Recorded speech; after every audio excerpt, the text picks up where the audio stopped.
Here on the Daily Boom, in a metal retardation center costing PayPal and Super Chat would be built is to identify all of the causes of mental retardation and to develop more effective techniques of treatment and rehabilitation.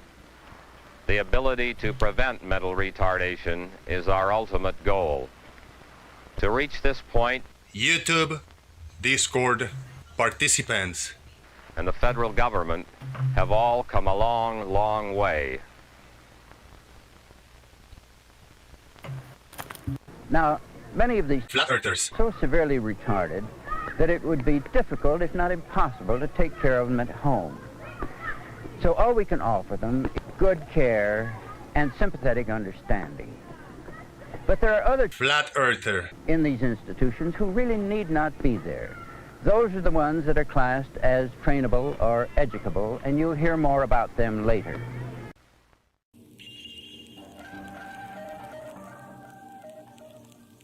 Are we resorting to comedy hour now? Obviously. Gravity. La La Land is reserved for special people that double speak, that say open is closed, closed is open. La La Land, we are in La La Land. Gravity.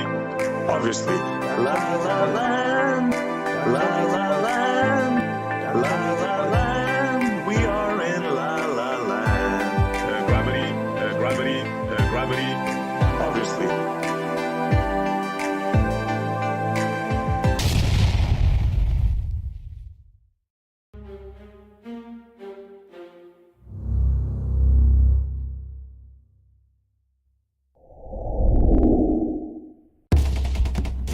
Are you ready?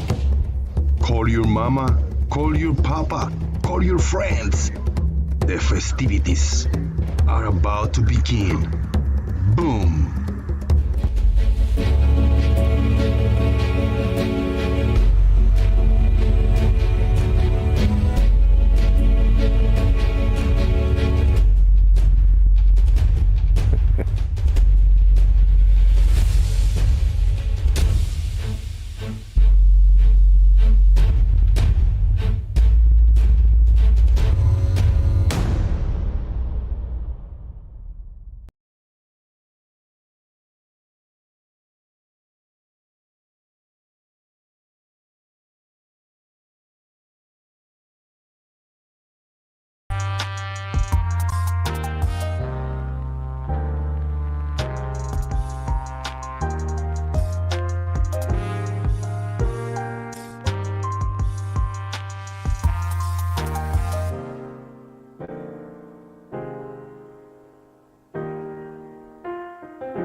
Boom!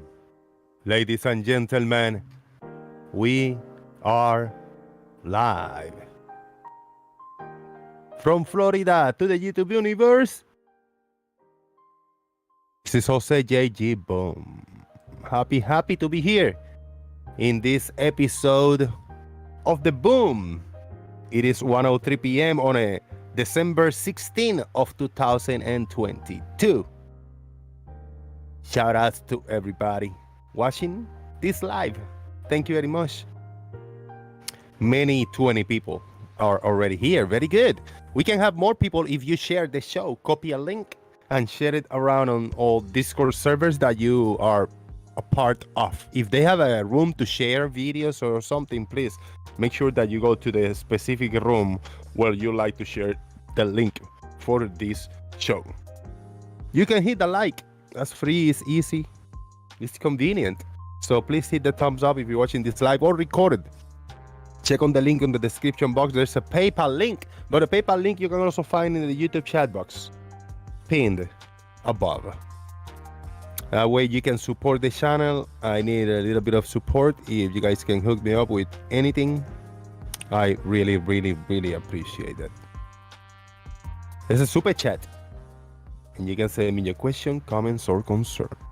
We are going to open the Daily Boom Discord server. That is where we are, in the Daily Boom Discord server. And that is where the festivities are taking place.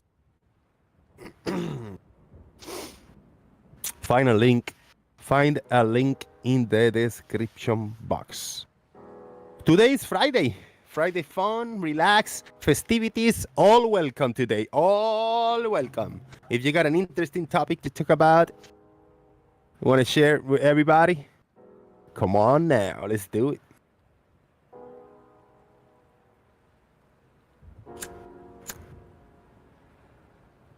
Big shout outs to the YouTube land.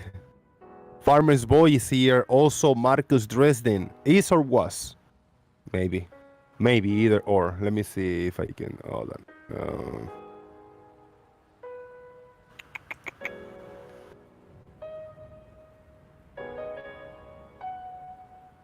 Yeah. It's going to be a little bit of a lag between what I'm speaking versus the video you see. You guys gotta tell me, is the music too loud? Let me know. I can adjust that. RT96. Did I say that Marcus Dresden think that Balanced Truths is a moron? Well, you know now. These are Illuminati conspiracy, says Farmer's Boy. Whoa. Fred Bailey is here. Justin Franks. Jim's Mind. Happy birthday. Charlie Welsh. Martin is here. Nerd Alert. Very good to see you, every single one of you out there. And those lurking in the background. Who was a lurker? Stone Monkey was lurking in the background, but now he's not. See? How we sort it out is either lurking in the background or you are not.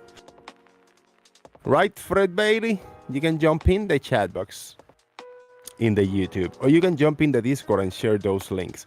There was a link shared earlier about a rocket launcher, the mission or some shit like that. Let's see what we got.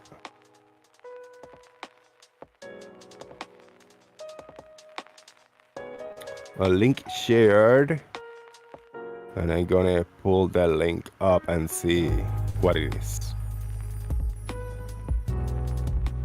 It was posted earlier by Matt M2M. Let's see. And if we go to this video, whoa, live stream recording is not available. It was a live launch from SpaceX. Satellite has been delayed now until December 16. Okay. So this happened. Well, it's not happening now. I don't see it. Sorry, M. Sorry. John Hansen, what's up, Buzzman? Nobody have told me how is the music in the background. Is it loud? Is it overwhelming? Can you barely hear it? Is it like background noise as it should be? Well, that is on you to tell me. John Hansen is first, all right?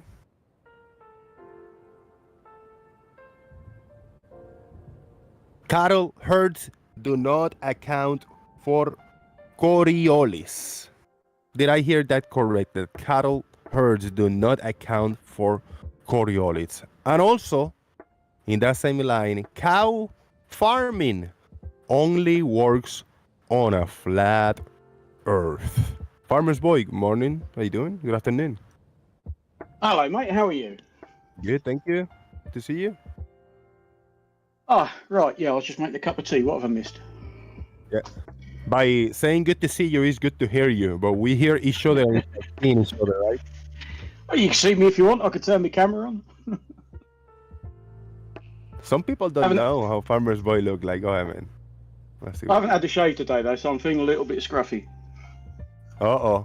Ladies and gentlemen, are you ready for the big reveal? Farmer's Boy, he's going to show his ugly mug on live YouTube camera. Drum rolls. Hey, ho! Shout out to Farmer. Hello. What's up, man? I'm all right, mate. How are you? Excellent. Is that the assigned corner for the streaming, the computer, the YouTubing? This is my desk. This is my workspace during the day. This is YouTube and anything else in the evening, because this is the this is the neat bit. Right, nice. That's a bit of a mess over there. So yeah, you know, it was the other way round. But I thought I'm doing a lot of meetings online. I need to put the books behind me because it looks a little bit better, you know. When you exit that, let me see, 4 foot by 4 foot, 5 foot by 5 foot, give or take, segment where you're sitting right now, right? 5 foot by 5 foot, since the desktop to the back, to the sides. That's it. Everything stays in this mini dome bubble that you are on, related to flat Earth and the science and all that shit, and then you just live your life. That's it. I just there is nothing beyond that point there. Look, it's nothing. Yeah, that's it. It's just you go out of that door and it's bubble. just it's nothing. Yeah, there's Living your just this little second bubble. life. Living your second life. This is your first life for all that we watch YouTube and we know you by this. But this is maybe a 1% of you. That bubble 5 by 5 that you live on. Nobody knows what the other 99% of your brain does. One or outside two there. people have seen, you know, beyond these four walls. Some people say that those books are CGI. I don't even think they're books. They're games and DVDs and movies. No, they're There are books. Okay. tanks, aircraft, tanks, submarines, Haynes manuals. I've got all the NASA Haynes manuals, so I've got the Haynes manual on Gemini, Soyuz, Apollo, etc., etc., etc. They are all, they're either books or magazines. Hell no. I hate to think how much that cost me over the years. So I don't think about it. Oh, so that one behind you that you were touching, the big set, that was a package that you bought, or was it individual? Like Individual. All of these. I mean, that's a series of books. They're all separate Haynes manuals. They're a series of books. And the problem is, when you collect them and they bring out a new one, you have to have it. I was thinking, like, why don't they sell the whole collection? Because more shit will be coming out, more developments, more new technology and stuff. So you gotta update and keep buying the newer, right? Yes, that's Bagpuss. You won't know what Bagpuss is. I have no idea, but it looked like a mint candy, like a mint swirly candy thing. It was a children's TV program from the 70s. It's the sort of thing I grew up watching, and it was all like stop motion. Nice. Yeah. Shout out to Paul, Marcus, Bigus, Chris, Matt. Yeah, it's Farmer's Boy. Look, the books behind us, CGI. Farmers, Bigus is happy to see you. Very good. Thank you for jumping on camera. That's all right. Now I'll hand the limelight back over to you. Yeah, just like we rehearsed, Farmers. Thank you. Oh, man. The Farmers That went well. That worked. Look at how nice and neat and square. And he said I'm scruffy. What the hell? He said you were scruffy. Shit. Okay, man, look at this. Wild. Kind of. Yeah, well, I tried growing a beard once and it doesn't work for me, so I remain clean shaven, but I had such a good shave yesterday. I got up this morning and thought, oh, I won't bother, but now it feels like sandpaper. It's all good. Biggest thing that those magazines inside, they had like Playboy magazines collection and shit. It's just the cover, the hardcover that you buy. No. No. There's nothing like that. All right. Unfortunately. I guess. I'm not sure about that. Where's Yamongus today? Yamongus weren't here to blow you a kiss or something. Got like Martin says, got to put in the 70s reference to keep him happy because he thinks I'm some old git. Right? Hey, farmers don't look too bad for 78 years old, right? Some people thought you were really old. I wouldn't mind, but I'm only 52. Oh man, Farmers is only like 5 years older than me. It's not too far, you know. Very close. That's right. You're in your 40s, aren't you? No, yeah, I think I can say I came in the same boat that you did, right? We came into this earth in the same boat, pretty much. Maybe you were ahead in the front of the boat, and then I was in the back. So you arrived first, and then a few years after I arrived. That's right. You weren't. Yeah, you weren't In the too same far float, behind me. float of boats, and then there was a big gap and another float of boats. Now Blue has been here. He's been seeing floats coming and coming forever, right? Blue is one of those. He's like 300 years old, you know. Blue is very old and wise. Blue had quite a head start on us, I'm afraid. Yeah, man. It's like 300 years old. Easy. Shout out to Blue if you're listening, man. Oh dear. Yeah, don't upset him. So,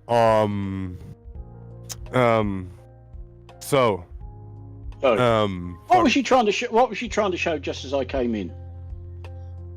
What was I trying to show? I'm sure he was trying to show something. Yeah, like a not available video.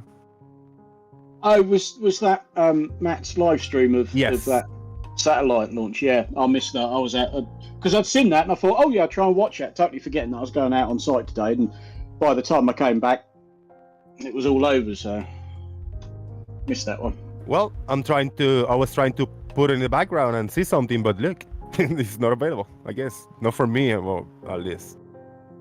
Oh, is that Matt's live stream? Yeah. He streamed one day ago. He said he shared that in the Daily Nonsense. I'll throw the same link in the live because I closed the nonsense for now. Oh yeah. In the Daily Boom live, that's the link that I'm just sharing it. Maybe it worked for you. Yeah, let's give it a go. It's a country thing. No, it's not a country thing. This live stream recording is not available. Maybe he got. Maybe he got hit for it. He got clipped for something. Hopefully he'll sorting it out. He's sorting it out, you know. Yeah. Oh well, that's strange. Yeah, man. Indeed. Should we take a little look, watch, revisit, and have a little giggle time with a debate recap that I was able to capture the essence. Jose, that's superb work. I've got to hand it to you. That made me chuckle. That was mean from me. That was mean to MC2 maybe because I actually thought about doing that. I was just browsing around and I was recommended, not that one, but then I was listening to MC2 and he go like, so and he like thinks, you know, he processes the thing. Yes. And I go like, oh, all right, I see. You know what? I'm gonna be a little mean, but if I just do a fun video, just capturing all the hums and so's, and then I realized that Austin was doing it too. Yep. And you know, guys, I didn't repeat frames. I actually repeated twice. And I tell you the parts when Austin the first time he said, bro.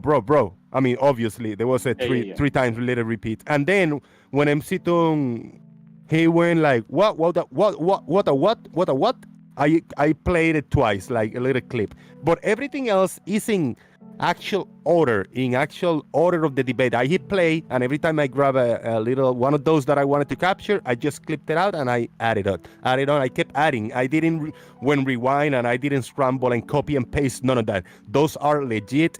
Every individual hums and so's from about an hour of that debate. It's interesting when you do that though, because I think everybody, or certainly most people, have some sort of verbal tick, shall we say? Yeah. And MC2, he does, because like you say, he'll think about it and he just automatically goes as he's thinking about it, and that highlights it quite well. I used to work with a bloke that we called Mr. Basically, because every other word seemed to be, well, basically I need you to do this, and basically this is important, and basically and if you listen for it, it was constant. The basically, yeah. So we are calling him Mr. Basically because that's all he seemed to say. So. And it's not, I mean, it's having fun. It's not making fun of that.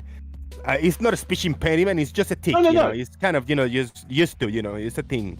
But It's he's not not like making it's not fun like of, he's but he's trying- having fun with it. He's just having a laugh with it, you know. It is. But Yeah, he's got a sense of humour. He wouldn't mind at all. And as for Witsit, well, he gives a shit. oh yeah. He was in the chat box. He was the first. I did a live premiere and he popped in. I didn't even schedule it, and I did an instant premiere and downloaded it. And MC Toon would pop in the chat box like, oh yeah, looking forward for it. And he was cool. having a laugh, you know. Oh, that's all right then.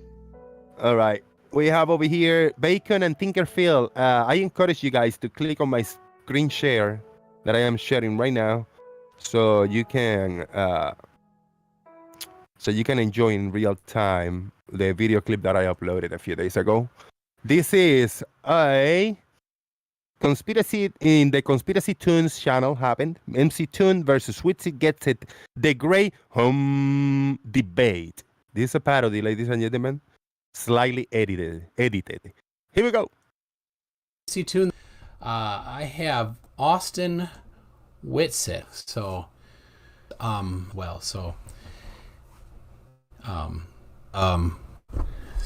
Yeah. So Austin, Yeah. all right. Okay. Great. You did that? So, Yeah. Cool. Yeah. You haven't seen this? I did this. Yeah, I put it together. No, I haven't seen it. Yeah. Dude, it's great. It's about 5 minutes, but it's really worth it, bro. It's worth it.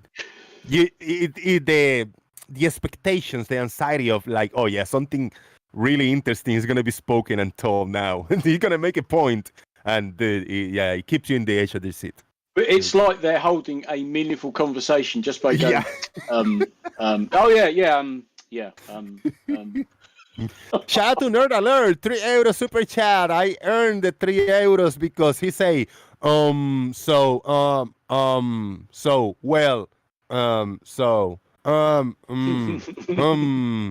out to Nerd Alert. I read it verbatim what he sent me in the super chat. Here we go. So all right. So do you I see. Dude, I love it. How perfect it was. MC go, do you and Squeeze go, You yeah. do you I see.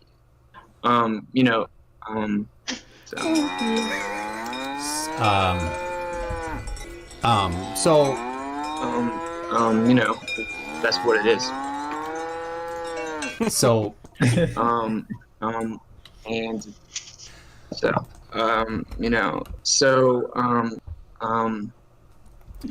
well, it's not yet. So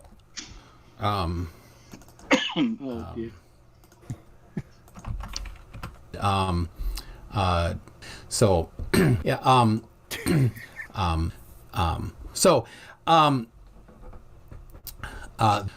Their faces with his face listening to MC go so you so You're just repeating that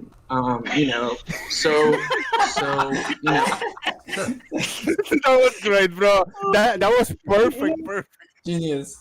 Oh dear. He's just repeating so and then Esitun goes again. That's perfect. so You're just repeating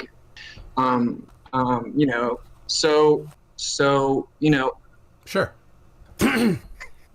Sorry. And okay. here's the deal. No. So But okay. There's gonna be an exciting part in any second when they go yes, no, bro. It's perfect. Yeah, it's good. Oh yeah, that's a classic. So okay. So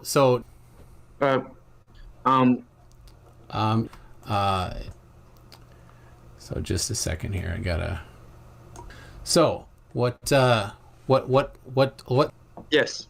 Okay. No. Yeah. Yeah. No. Okay. Yes. Yes. Okay. So Damn, that was hot. That got heated right there. Listen to this part. This was a hot part. They were about to fist fight here. So what? Yes. Okay. No. Yeah. No. Okay. Yes. Yes. Okay. So okay. I'm not arguing. Yeah. Right. Yep. So that was beautiful. You know, I mean, you know, and so what? Whoa. Whoa. So you know, dude. No, I bro. Right. So No. Oh.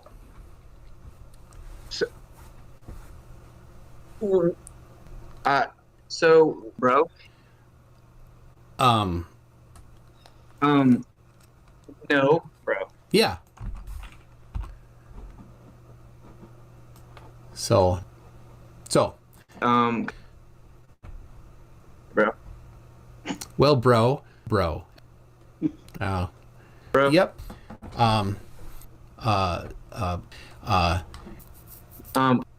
So we got about 2 more minutes. Yeah.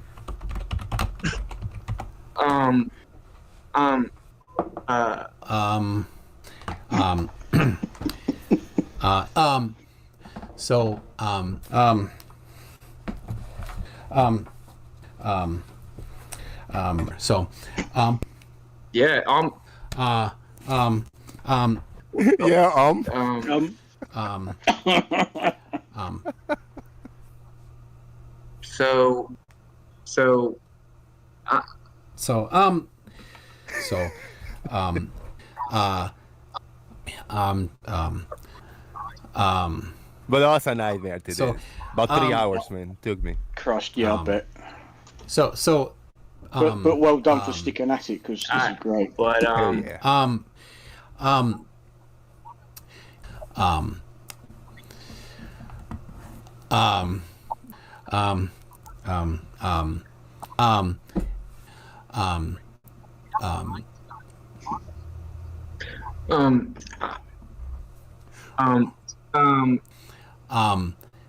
so and great arguments. Yeah. Both sides. So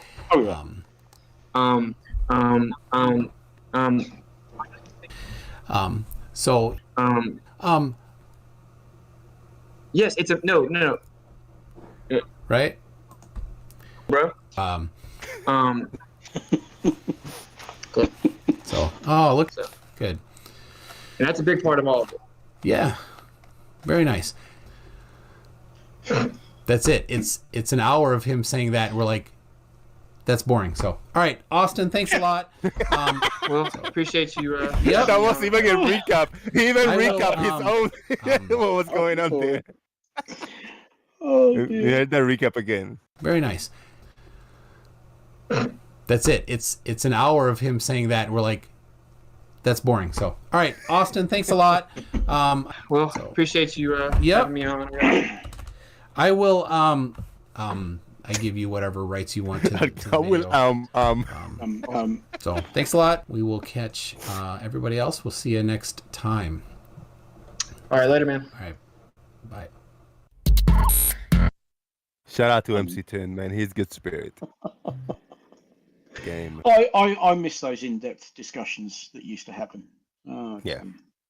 Bacon, what are your thoughts on that recap of that debate that you see? That's it. Anybody? You see anybody winning by like a big margin, or was it pretty even? Chai. I guess. Yeah. Pro. Okay. Yes. shout out to everybody, man, for being patient. The silliness, this type of silliness and little responsible trolling is what makes my day, at least my day. Personally, I know some people actually enjoy that a lot. Did you notice that what part was like almost like star 69? No, I don't know the original, that reference. But they know what they know, but they don't know what they know. They just trust what they trust. Yeah. Oh, yeah. What you mean there? Which is still lost, says Justin over there with this. Yeah, Oh god, yeah. MC Tune won by By big margin of ums, yeah, because after the second half he went crazy. Yeah. I was like, MC, you're monologuing there. You go so man, too much. Good times, man. Good times. I'm not self-aware of if I repeat certain words or phrases or like things like that. But we get tears. You know what I mean? So people have tics.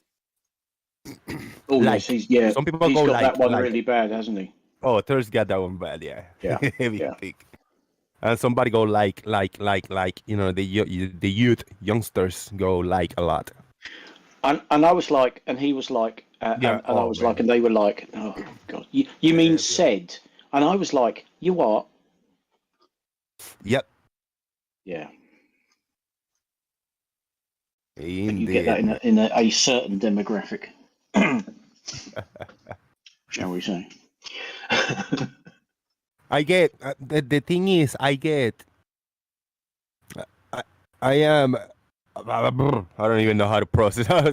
I am very aware of what people is doing and saying. So if people do things like that, I cannot, my brain cannot separate it from trying to listen to the actual information, and my brain just lock into just looking for those little ticks and words and phrases, and I just get zoned out. Do you think that's because you're having to pay more attention to people so you can understand what they're saying? I think so. And so you are paying such closer attention than I guess I would be to any other sort of say, well, Brit. I mean, you listen to people, but sometimes you just don't listen that hard enough, that clearly, that you would pick up that every other word is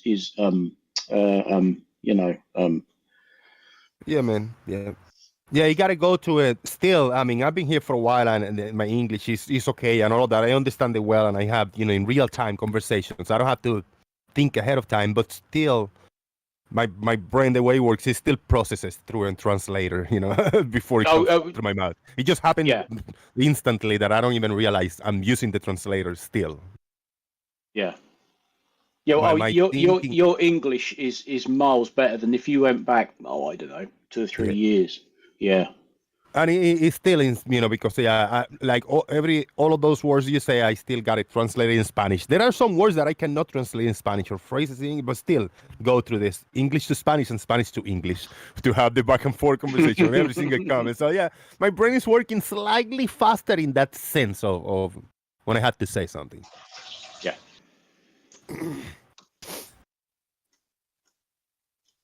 I feel like my vocabulary is too tiny if I'm not talking about flat earth or this kind of discussions, because I mostly practice English by debating flat earthers.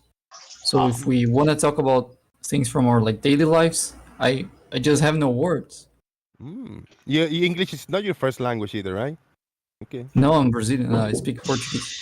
Portuguese and Czech also. I think Czech is his second language. So some people, go through that. They probably understand me better, right? That you have to think in your own language when conversation. No, that's where you're wrong. You need to think in English. Yeah. Yeah, I think it's, well, at least I felt that English started flowing for me once I stopped translating in my head. So when I had to translate things in my head was when it took the longest for me to speak and to understand. And eventually I realized I could think in English. And when that happened, then my speaking and listening, like they flew much better, you know. Total opposite. So, Yeah, Scott, today we're going to.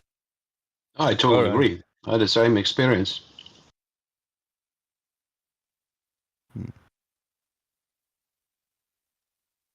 So Jose, you still feel like you're translating inside your head? Yes, I don't know. I don't do it. It happens. It happens. Like right now, the words you told me, I listen to them in English, but they go in the background now. It's not in the front of the screen program that is running in translator. It's in the back of the mind. It's running in translator. Because maybe I hear you and I understand what you're saying, but maybe my subconscious in the back, they say like, wait, maybe he meant a different thing because in Spanish you can translate this word for this word. So it's working in the background now, the translating program. I'm not aware of it. I don't use it. Like, I don't want to translate the things. These words are just coming out. Uh-oh.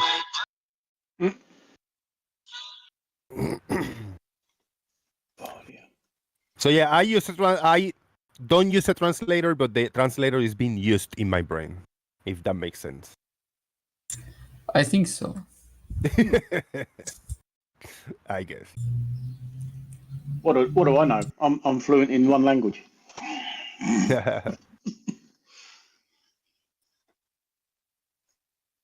No spamming.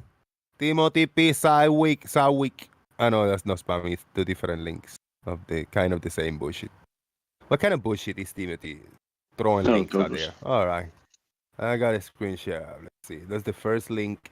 Mind the gap. So, Scott, today we're going to talk about this kind of, can we call it a Pythagorean anomaly, perhaps?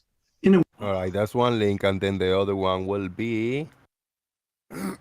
This video is sponsored by CuriosityStream. Get access was forbidden for 1,500 years. At first I was like, what? How could a number be forbidden? And then I was like, why would a number be? I don't know, some cryptic bullshit and more cryptic bullshit. That's what I call it. I'm not interested, not with like, there's no context. So Timothy, you know what? I would like you to share the voice call and tell us about these video clips that you shared, and then we can entertain them. Go ahead. I'll throw a new link, a fresh link in the YouTube chat box. There's a link in the description box, yeah.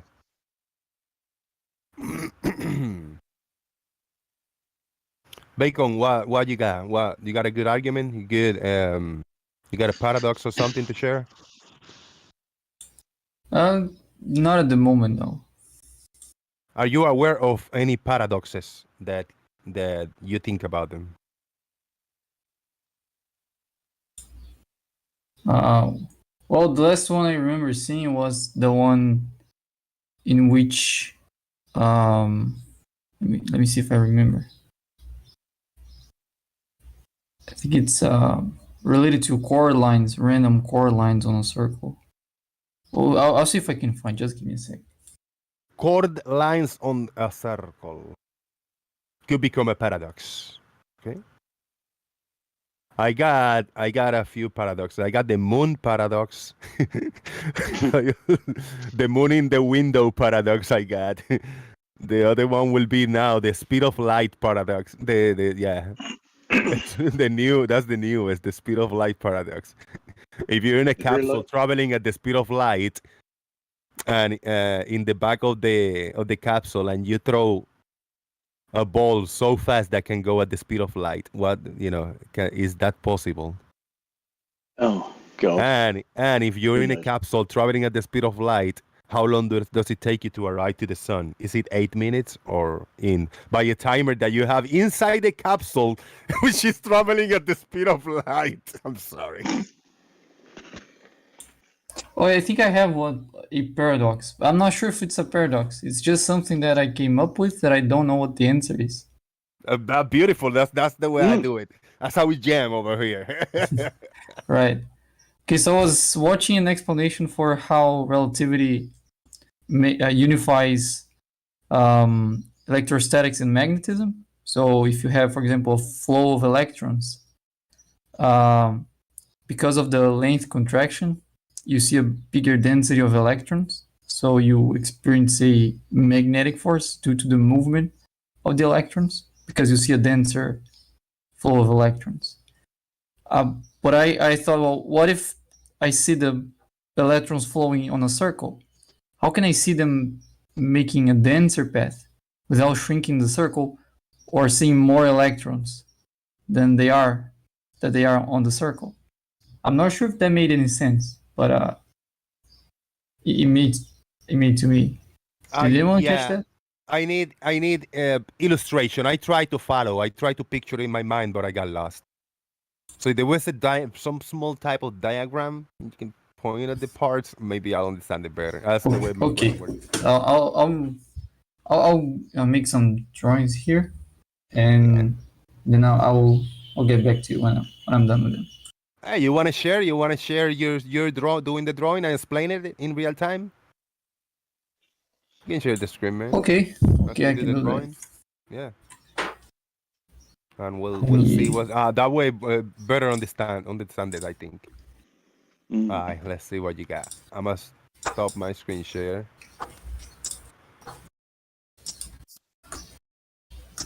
Right. Well, but I'm not sure if I'm like the problem is a problem I came up with, so it might be just my understanding on relativity. So the way I understand is, for example, if you have, let's say, a bunch of positive charges on a wire like this, and let me pick a different color for the negative ones.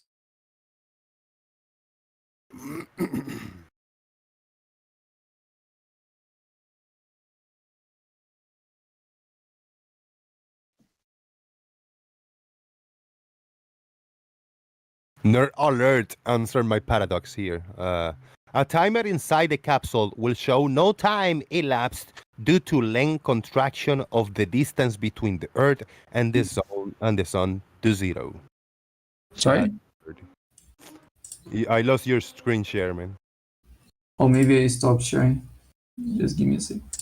I think so.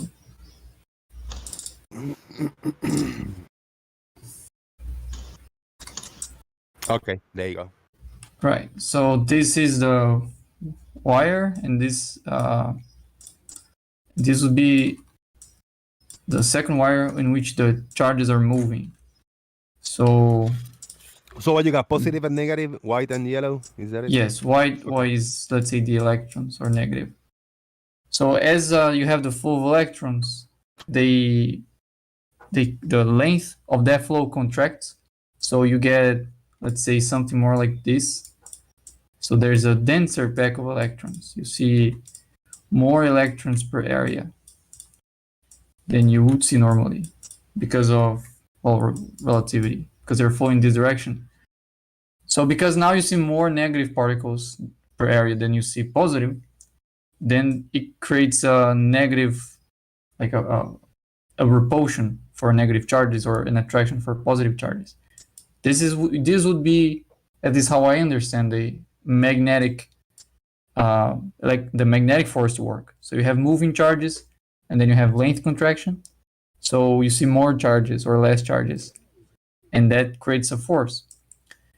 But what bugs my mind is what happens if this wire is in the shape of a circle.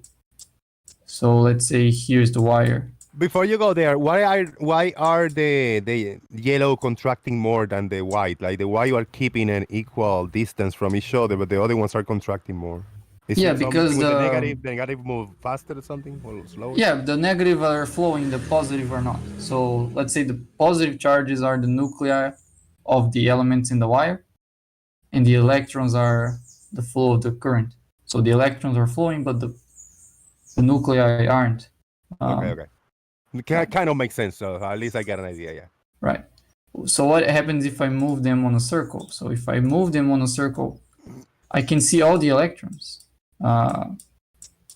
So if they start flowing, how are they going to contract in such a way that are going to see more electrons?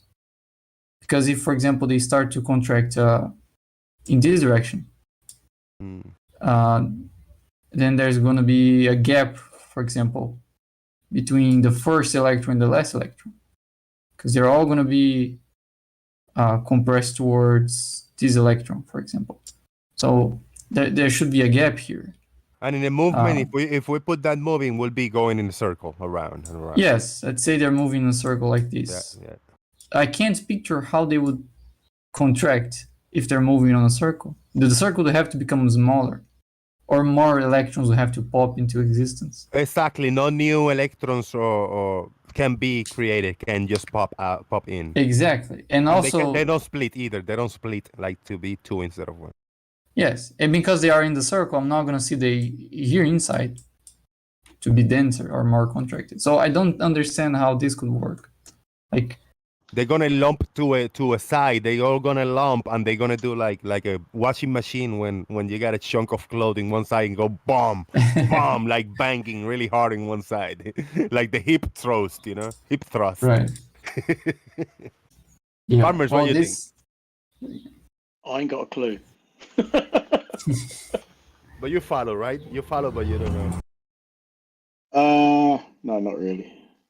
Well, it's the length contraction thing. Like if you're very fast. I've never really understood any of that, to be honest.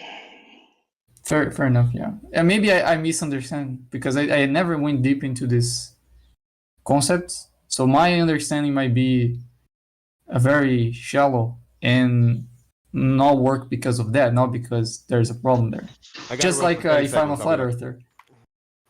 When flat earthers have a shallow understanding of something, and whatever problem they see, they never assume it's because they don't have a deep enough understanding. It's always because there's a paradox or contradiction.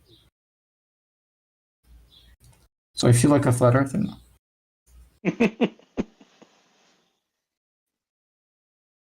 Yeah, I leave this sort of thing well alone.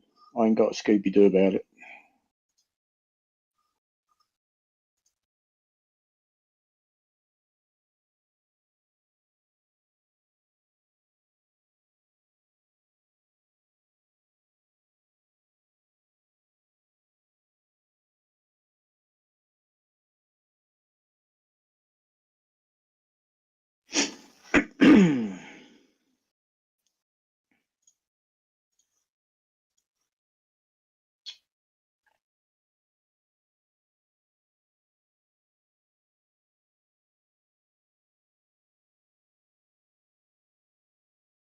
Oh dear, dead air.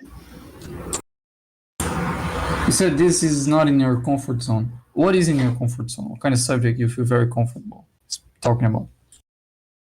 Tanks.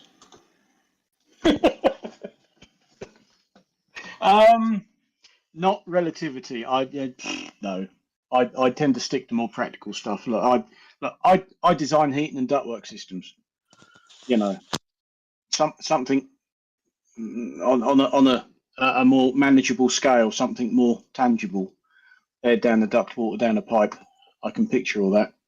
Never could get me head around electricity down a cable. I know it's all the same principle, but I could never really get to grips with that either. So I tend to stick with mechanical stuff. Right. And that sort of engineering, the sort of size pipe work that you have to flange, 2, 3, 4, 6-inch bits of pipe. I can understand that. Relativity, no. Don't touch it. Get it. You got to know your limits.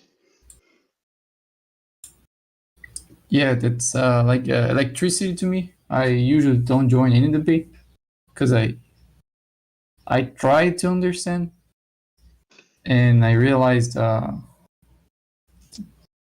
of gave up. It's, what I thought was understanding, and then I went to a discussion and I realized it didn't understand shit. So I said, "Oh, no." Well, one point in my life, I'll take some time and understand it, but it's not gonna be now.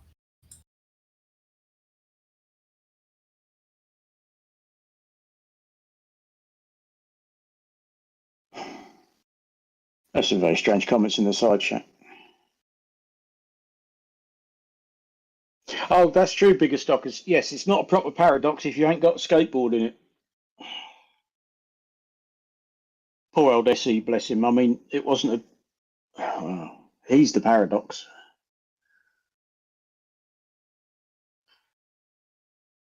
Expecting the skateboard to roll down the Lake Pontchartrain Causeway because it's curved. Oh, did you know that the data points from Jesse Kozlowski on the bridge, they show the oblateness of the Earth? You can get the oblateness of the Earth from those data points?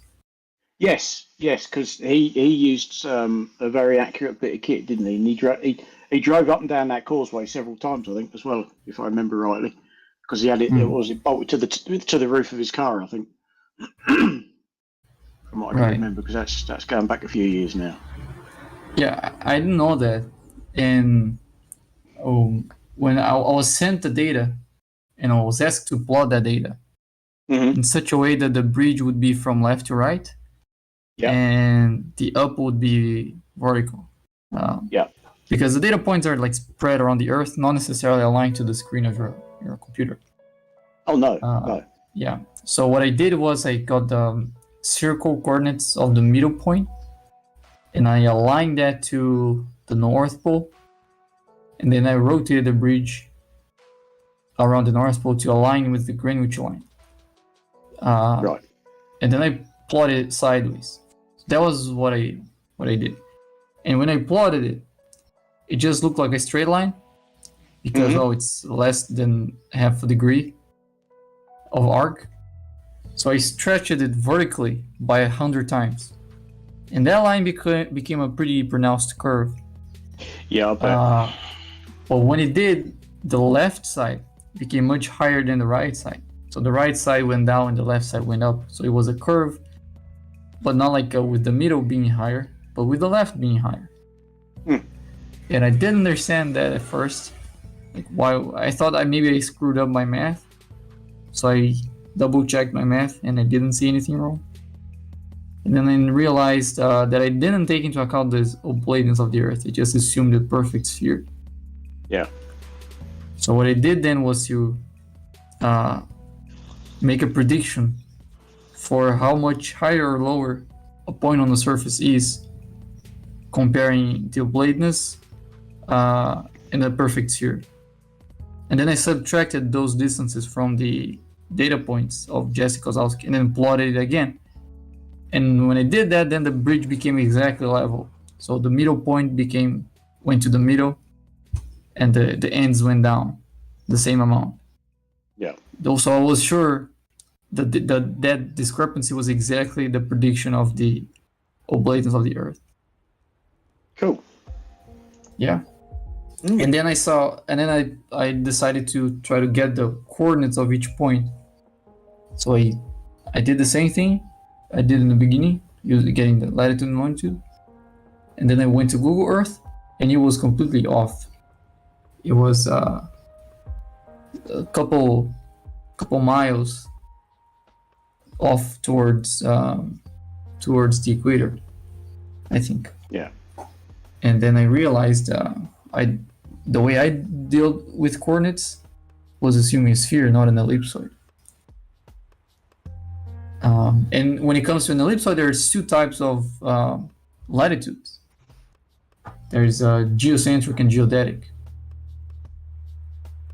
And that was the issue, because the GPS uses, like, if you go to Google Earth, the latitude is geodesic. It's not geocentric. And I was using geocentric. What if I tell you that I am oblateness illiterate? Can you explain oblateness to me in comparison to a spheroid and a sphere? Right. Yeah, so, well, I didn't use the word oblateness to any other thing, so I might not know exactly what it means. But when it comes to the shape of the Earth, the oblateness is referring to the radius, the polar radius being smaller than the equatorial radius. So if you go from the center of the Earth all the way up to the equator, you get a radius. That radius is a couple miles bigger than if you go to the center of the Earth to the poles. Okay. So okay, let's say so visualize it.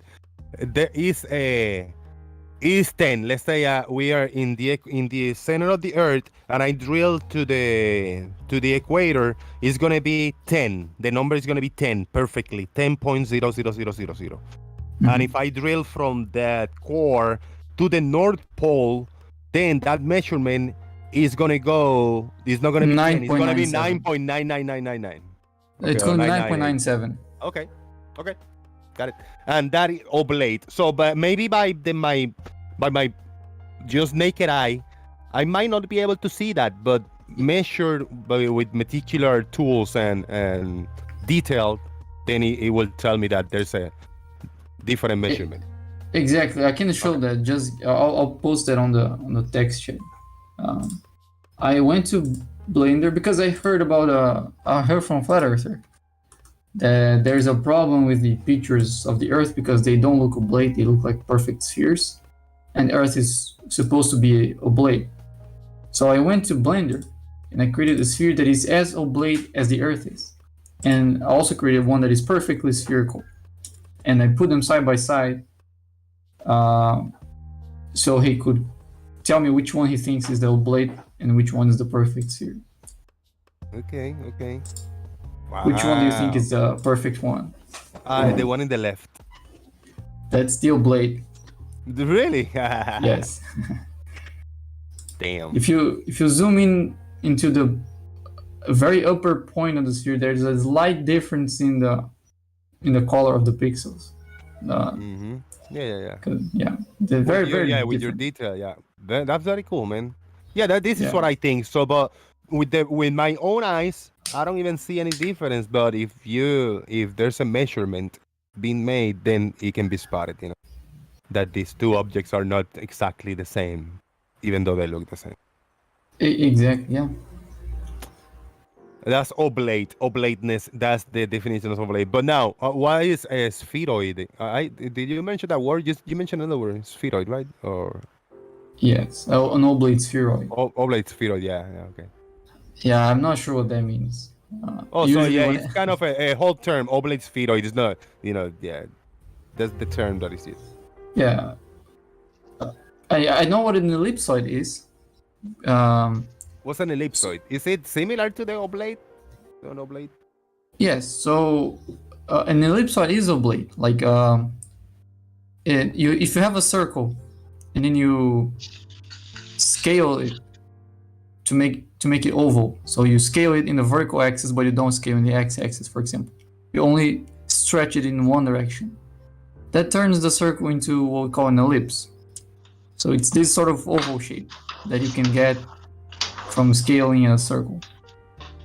And if you look at the Earth from the side, from the equator, for example, the Earth looks like an ellipse. The shape of the Earth matches an ellipse.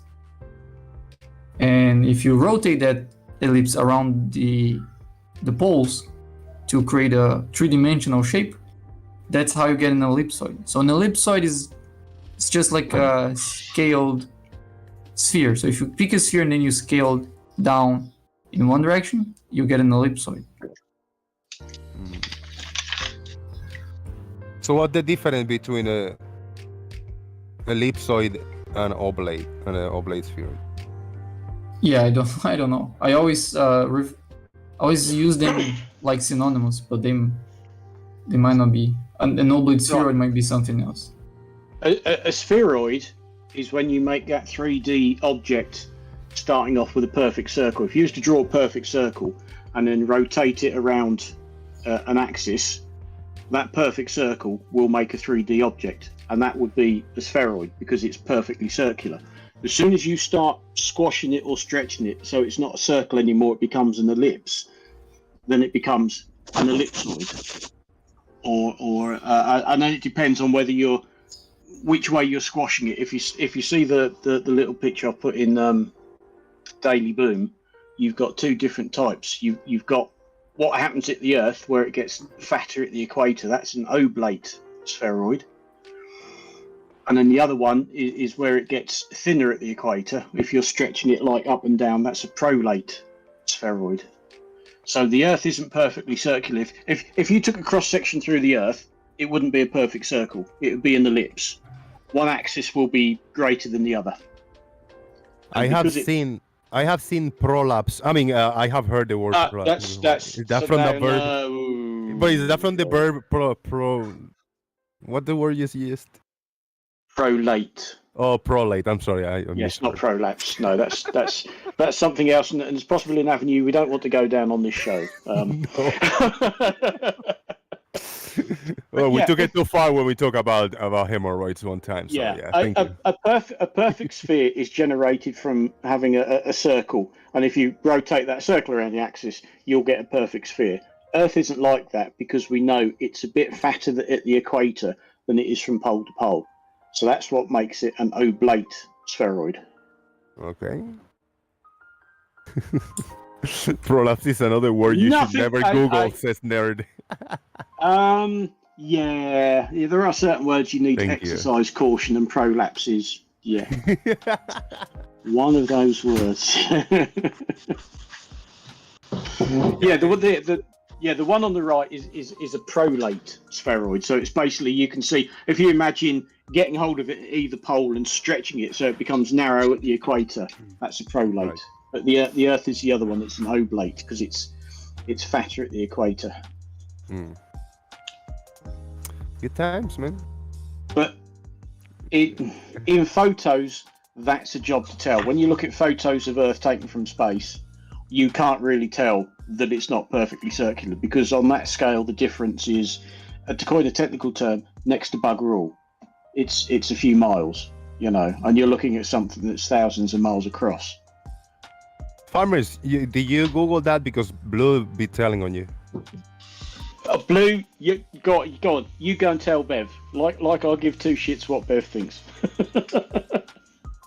course I Googled it. I Googled it to get that picture. Why can't you go to an encyclopedia like every normal human being in the 80s? Jose, you've seen the amount of books I've got behind me, but it's very difficult to go to something in one of those books and then just automatically have that as an image that I can put on the screen. I do have a scanner, but bollocks to that. Can you find SAG, all the verbs and the information related to sagging in your books? No, they're not that sort of books. Oh, okay. I'm afraid. But if you wanted to know the weight of a Tiger 1, then yeah, it's all there, You just got to ask me the right questions.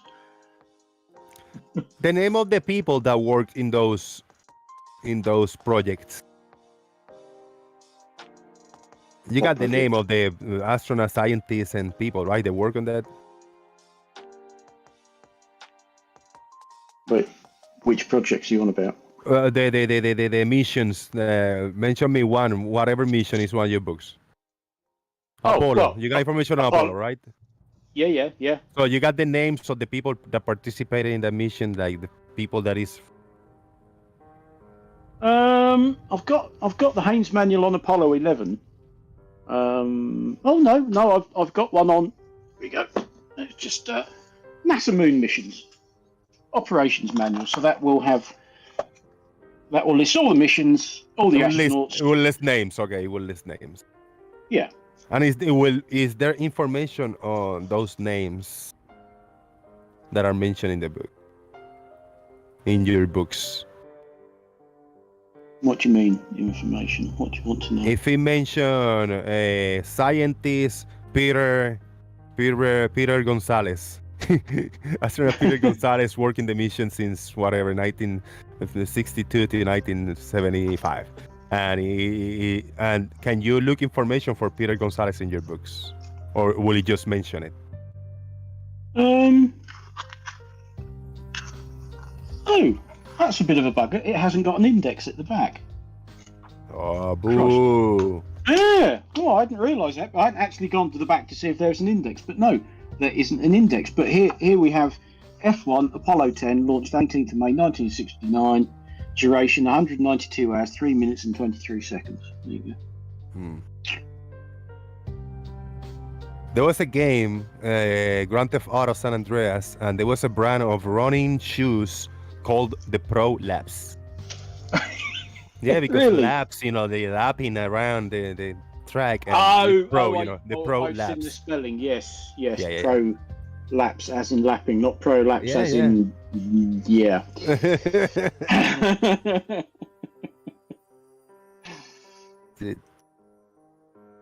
Bacon, I have a paradox for you. I'll explain it very simple and easy. Are you listening? You engaged? Yes. I had two twin cell phones, and I turned on my camera. And I step out to my house, and I'm against the window. I put the phone in the window, and I turn on the camera. When I see what the phone is looking at the moon in the sky, right? So the moon is in the center of the view of the camera. So it's very small. What I see in the moon is very small right there. Following me so far, right? You can imagine that situation. No, I got lost in the beginning. So I got a put cell camera phone. on the window? A cell phone with the camera on, and I put my cell phone against the wall in the window in my house. That is gonna be the camera will be looking to the landscape, and the moon is in there in view on the phone. Right. So the phone's pointed towards the window. Yes, the phone is pointed from the window towards the sky and the moon. Right. Yeah. Right. Now, I got my other phone, and I'm gonna put my other phone, and I'm gonna turn it on, and I'm gonna point the camera to exactly what the other phone is looking at. Right. So I got the two cameras side by side. I'm holding one phone, and the other one is just sitting in there. Now I hit recording. In my two phones. Record, and then I start walking away. But I keep looking at the phone, and the moon is right there in my phone. I'm walking, and the moon is right there. And I walk all the way really quick across the street, and I'm looking at my phone, pointing the camera to the same spot, and the moon is right there with me. And then I walk back home, looking at the phone. The moon is right there in the camera. But when I arrive to the home and I look at the other phone really quick, whoop, the moon is right there in that phone, in the camera, right? So I hit stop the recording, and I hit stop the recording. And I say, I'm going to view the video that I took when I was walking across the street and back. And I hit play, and I see the video, and I see the moon on screen all the time as I go across the street and come back. The moon is right there. So the moon was with me. What I'm expecting to see, this is what you're going to come in after I made my point. What I'm expecting to see in my other phone that I left in my house is I hit recording, the moon is right there, and then the moon start moving to the right, boop, and it leaves the view of the phone, and it's not there anymore. And then all of a sudden, the moon arrives, boop, and then I hit stop recording. That's what I'm expecting to see, true or false, and why. Right. Yeah, well, the moon, the light from the moon is coming in parallel, right? So if both phones point to the same direction, they both are going to see the moon in the same spot. But is the moon sitting at the same spot, or is the moon walking with me? Because when I walk away and I was looking at the moon was moving with me. And you can see the houses passing by as I was walking by, and the moon was moving with me. Well, the moon wasn't moving with you. It just has very little parallax. So as you move, you see the moon in the same direction. And you see the houses moving because they're close to you. And the direction in which you see the house changes much quicker than the direction that the moon would change. They both would change directions as you walk, but the moon changes a lot less because it's a lot further. So as I walk away, when I start walking away, does the moon split and become two moons? One to walk with me and one to stay, to be recorded by the other phone. Well, the moon doesn't split into two moons, but there are light rays coming in many directions, including the direction which your phone is still sitting there on the window, and the direction that reaches you in the other side of the street. So when you're not in the other side of the street, the light of the moon is still reaching that in more or less the same direction. Could there be billions or trillions of moons? A few moons for every person in the world. To record, to move with them, to drive in cars with them. Is it the Yeah. same moon? Because if I'm driving in a car and the moon is just hauling ass next to me, and I see the buildings and the landscape going really fast, but the moon is right there moving with me, just keeping up with me in the speed, then the other people should be looking at the moon, whoa, hauling ass and moving away really fast. Yes. Well, maybe there is 8 billion moons and one for each personal dome, right? I mean, it's gotta be. So yeah, everyone get their personal dome with their own moon. Personal. 8 billion moons. Each newborn baby is a new moon. Whoa, you're going too deep there now. Wait a minute. Every time you kill someone, you kill a moon. Oh no, man! I want to have nightmares now. Wait, but the animals also see the moon, so it's a lot more than 8 billion moons. Do the It's a moon for each animal. ants get a personal dome and a mini moon? And a moon? I don't know. Can the ants see the moon? I'm not sure how ant vision works. But what if the ants got 100 eyes? What if an insect got 100 eyes, little eyes? Do every eye get a moon? I think so. So it's 2 moons for every person? There's some exceptions? Plus some exceptions, depends how many eyes, like the spider has. Spider has a lot of eyes, I have heard. What happened to 2 girls for every boy? What happens to the what? Well, I thought it was 2 girls for every boy. Oh no, that's the Beach Boys. Sorry. Oh. You see? 100 eyes, 200 moons for that species. Wow. They're assuming that every eye see what the other eye see. Whoa, that's a good point. Now, can one create and delete moons? One can create and destroy moons, because if I'm not looking at the moon, that moon is not there anymore. I guess I destroyed it until I go back and look at it, then the moon is there. Have I created a new moon, or is the moon always there for me?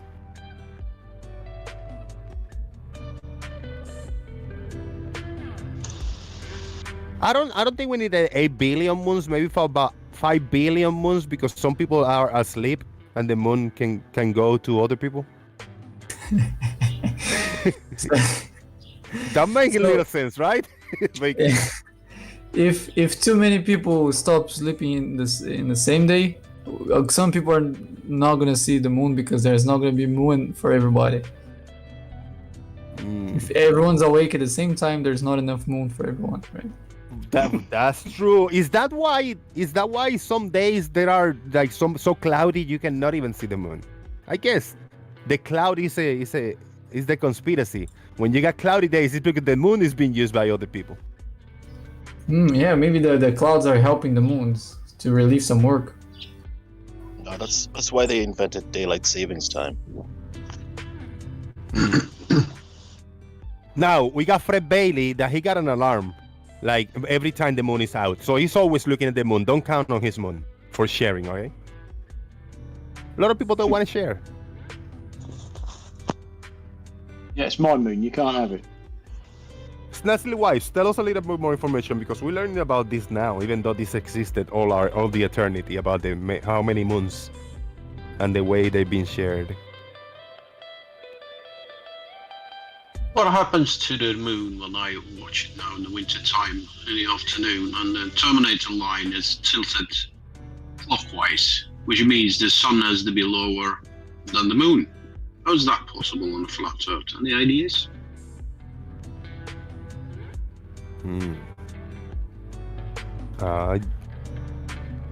I couldn't visualize that, sorry. The standard question, the answer is we don't know what the moon is, we don't know what the sun is, we don't know how deep. Ah, yeah, that's true. Yeah. We don't know what perspective is. We don't know what math is. We don't know what geometry is. Gary, did that trigger you when he said we don't know what perspective is? Did that kind of hit you in the sweet spot a little bit, Gary? It's offensive when someone say I don't know what perspective is. Gary should say something. in the regards?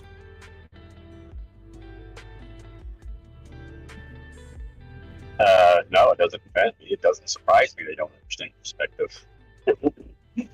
That's obvious. Do you think that was a truth in between some like jokery and fun and having fun and lies? I wasn't really paying attention. I was driving, thinking of other things, so I don't know what he said actually. I just heard you all of a sudden mention my name. We're making some shit up, You but do you triggered me. think? Yeah, we're making some shit up, but you think there are some truth sneak in between the lies? On whose side? When you make shit up, when one makes shit up. If I make a lot of shit up, like the Earth is full of frogs in The the whole center. globe, the whole globe model is made up shit. So, Oh, bless. Bacon, do you concur that the whole globe model is made out of bullshit? Well, I'm open to that. If anyone can demonstrate.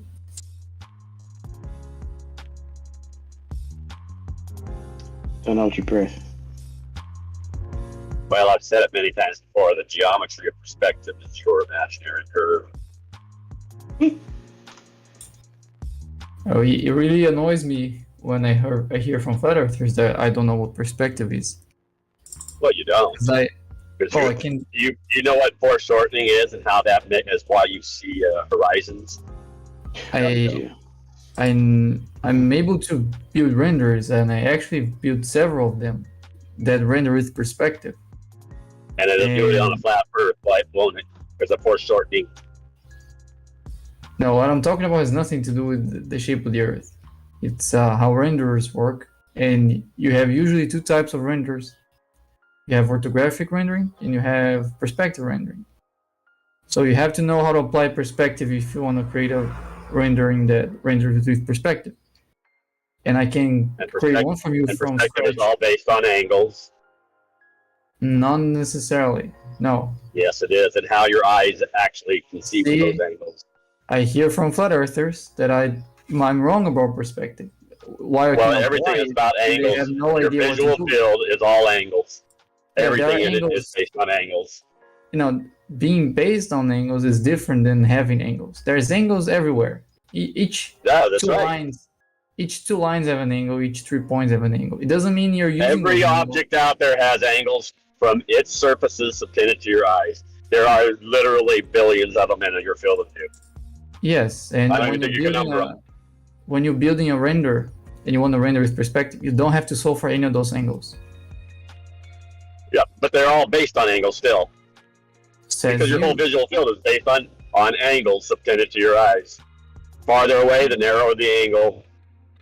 Yes, The if you further want to you talk, see along the surface of the ground, the narrower the angle, which is foreshortening, if which you is want to why talk, you see horizon. if you want to talk about Hey, I'm angular gonna go. size, obviously that's based on angles. It's angular size. Perspective is Okay, it's well, I not- had one of the goofballs in here a couple days ago tell me it had nothing to do with angles. So I guess you would disagree. It was either paid Angular NASA size show is or an huh? angular size is an angle. Yes, it's based on angles. The way the It size is you an see angle. something is based on the angles subtended to your eyes. Right. You're saying it's based on to everything. And I mean, man, because there's a knife truck right here on the way home, and I'm hungry. It's new. It's been here, but I tried their taco. Oh shoot, it's not here today. I guess I won't. Dang. Okay.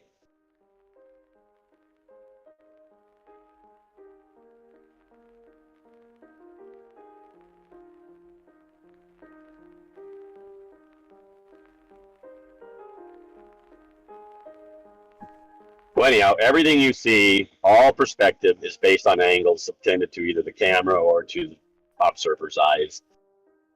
Where you see it, how big you see it, how far out towards the horizon, how far the horizon is even based on the angles to the surface, which is based on elevation. Everything you see is based on angles. Well, says you. If I ask, for example, what's the size in pixels of an object that I'm taking a picture of. If I tell you how far it is from the camera, in the line of sight of the camera, if I'm pointing directly to it, and if it takes very little pixels, it's either real close and very tiny, or it's very far away, and it takes up less pixels because the angles subtended to your eyes are very narrow. It's all angles. I was speaking. So if I ask you, how big is that gonna look like in the picture? How many pixels? You don't have to use any angle to solve for that. No, but the amount of pixels it'll be seen in is based on the angles from the object subtended to the camera or to your eye. It's still on angles. No matter what you do or what you say, everything is based on angles. How many pixels is based on angles? No, it's not. It doesn't have Yes, to be it based is. on angle just because there is an angle there. Well, the car far away from me right now has very narrow angles subtended to my eyes, and it takes up a very narrow space in my field of view looking up ahead because of angles. You can solve that using angles, but you can't say everything is based on angles just because there's angles there. Having angles is not the same thing as being based on angles. Everything you see is based on angles. There's no getting around it. That's why if something's far away, it'll look tiny. It'll take up very few pixels because it's far away and the angles are very narrow. Or it can be very tiny and close by and still take up a narrow space in your visual field for very few pixels, if you want to call it that. Based on the angles.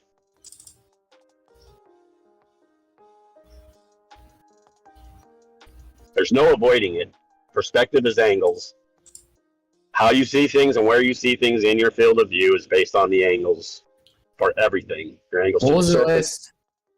the angles from the objects you're looking at, where they're placed in your field of view, why the ground appears to slant upward in your field of view and looks towards the center of your field of view. All of that's based on angles. When was the last time you applied perspective for anything? Yeah, I got it all in my videos.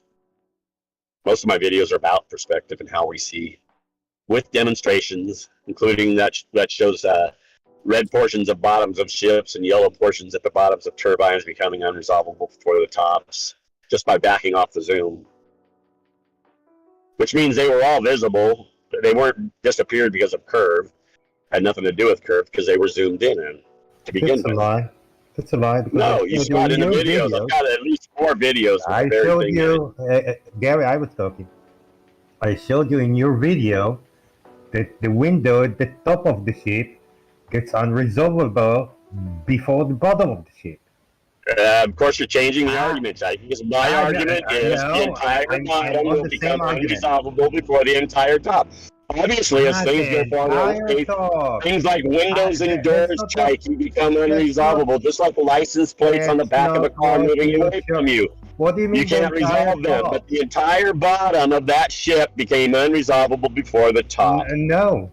And the entire bottom of the turbine became, that was yellow, became unresolvable before the top of the turbines. Tell me how things at the bottom of the ship that in entirety become unresolvable before the top are still resolvable, and things on the top are not resolvable.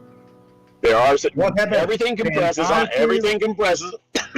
The entire Jackie, you're not even paying attention. Otherwise, you would figure this out by now. You should, by your own observations, you should understand this. In fact, I did.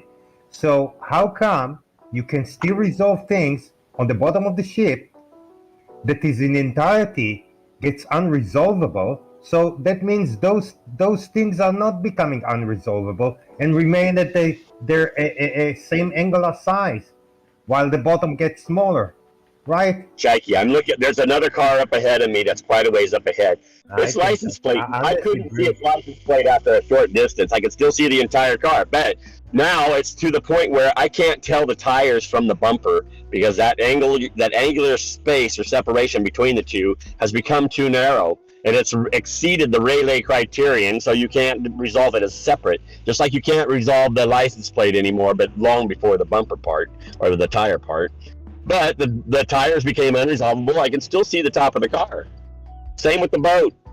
Everything compresses. The Rayleigh criterion affects everything on it. That's why you lose track of the numbers on the license plate, and then you can't even see the license plate. It's exactly why. Can you still Angles. see?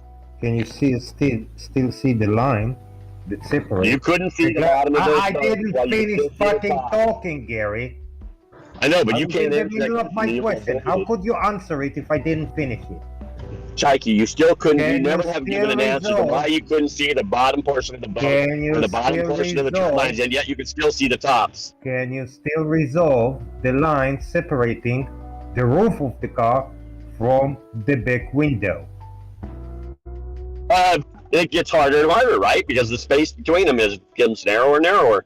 The angles become narrower and narrower. And then pretty soon you can't resolve any detail, but you can still see the top of the car, but you can't see the tires. But you can still resolve the gap between the car and the road. No, once it gets far away, you cannot resolve the Once, gap. And if you yes, can see but- there's a gap, you can't see the tires. Well, you can see. Well, And you can't see the license plate anymore. You can't read it. White. Maybe because they're Everything not white. compresses. All the information is becoming less and less You can't resolvable. see the And tires. eventually it just simply disappears from your line of sight, period, because you just can't resolve it. Maybe There's not you enough don't angle. have a line of sight to the tires. Have you thought Doesn't about matter. No, you have one. yeah. The boat in that video had line of sight to it. They couldn't see it without the zoom in the first place. So when they backed out the zoom, it was because the red portion was at the bottom of the ship, and the yellow portion, it made something that you could see happen. Because it gave you something to look at to see how and observe and how it disappeared. And that's why the bottoms became unresolvable for the tops. Why are you getting back to the boats when you're talking about your car? Because it's so obvious. I did the same thing with a boat from one of B-Ball's videos. I did the same thing with some from Critical Think's videos. I did the same thing with numerous videos where I took clips and showed them because they happened to be zoomed in. There were noticeable colors at the bottoms of things, so you had something to look at to give you some contrast. And when they backed off the zoom, you couldn't see them anymore. And the bottoms before the tops. The entire bottom, I should say, so I can clarify for Chaiki, you couldn't see the entire bottom anymore, but you could still see the top, even though you couldn't see a lot of Yeah, detail. we know that, Gary. You don't need to tell me. Bottom first, and it just becomes unresolvable, Chaiki. Thank you. Hang on, Gary, just. Hey, I'm gonna go take a shower. I just pulled in my house, so I'm gonna go take. I'll be back if you guys are still on. I want to go take a shower. I'll be listening, but I'm gonna go take a shower. Now he Have a wants cup to of leave. I want to ask a question. You know what? You got to cut it off at some point. I'll be back. If you guys are here, you can ask me later when I come back. All of a sudden, he wants to leave now. I just pulled in my house. I worked. Okay, I'm home. I'm tired. It was cold this morning. I would like to get in the house and take a warm shower and have a cup of coffee. I'll be back. Yep. Yeah, I'll be back. I'll be back. You can ask your question then. Oh, fuck Bye. All of a sudden, to Gary then, the bigger angles get smaller the latest, which means you're taller than a car. So which part of the car should become unresolvable first? That's what I want to ask him. and I want to ask, what happens when we're already zoomed in on an object and we still can't see the bottom of it? Yep. I don't care about when we're zoomed out and we can't see it. I care about when we're zoomed in and it's clear and we still can't see the bottom. All right. When he get back, hopefully he can come back and hang out with us for a little bit longer. Big shout out to 36 people watching, 23 likes. If you guys haven't hit the thumbs up, please go ahead and hit a like. There's a PayPal link and super chat if anybody want to support. Like M Stone just did. M Stone gave me like almost a $5, almost $5 with a message from M Stone. Happy holidays to the flat-hearted folks too. Riris makes the world go round. Flatardes, folks, so the riris make the world go round. Shout out to M Stone. Good one, bro. I got that. Shout out to Gary. Let him get home, let him take a shower, and hopefully he can jump back in the cold a little bit longer. Yo, hurry up, Gary. Don't be bullshitting and come back in 2 hours. He always don't take goes, a bath. he always goes back to the same subject. about him zooming in and zooming out on a boat, or him taking a portion of my video where he screen recorded a portion of my video which made it a lower quality, where it zoomed out and you couldn't see the boat anymore. I mean, obviously, if it zooms out with a lower quality, you're gonna lose those pixels anyway. Do you think that what's happening is that he splashed bullshit all over himself? Hence, he needs a shower now. Chat alert for the comment. Yeah, pretty much. Oh man, what is this image? That look. It doesn't look unresolvable, farmers. I don't know exactly what this object is, but I see big turbines in the background. What is it? Yeah, well, it's just one I've got in my collection, because you keep saying, oh, you can't see the bits at the bottom because they've become unresolvable. Oh, really?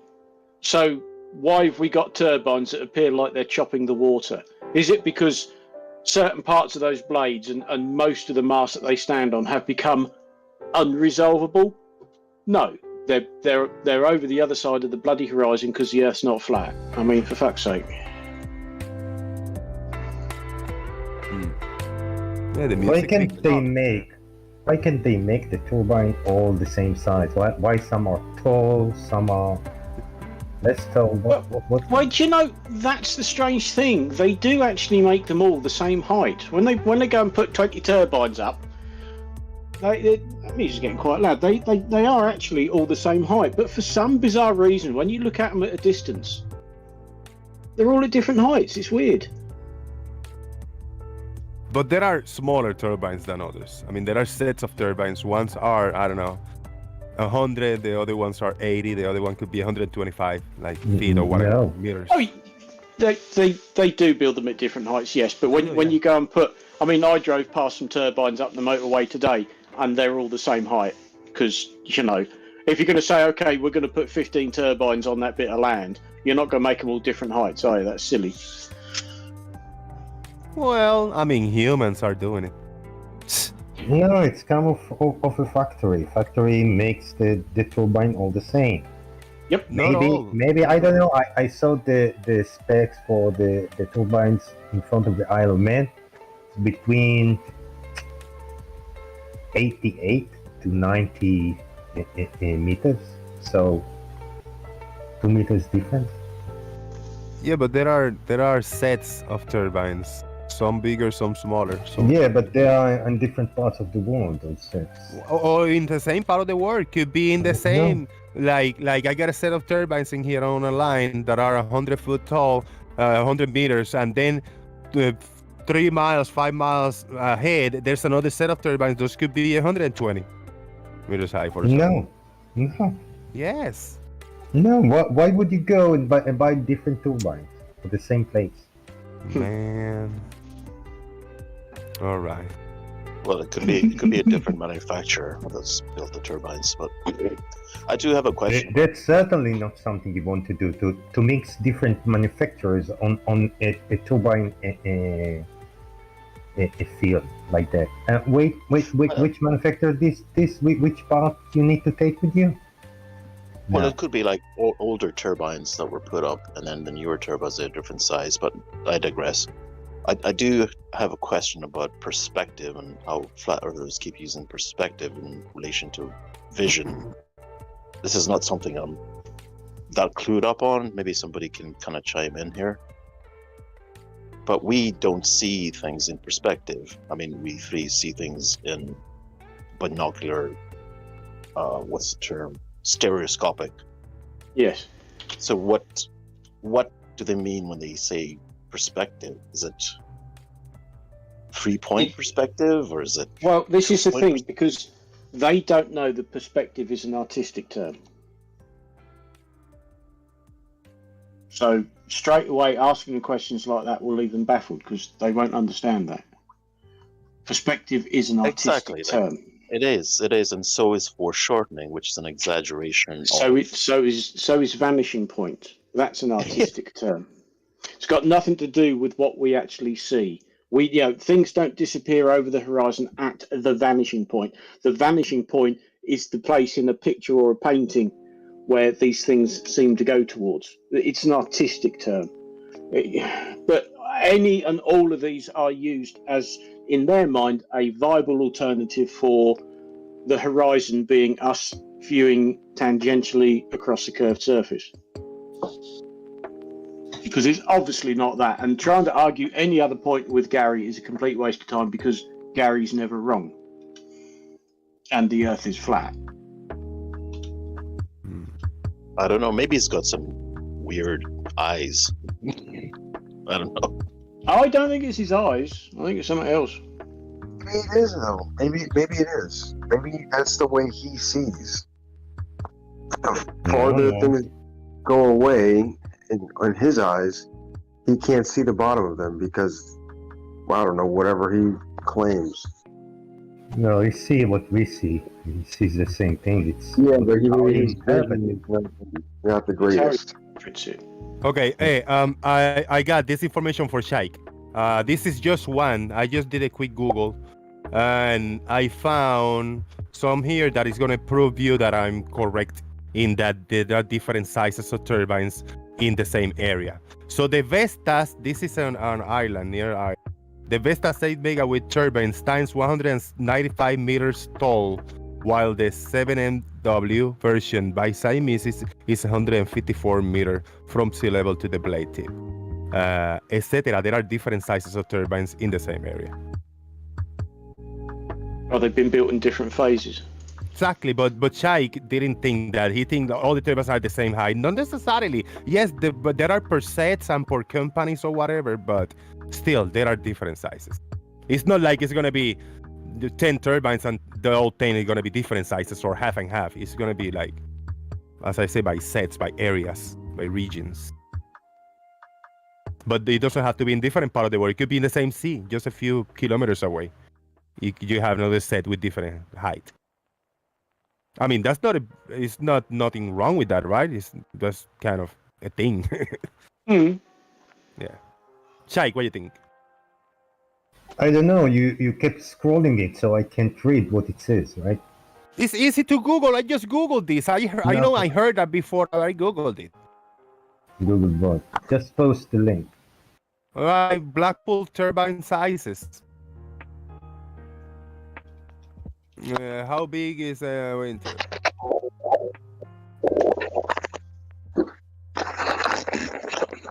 Look, even here, one of the most common turbines is the model. Oh, but it doesn't say if it's specifically in the same area. Okay. Well, I've just found the link that you were looking at.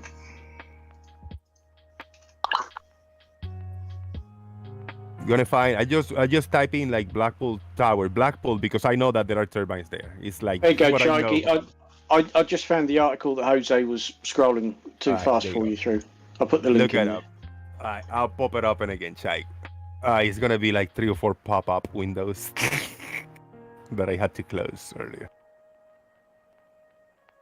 Of the world's largest offshore wind farm with 87 turbine complex in the Irish Sea. So they're all in the Irish Sea, covering an area more than double the size of Manhattan.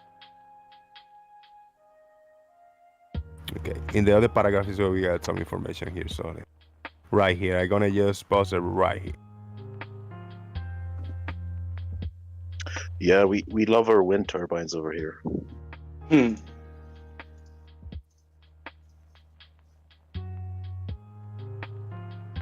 And I'm gonna scroll down to the next area paragraph.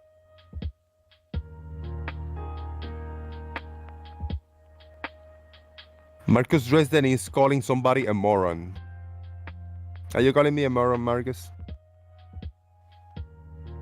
Because if that is it, I am flattered. Flattered. Well, I didn't have to pronounce it that way to sound more flat than it is. What you say, Nestle? I'm sorry, it went over my head, or a combination of both. No, I was just mentioning that we love our wind turbines in Ireland. We've got a lot of them in the Irish Sea, land turbines. Yeah. What do you know? Do you know information about there are different sizes of turbines, right? Just at the top of your head or not? No, I don't know too much about. I don't know too much about the actual mechanics of the whole thing or the logistics of the whole thing. But I do know we have various different manufacturers that have put turbines up. Whether or not those are in the same location or different locations, I can't really say. But my business partner has a son that actually works on the turbines. Find that out one day and let us know. Talk Yeah, to him one day. Let us know. You see, like here, I bet like this lump of turbines, this group right here, they're probably the same size. But maybe there's another group a few kilometers away to the north, south, east, or west that is going to be probably a different size.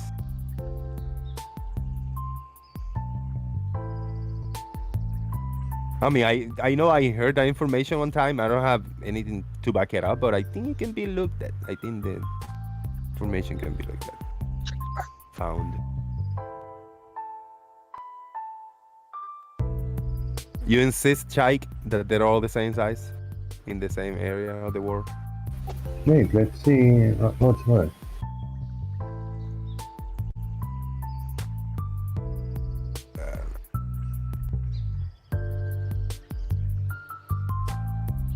It's not gonna give it in this link or information. It's on Google. It's on Google, Chaik. If you keep It's on looking, Google. I'm Google, trying to see what we're talking about. if you keep looking at it, and find the map of this project, you can see which turbines are where.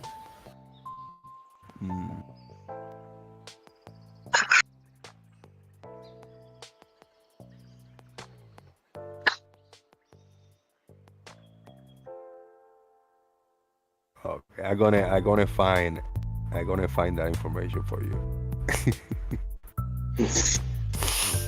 No, man. You're making me do research. Let's see if I can research like a normal person and not like a flat earther.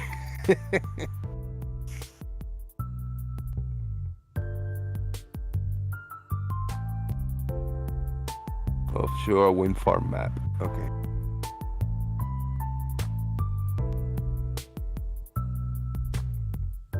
Whoa. Easy now, easy. It's a heavy page. Do you recognize this area, farmers? Have you seen this before?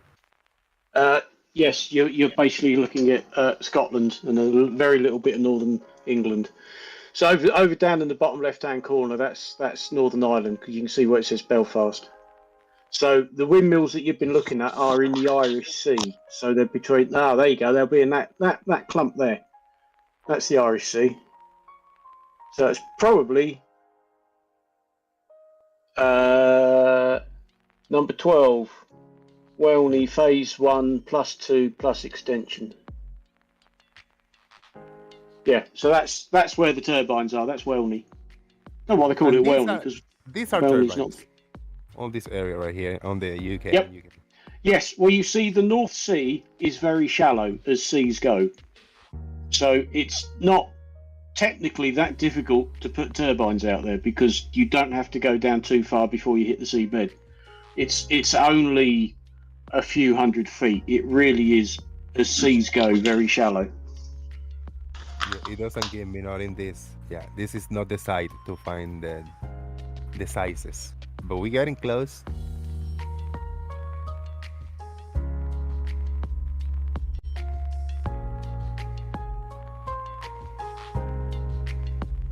The wind turbine size map in the UK. If I look at the images, an image can look at them and then inside we might have more information. Okay, let's see this one. I'm gonna open a first random site right here. And we got right here, okay, looking promising. Map of UK offshore wind farms. And all these from NOAA and the Navy and all them places.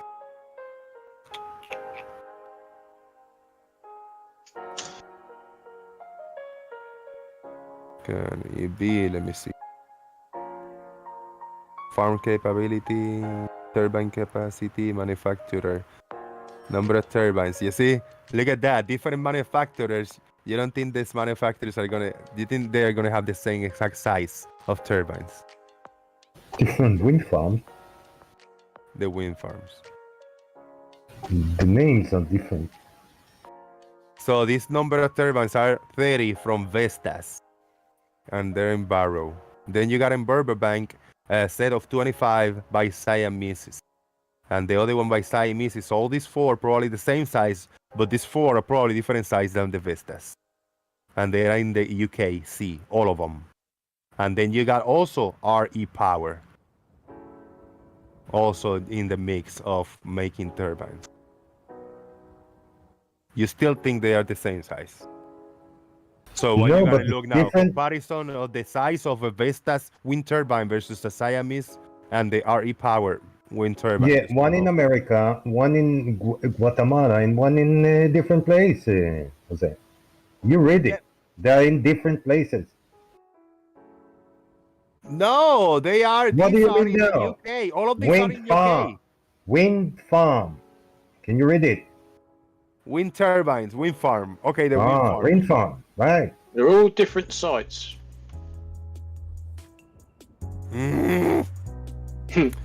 So we are not looking then. These marks are wind turbines, yes? Probably where they are. These marks. And if I want to look where the wind turbines come from, then it's going to tell me the manufacturers of those turbines, which are these.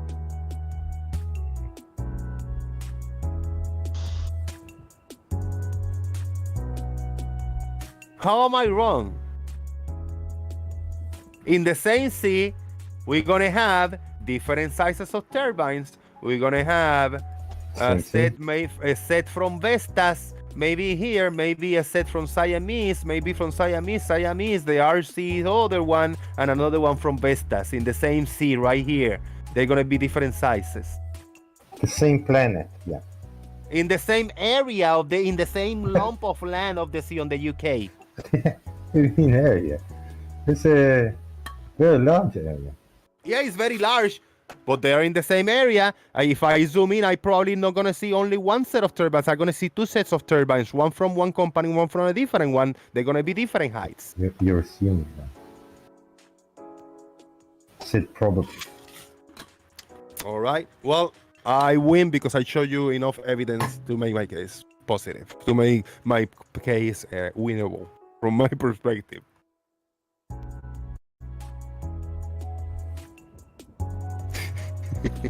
There's no point. There was no point in it. I just feel good to prove myself right sometimes. And this time I proved myself right and Chad didn't.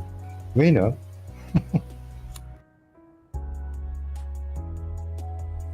And what wind turbines we're looking at?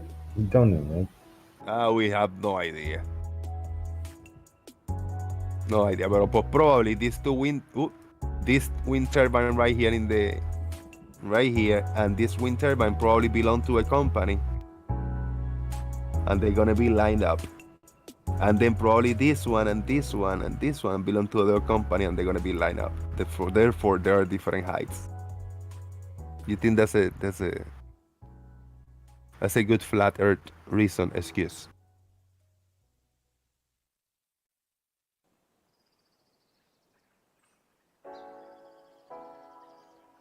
There are only 3 manufacturers. Okay. Oh, you hit like 4 there, no? Maybe, yeah.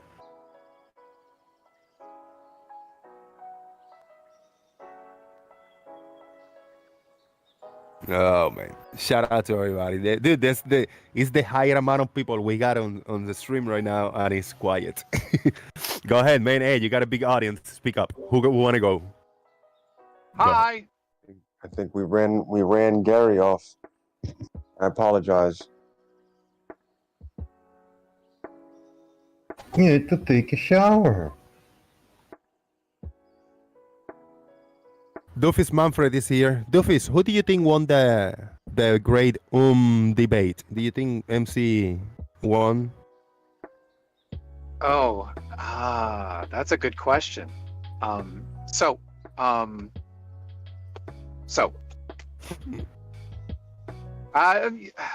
gonna go with MC Tune had the most ums, so I'm gonna go with he won it. Yeah, I think so. I think he was more concise. Definitive ums. More concise ums. Yeah. Well, no, you guys give me feedback. Was that mean for me to do that? No, it was awesome. It was funny, right? Okay, good. Yeah. Good. I was thinking about it. There was a little part I said, like, man, that's mean. That maybe MC Tune is gonna think I'm mocking him or whatever. It's not. I'm just having a laugh, man. Just having fun. Yeah, I thought it was funny. Yeah. And I don't know. I captured probably an older debate because I have heard him recently in his conversations when he's like chilling in the chat box. Yes, and that, and he go a lot like He go really long ums. It's processing. It's his way to process. Some people stay quiet. Some people go oh. I don't know. People say different things. He go instead of leaving a silence, he makes a sound. So you don't like uncomfortable silence. Yeah. That's it. Yeah, you gotta have that little bit of filler, in case you don't know what the hell to say. And if you guys think that was too long of a video, about 5 minutes, that was like 1 hour in 1 hour of a conversation only. 1 hour of the debate only.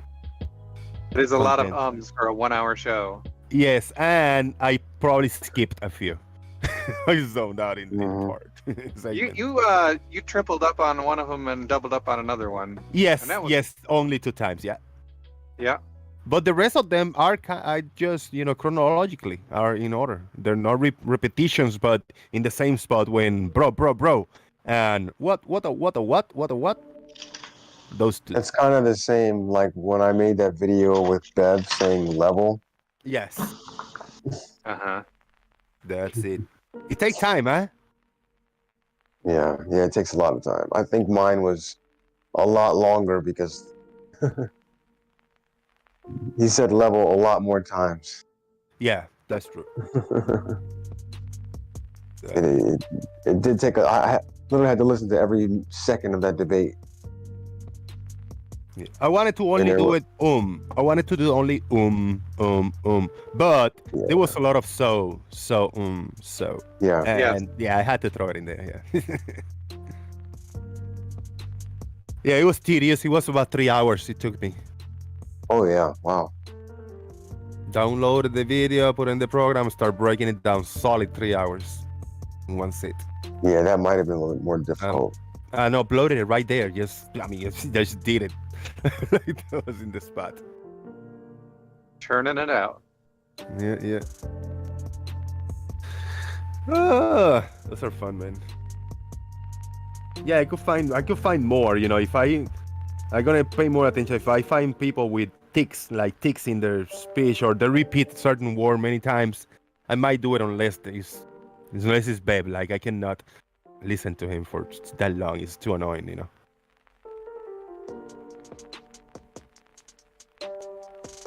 Jose, do you know what time it is where I'm at right now? Well, it is 10 minutes till 3 p.m. It is almost 3 p.m. in here. It's gotta be over there like 10 p.m. No, it is 4:52 a.m. Yeah, I was closer. I was going to guess 3 a.m.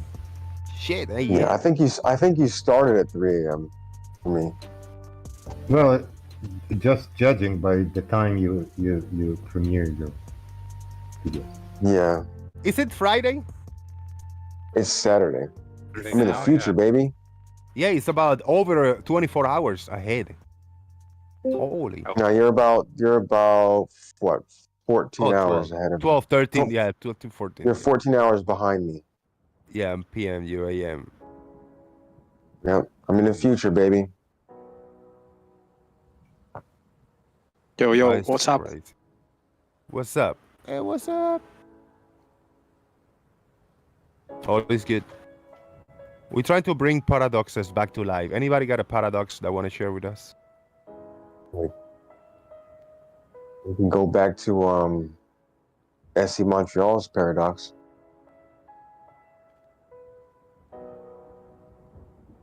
Skateboard paradox. Can you make up a paradox, the cheap professor, in the spot? Yeah, it's actually called not the skateboard, but the board paradox. Like DP keeps saying, calling the Bev's server the boring server, but then his own server is like even more boring. Like nothing happens there, except maybe if you say something that he doesn't like, he like times you out for 1 week. Damn, rough. Yeah. One week is the norm. He like it boring. Really? He times you out for a week? Yeah. If you say something true about surveying? Well, last time I got timed out from there was, I basically said that there was some stupid banter, and then I said that now the only thing you have left to do is to time me out because I hurt your ego too much. And he just said, you asked for it, and he timed me out twice because I had 2 different accounts, and I was just saying with the other account that, okay, sure, but my actual message was, if you did read it, that the only option you have left is to time me out because I hurt your ego too much. So by timing me out for 1 week, you're admitting that your ego got hurt. Yep.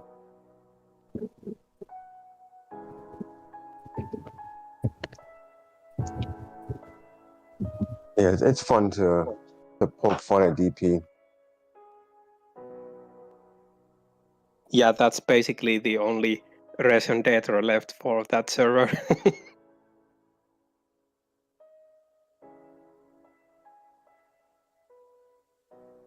He's a fun guy. He likes to misrepresent what you say frequently. Oh yeah. Oh yeah. And he loves talking about surveying a lot. But there's a lot about surveying he has to deny. Who's that? DP? Yeah. Yeah. But he's not a surveyor. Yeah, no, I'm saying he talks about surveying a lot. About surveying techniques and everything. Yeah. That's only because he's an ex-Bev acolyte, you know, and both of them know bugger all about surveying. Yeah. One of his favorite questions, if I can remember it, is, how are you going to find curvature using Euclidean geometry, or some bullshit like that? And like, as I always respond to him, exactly as you just said, you find it using Euclidean geometry. It's there if you want to find it. That's some of the dumbest questions I've heard out of him was related to that.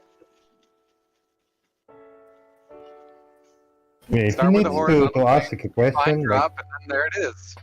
if he needs to ask a question like this, then why is he here at all? He thinks. Correct me if I'm wrong, but he shows what is it? I'm drawing a blank. An elevation profile, and because the bottom line of the elevation profile is flat, that is some sort of evidence that the Earth is flat. Because the line on the bottom of the They've all made that mistake, haven't they? Because they don't understand how the elevation profile is derived in the first place. Doesn't matter how it is derived, how the way people draw things on paper prove anything about Earth.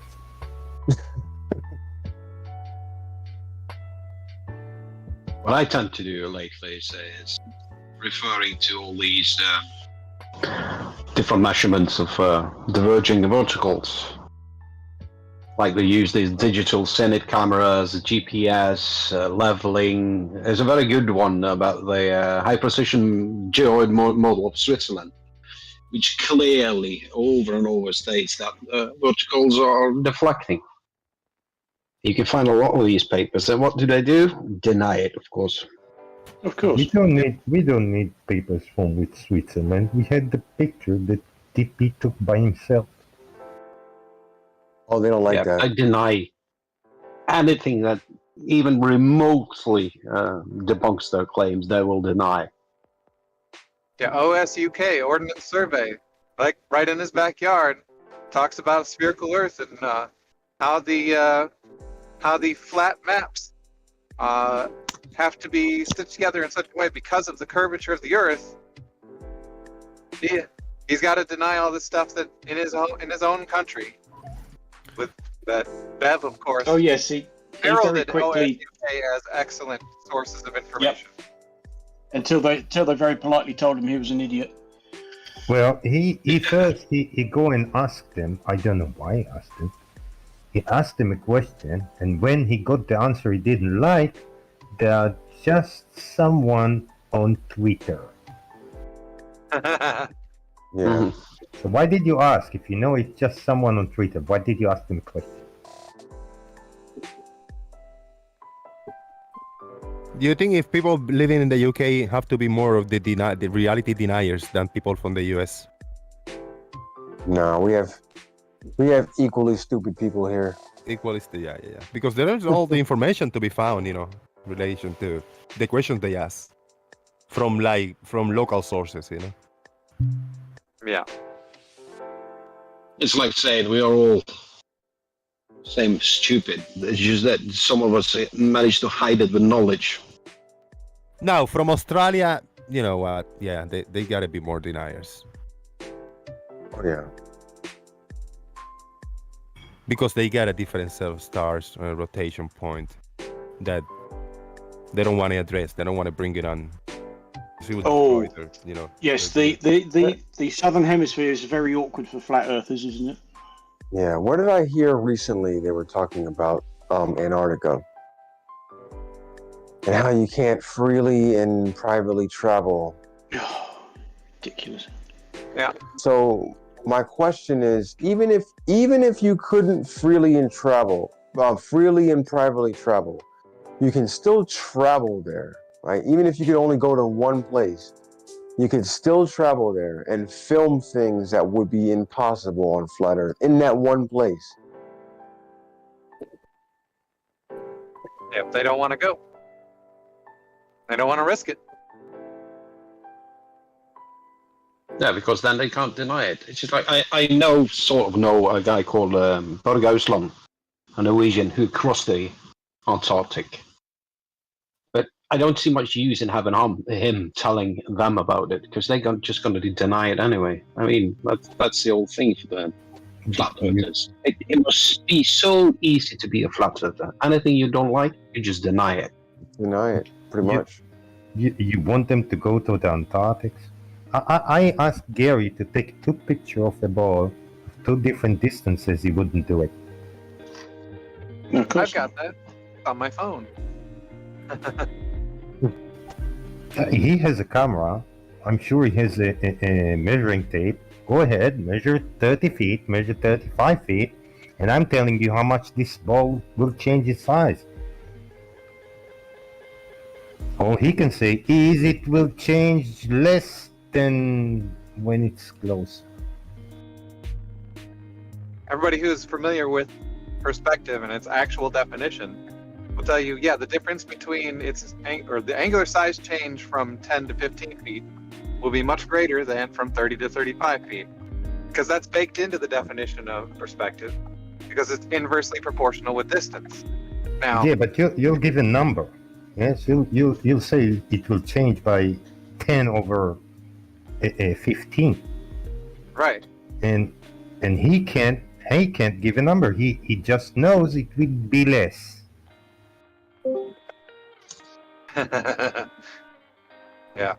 If he could model it And I out, was correct. show that And inverse I was relationship, correct. that'd be He just fantastic. confirmed exactly what you argued against me the other day. No, I asked you to said give it a number, wouldn't. Gary. You said it wouldn't be different, and I kept telling you, yes, it would be no. different. It wouldn't change as much when it's It's far a away. lie, Gary. He just confirmed exactly what I said. It's a lie, Gary. Thank I you. told you. I'll tell you exactly by how much it will change. That's what I told you. Don't tell me I told you it will not change by less. And I don't have Yeah, to tell you I think exactly we how all much it would understand change. that. I Sure just you need don't to have to, Gary. I don't think anybody confirmed disagrees what with I that, Gary. said, that things far away change very little compared to things that are I don't close think by, moving the anybody same amount of distance. I was Gary, I don't correct, think anybody Chucky. You were disagrees having with a that. fit. You cried and cried and Gary, moaned, and you here didn't we are. prove- You're you one didn't of your prove fellow you're right. globies confirming what I said. You Gary, didn't I prove don't you're think right. anybody, Gary, nobody disagrees with that, Gary.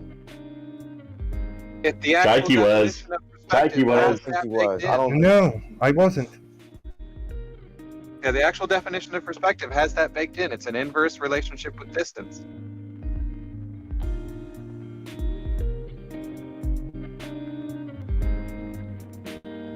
Yes, exactly like I said. Chaiki wouldn't listen. So thanks for knows that confirming I was too. I correct. don't think anybody disagrees with that, Gary. Yeah, he doesn't. He does now. You already did. Everybody knows this. Perspective is an inverse relationship with distance as far as angular size change. Everybody already knows this, Gary. Oh, hold on, Doofus. Everyone besides Gary. Okay, that's fair. Because if you know that inverse relationship, then you could actually give real numbers for how much it would change. So Everyone Gary, now, except Gary. Gary is the one who was telling you that. You wouldn't listen. so Gary, now that you're back, tell everybody how you think the bottom of things will become unresolvable before the top, and then once you're done, stop talking so someone can respond. I set up my alarm. I gotta go get my key. I'll be back.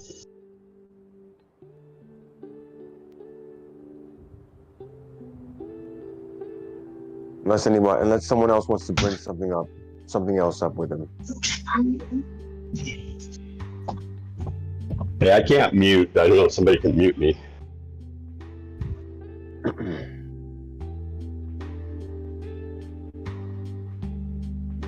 You see, even that was false. I can't mute.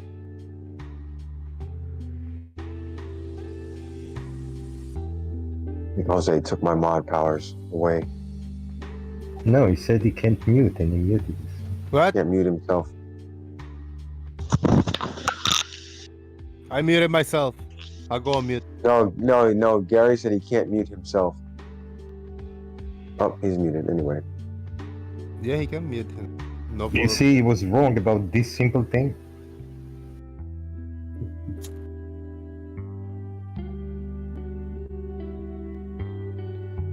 I had posted a little short video, Jose. I don't know if you can. And I know how you don't like these little short videos when we post them in here. You can't use them. Is the format. I got it downloaded, then I have to open it and change the screen. Share it. Oh yeah. But I got you. Well, what it shows is that I did it over on a table, and the crosshairs don't move on the object if it's over a flat surface. It's still loading for me. That's why. Okay. Whenever I got it ready. Okay, let's give it a try. I'm gonna switch my window. If you're already watching the screen share, it should automatically change. Let's go there. Should be visible, and hopefully it repeats itself. I gotta step away for about 5 minutes. I'll leave this in the background looping. It's like a minute. It's like a minute and something long. Minute and 7. I'll be back shortly. Yeah. It's gonna be playing in the background here. What's up with the convergence zone? What's going on? Why not taking effect? So of course there's crosshairs on my phone, and I placed a line on that. It's like a battery, and as you move it away, the crosshairs and the line on the object do not deviate from each other, and they stay the same at the same elevation above the table. Now, if it would drop down below those crosshairs, either the table is not level or there's a curve in the table.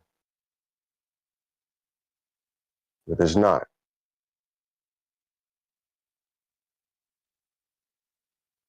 Now, when we see this over water, we obviously see things dropping below that those crosshairs. And we know that it's not going down to a lower elevation. So obviously there's some curve going on in water.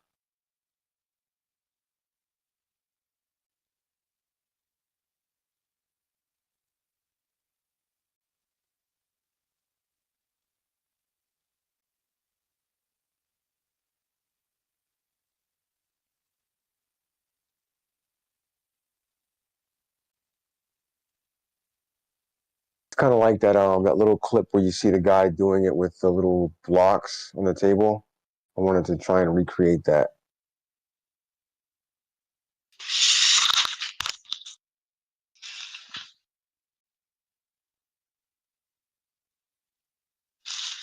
So Gary, if you're watching or you're listening, this is what happens over a flat surface. Things will not drop below your eye level if the surface is truly flat.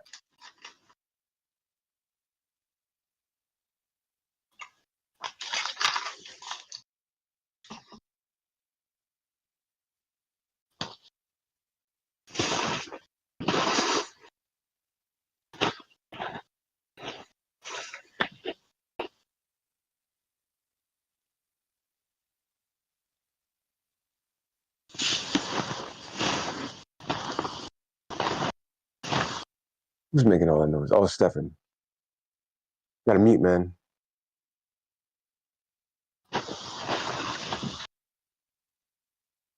I was on mute. Yeah, nobody's talking. We're all being silent. Sorry.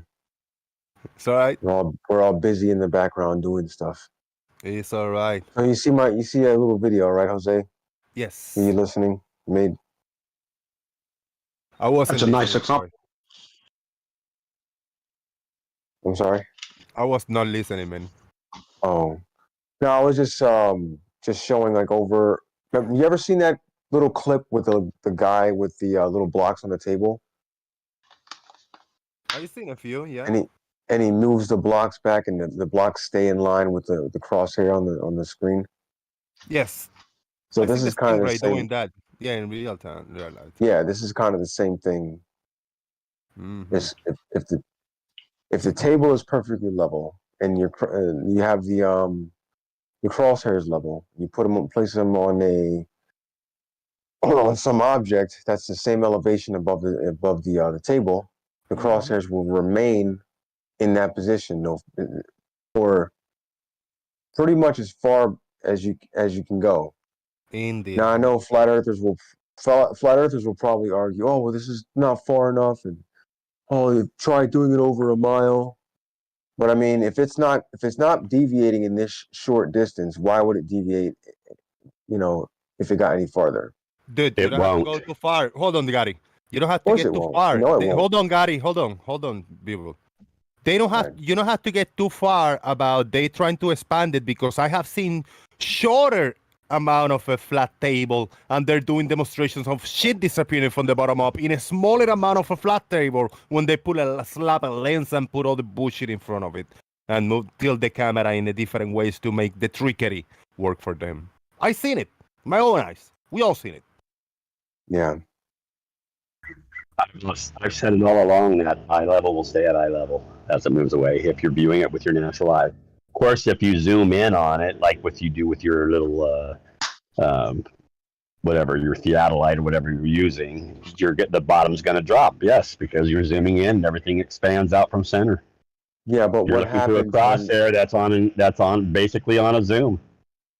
But what happens, Gary, when you were looking at things that we know are taller but are falling below our eye level? They're not falling below your eye level. When you view it with your natural eye, it's not. It simply compresses if it's far enough away and you're close to the ground compared to it, the top of it, you're going to get compressed at the horizon, the vanishing zone. But it's not. You have a limit. There's a limit. It doesn't matter. No, Gary, telephone poles compress just on down the road. The little poles down the road look tiny compared to the ones close by me. They compress. And then when it moves past the horizon, as it moves through that zone, the bottom gets cut off visually. There's just nowhere for that information to go. The angle's too narrow. No, but there's Gary, no pixel space. Gary, hold on. Unless you zoom in. I talked till I finished. Okay, let me know when you're done. I'm done now. You may speak. You have my permission. But what happens when that object that we're looking at, we got crosshairs on it, which we know is taller than us, starts to fall below my eye level? If you're not zoomed in on it, you just have some crosshairs on a regular, just looking through a glass lens. What do you mean? Crosshairs on, lined up. You find the eye level on the thing moving away from you like a car. Let's say you just get it at the same level as the top of the bumper. Okay, and that car drives away.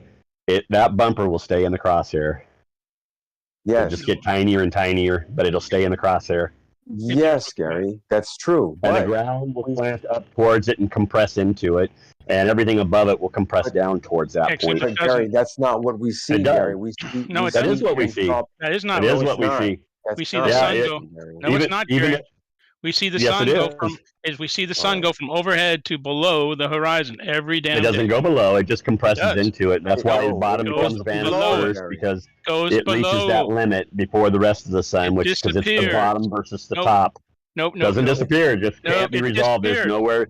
There's nowhere left to resolve it. But if you go higher, you can resolve more of it. Correct? Gary, if you hear someone talking, okay, he's interrupting me just like you think I'm interrupting him. Hold on, wait, stop. Paid, hold on. Listen, Gary, if you hear someone talking, just stop talking. I don't need a lecture from you, B-Ball, or you can just hush up. You interrupt all the time just like everybody else. And you're not going to give me a lecture, B-Ball. I just won't disappear. You can give me a lecture all you want, but I just won't talk to you. My Benga, you're full of shit, sir.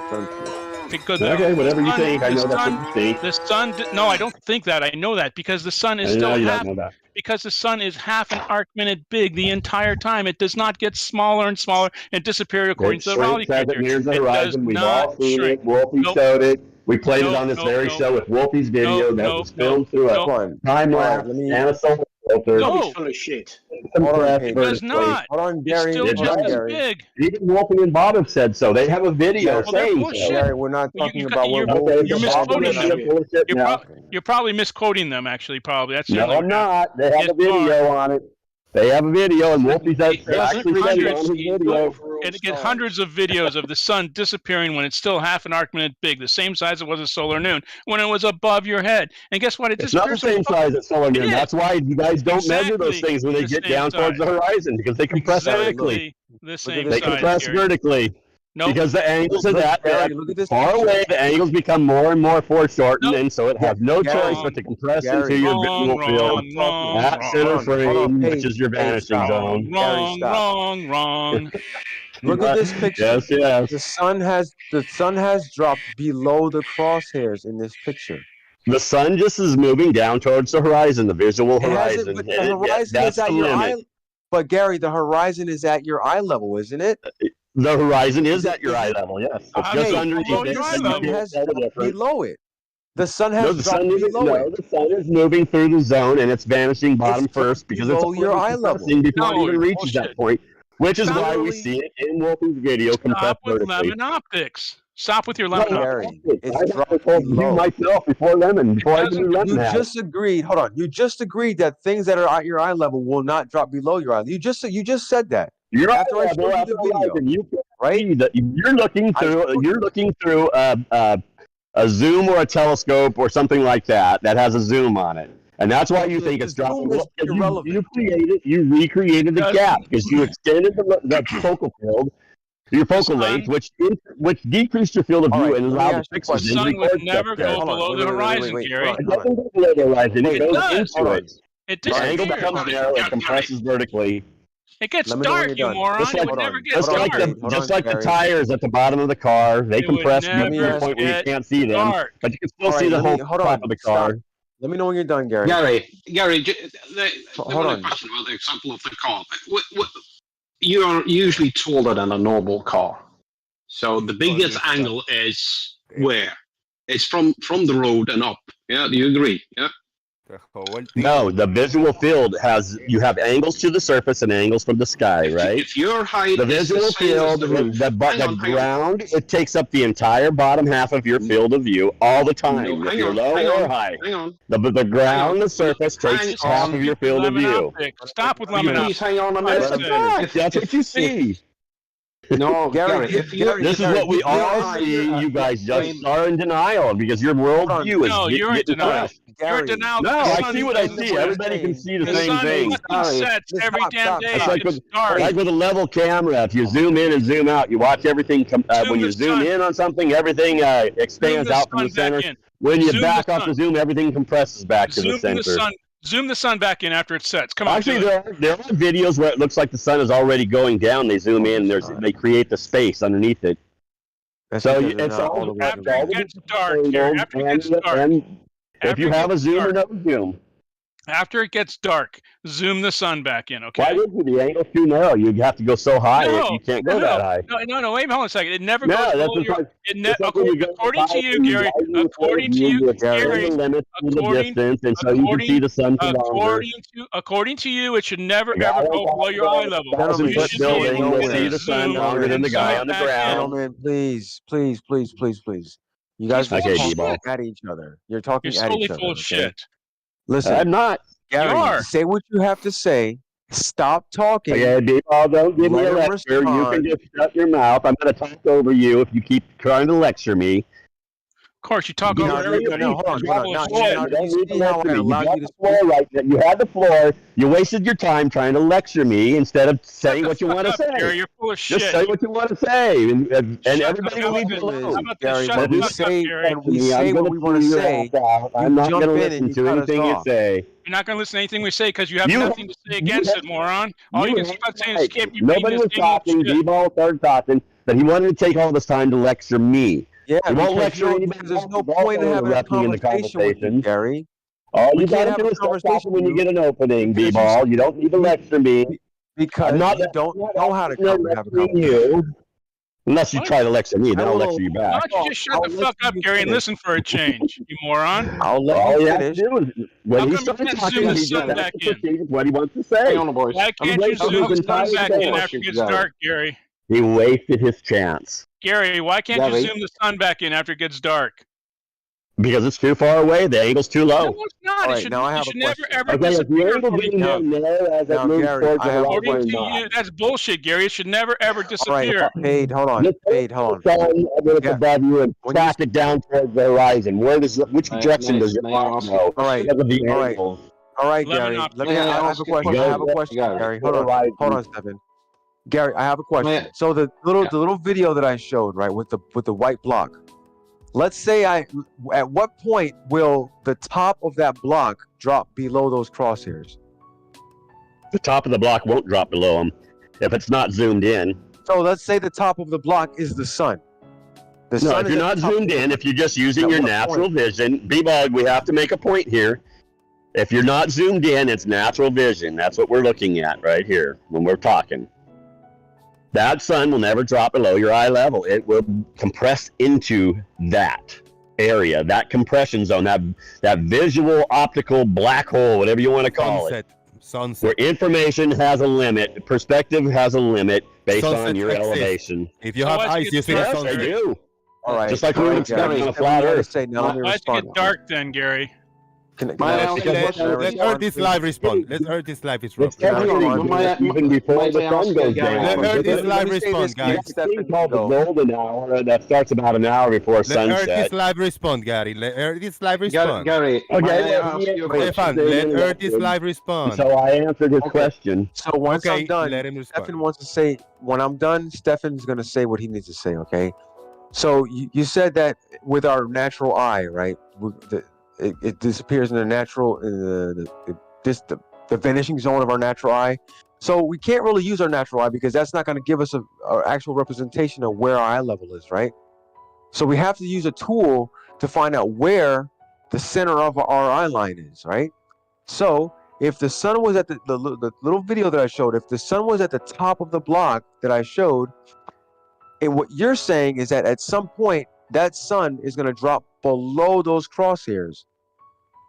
Is that what you're saying, Gary?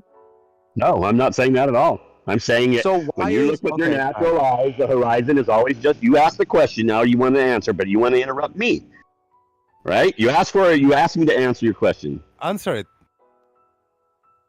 I said, go ahead. Yeah, I don't feel like it now. All right, perfect. I got a super chat by Doofus Manfred. Got me a super chat. Guys, super chat. I don't got a lot of money, and when I get $5, come on, you're going to interrupt me, so I just want to read it. Come on, guys. Doofus Manfred, $5 big. Thank you, brother. Gary Webenga, I'm still waiting for a video where the proportion obstructed of a distance object changes with the amount of zoom employed. There you go.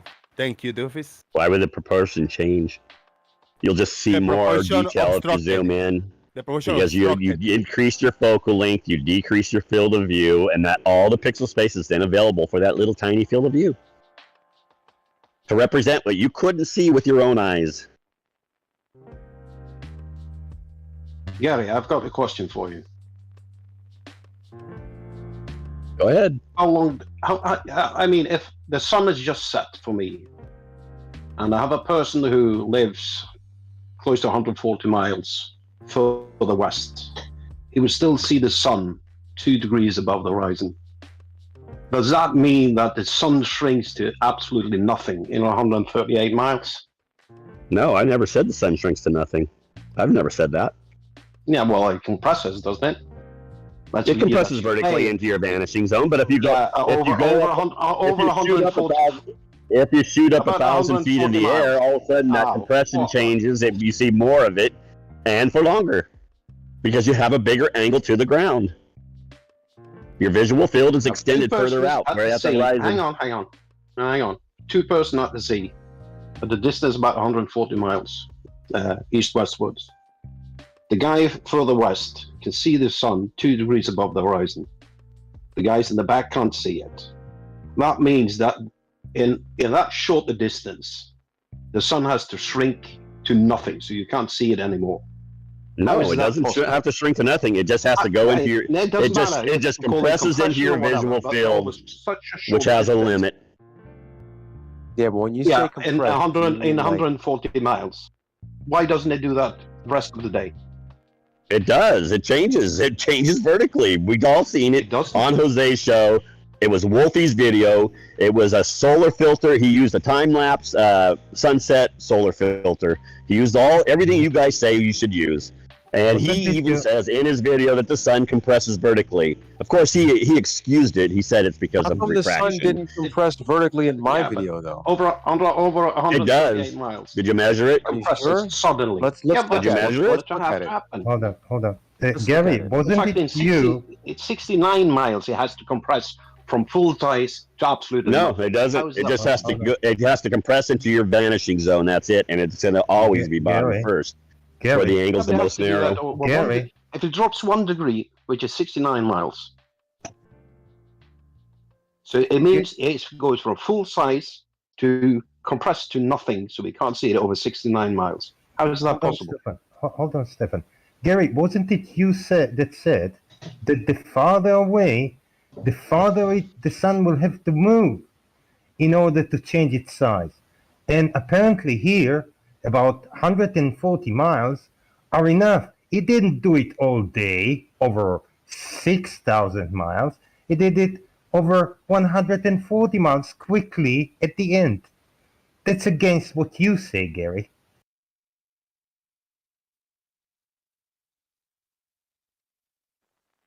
So I got a comment. Go ahead, Ortiz. Go ahead. No, go ahead, Jose. I'm sorry. Let me read this shout out to Truth Nurse. He actually hit me up with a big $25 on PayPal. Dude, I haven't seen that amount in like a week. Thank you very much. I'm exaggerating. Thank you, Nerdale. I appreciate that, brother. He says, finally a good shit show. I'll have to agree with Gary here. Believe it or not, trying to lecture him is indeed completely pointless. Boom! Nerd alert. Thank you very much, brother. Thank you very much.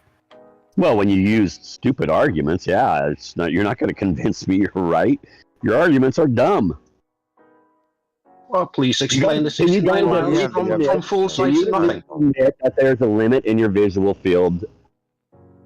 That there are limits. Yeah, but you're saying things compress when we don't. And you admit everything compresses as it moves away from you.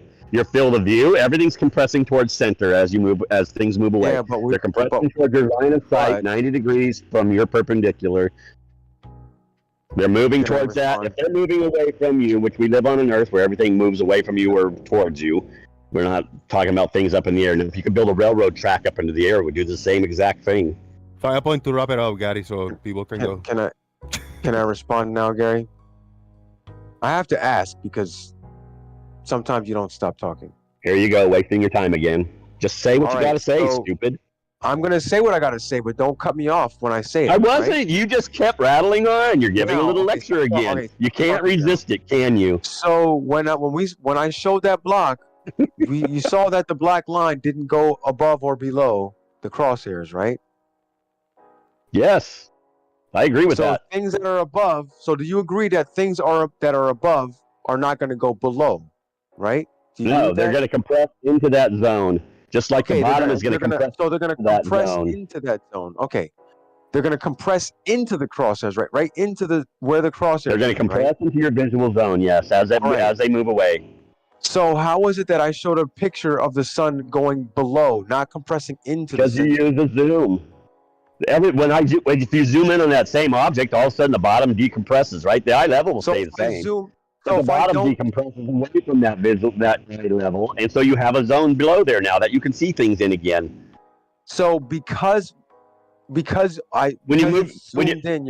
on, I'm not done, Gary. Because it's zoomed in, is that the reason why it dropped below? Yes, when you zoom in, the things that were at center move down below, lower into your field of view, and things that were at that right above that line start moving above. All right, so what I need from you is a demonstration of how something that is over a flat surface, that when you just did it. When you zoom in and all of a sudden drops below those crosshairs. They don't drop below. They are set a limit where you can see the bottom at center frame because you have a visual field that has a limit of angles, and so things are going to get cut off bottom first every single time. It's just natural, normal, everyday perspective. That's why your block, when you moved your block away, start it close to your camera, right? Get the crosshairs, make a little mark on the blocks, whatever.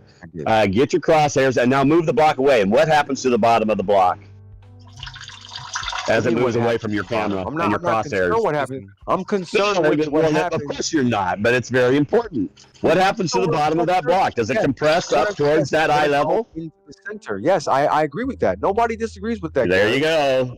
If it keeps on going, will it come to a point where you can't see the bottom at all? But here's the thing, Gary. wait, answer the question a minute, B-Ball. I'm not done. Gary, I'm not done. Here's the thing. If you have a long enough cable and keep moving the block away, there will come a point where you can't see the bottom of the block. No, there will not come a point when I can't see the bottom of the block. No, there will not. Yes, there will. It's compressing the line at the center remains at the center. Okay. Yes, and the bottom compresses towards it. If I put a dot above that line, at no point is that dot gonna go below that line. No, it's going to blend into it because that little angular separation between that dot and that line is going to become too small to see. I like the agree, bottom of the but block it's is not going to gonna become. go below. That's right. They're all moving into that line of sight, and that's But it's not gonna go literally it's an below, optical Gary. black hole where you have the limits of what can be resolved. But it's not gonna go below, Gary. No, it's not. It's going to go into it.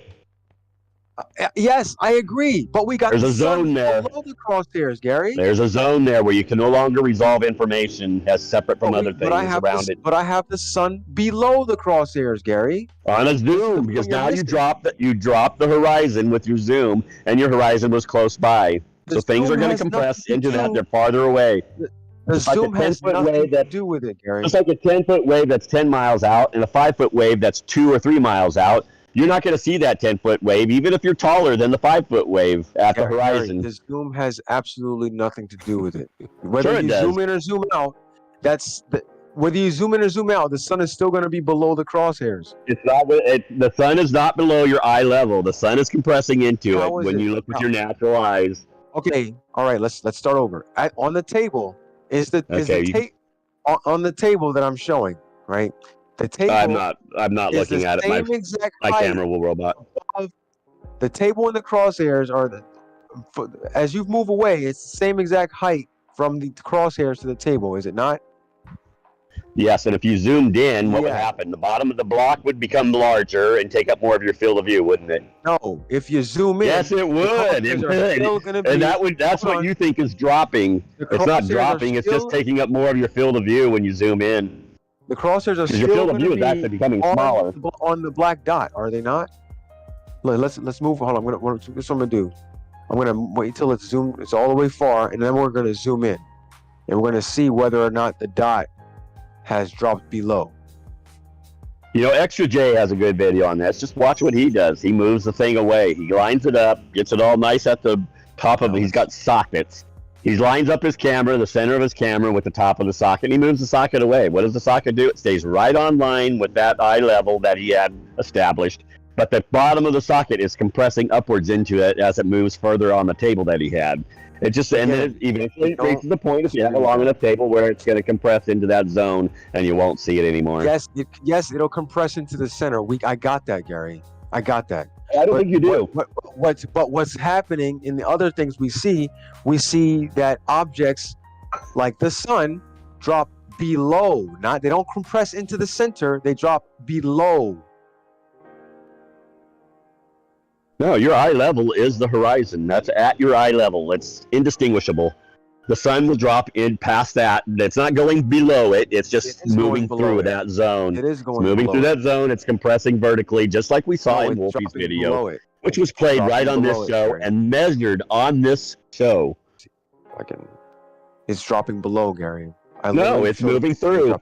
And so the bottom of the sun is going to be the first thing that can't be resolved in that zone. There's no go much higher. argument to be made, people. There's no much argument because we all humans that have eyes, we have seen the sunset. So we either take it as Gary described it is happening, is going to whatever zone and compressing, or is it happening going below the horizon? I mean, people here to decide. That's it. I mean, we can keep going around in circles, but I want to give you a big shout out. This is the first time Charlie Wells jumped in and he chipped in on the PayPal and he gave me $10. Charlie Wells, sharing my little Christmas bonus with you so he can do more often. Boom. No, dude, thank you so much, man. I appreciate it. You've been following the show for a little bit and I'm glad that I was part of the receiving end of your PP donation. Thank you, brother. Appreciate it. Go ahead, guys. I'm kind of letting it be a little bit of a shit show. Sorry to interrupt, but it's Friday. Hey, have fun, man. Go for it. So here's a picture again with the sun below the crosshairs.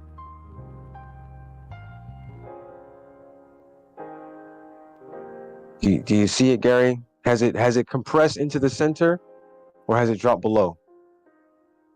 That's an interesting picture, Gary.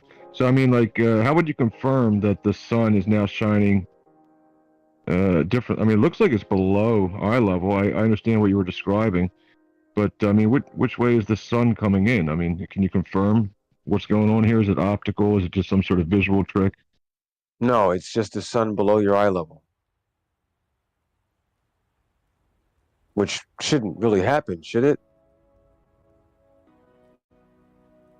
mean, is it happening? If That's the sun were- is it if- actually below? What is eye level? I mean, what's eye level? Well, eye level would be the level that your eye is above the ground. So it's a straight horizontal line. Yes. Okay. And how do we? I mean, I was interested in Gary's response. Like, what would we use? Like, I mean, is it where he's standing taking that photograph? Is it still sunny outside? I mean, is he in the daylight? Is he in the darkness? Yes, he's in daylight. And which way does the sun shining? Is it on his feet, on his face? I mean, you can see where the sun is, right? I don't know what you're asking. If he turns around and faces away from the sun, is the sun still shining down onto him? Yes, the sun is behind him now. Then it's just an optical illusion proven by the sun still shining down on him that it's not below his eye level. What do you mean? If I'm looking at the sun, right? Forget about what he sees. Forget about what he sees. He feels God. bright. He see brightness. So don't matter what you see in front of your eyes. So like the picture I got on screen. Yeah, I see that, but I'm getting daylight. Therefore, whatever no things say. Sure. Sorry to be real. It's kind of irrelevant. It's irrelevant, yeah. Well, you're saying the sun is the source No, of the I light, think- right? So you put your back to the sun, and then you hold your arms out, and you look at your arms, and the sun is still shining down onto your arms. What does that have to do with anything? Well, We see. What happened to with what we see? We see this. We see the sunset, bro. We see with our eyes. You can Yes, see if the where the sun- sun is. Go ahead, Chai. I understand what you ask. But if the sun is below you, it's not shining down on you. No way. Shining up No, on you. it's shining on your face. Well, that's the contradiction. How is it? One person is describing it as now it's shining up, right? Shining But up. I turn my back to the sun. I put my arms out in front of me, and Yeah, it's still yes. shining down. What's going on? No, shining what are you up. talking about? What are you It's like a talking about? lantern, like a flashlight in top of him hitting. That it doesn't emit light to anywhere else, but just whatever you're pointing with the flashlight. That's how you think the sun is? No thanks. Or it's like, I mean, think of it as a three-dimensional, just emitting light to the 360 degrees everywhere. Well, the sun seems to work like in as some sort of an electrical capacity that lights up the entire sky. Yeah, the entire it sky doesn't. seems to light up. It doesn't. It depends. I guess I don't know. Well, It's not what? electrical though. It's not electrical though. I mean, it seems to me in every practical way that it's some sort of electricity, right? Like solar panels, right? Solar No. power, electrical Oh, power what? being harnessed from the sun. Well, for some reason, at some Static. point, when the sun either touches the horizon, the horizon blocks the light from the sun. Does it not? I don't see it that way. When's the last time you looked at a sunset over water?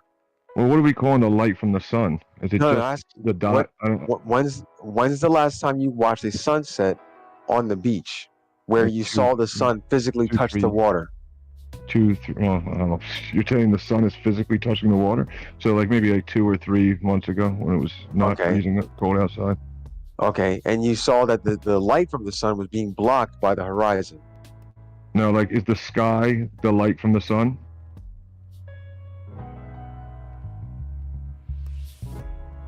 Where the sky you're being lit up, standing, is that the light from the sun also? Or no? Yes, where you were standing was no longer in direct sunlight because the sun had dropped below the horizon. Well, that's what I'm saying. The sky was still lit up when I couldn't see the Yes, sun. the sky was still lit up and you couldn't see the sun. Yes. hmm Yeah, that's happened to me. Yeah, I mean, it happens all the time. But how does that happen though? Think about that. Think about how that happens Yeah, over true, a yeah. flat surface, over the flat surface of the water. How does that happen? You're asking me, how does the sun go below us but still shine down on us at the same time? It's not shining down on you now. Now there's no light getting to you because now there's something in the way between you and the sun. But there is still light getting to me. It's still shining down on No, me. it's not. It's no longer. You're no longer in direct sunlight. You can. Oh, okay, Yeah, direct the sunlight. sky is getting light. Yeah, but you are no longer getting direct sunlight. The direct sunlight. So seeing the sun. I got you. So that's why I was asking earlier. Yeah. So the direct sunlight. Yes. Yeah, I'm not sure if I'm receiving. I can't see it. I can't. If I'm receiving it, I don't know, but I can't see it anymore. You can see, if you look up in the sky, you see clouds are in direct sunlight, but there's some clouds that aren't in direct sunlight. Some clouds are dark, but the higher clouds are still lit. Right. And you're saying what? I don't know if that's even if that's true. You're saying what? There's something in between you and the sun, which So the is higher clouds the are horizon. still lit. Right? Is the sun high in the sky? On flat Earth, it's supposed to be. Right. So then it would have no problem lighting the clouds that are closer to it, high in the sky. I just don't see what you're pointing but out. over a flat Earth, Exactly. but over a flat Earth, there should be no reason why lower clouds don't get light, but higher clouds do. Hold it. Stay up there, Kenji. Hot micing. So if the sun is high in the I keep hitting my button and it won't react, Oh, so I'm trying to even hang up and it won't do anything right now. So I don't know if you can mute. You did that earlier too. I'll disconnect you. You gotta click and rejoin. That will fix probably. Okay. So I think we've kind of gotten away from the point of the sun dropping below eye level. Well, that's the point. There's two contradicting. I mean, it's not away from the point. There's two contradicting point of views. One is saying it's physically dropping below your eyes, which is then below the ground, right? Yes. And then the other point of view is that it is not dropping. It is staying still high in the sky, but appears to be dropping due to perspective. Those are 2 points of view, right? So then you would say, all right, well, let's use the light then. Forget about what appears to be happening, right? Let's turn our backs to the sun. We're not even going to use it. Let's see what the light is doing. And then we hold our arms out in front of us and confirm that the sun is still high above us because its light is still shining down on us. Now what we could do is see if you hold your arms out in front of you and see if that makes a shadow on the ground. Does it make a definitive shadow? Probably not. I'm not doing it right now, so I don't know. But I know that way you could know whether or not you're getting direct sunlight. Well, then what are you getting? You're proposing that. What are you proposing? What are we getting? No thanks. There is a very nice video of Action Lab when you used a dark paint, and you see the difference of how much you yourself lit with the light bulb in the room when the walls are dark and where the walls are painted white. There's very huge difference. What you see you're lit with is reflection from the sky. It's not direct sunlight. It's what the sky reflects. So if you want to do a good experiment, you put yourself in a black box that it's only open towards the sun and see if the top of your head is still lit.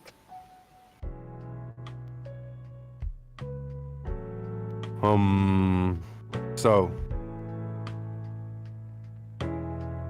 I didn't catch all. I appreciate that. Yeah.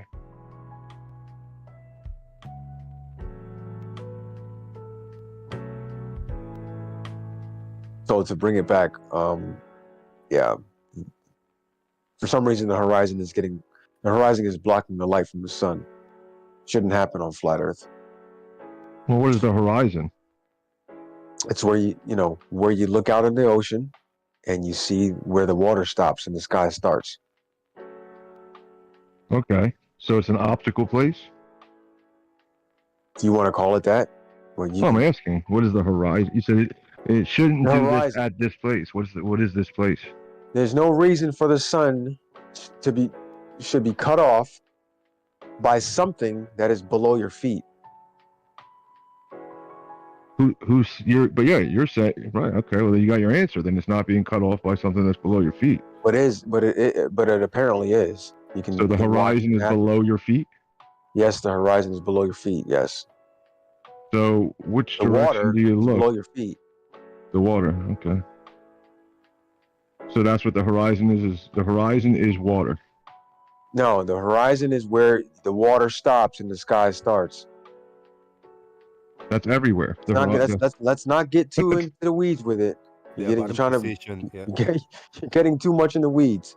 You go to the beach, you look at the water, you see where the water stops and the sky starts. That's the horizon. I mean, Now, maybe for some reason, maybe no thanks don't know anything. Maybe no thanks is like a baby toddler that never heard what the horizon is. So maybe he doesn't know. That's why he's arguing. Maybe he don't know what the horizon is. I know. Or to look. And he saw it. He said he's seen it a few months ago. So I don't know. I mean, oh, okay. We've all been to the beach. So you know what the horizon is, then no thanks. You know, when people's talking about the horizon, you know what to look at. I don't know. Well, what he's you saying asked that him it's this a question. He's saying it's a physical place where the sky meets the water, which is everywhere.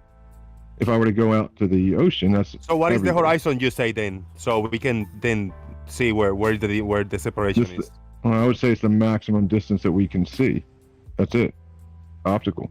Now we got context. Now we know where to take it from here. Go ahead, man.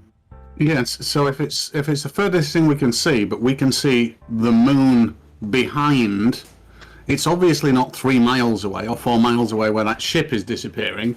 The moon is obviously a lot further distance, yet we can still see it, and we can see it on the horizon beyond it. So the horizon is not a visual limit, really, is it? You could rule that out straight away. No, I mean not at all. You're saying there's a really bright light in the sky, then it eventually gets down to where the limit of where we can see. It doesn't. No, the moon is the moon further away than, let's say, 50 miles. I don't know. I've never been to the moon. All right. How about 6 miles? Put it this way: if it was closer than 6 miles, or about 6 miles, would have a serious problem, because many people can see it thousands and tens of thousands of miles apart. So that wouldn't work if it was 6 miles away. Now, if it's further than 6 miles and my horizon ends in 6 miles, then the horizon is not the limit of my vision. And if the clouds in the distance are further away than the horizon, then the horizon is not the limit of my distance.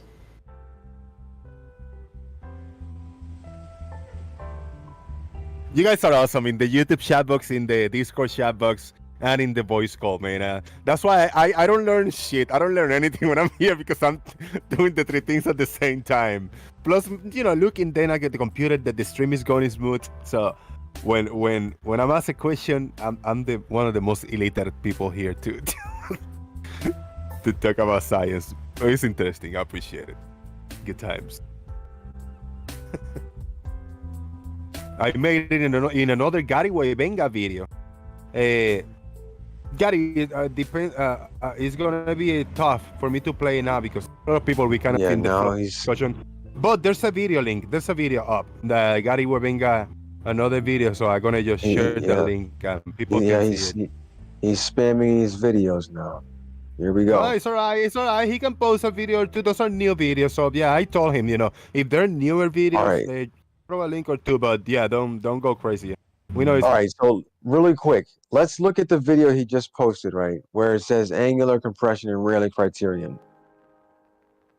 What he doesn't understand about this video, right? Look at the picture that we're looking at. You see those 2 buildings on the left side?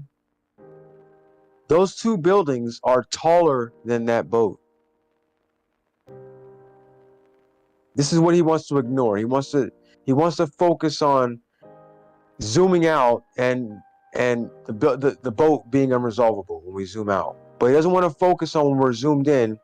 And those 2 buildings on the left side are in reality taller than that boat on the right. But the boat is taller than you and closer to you. You know what parallax is, don't you?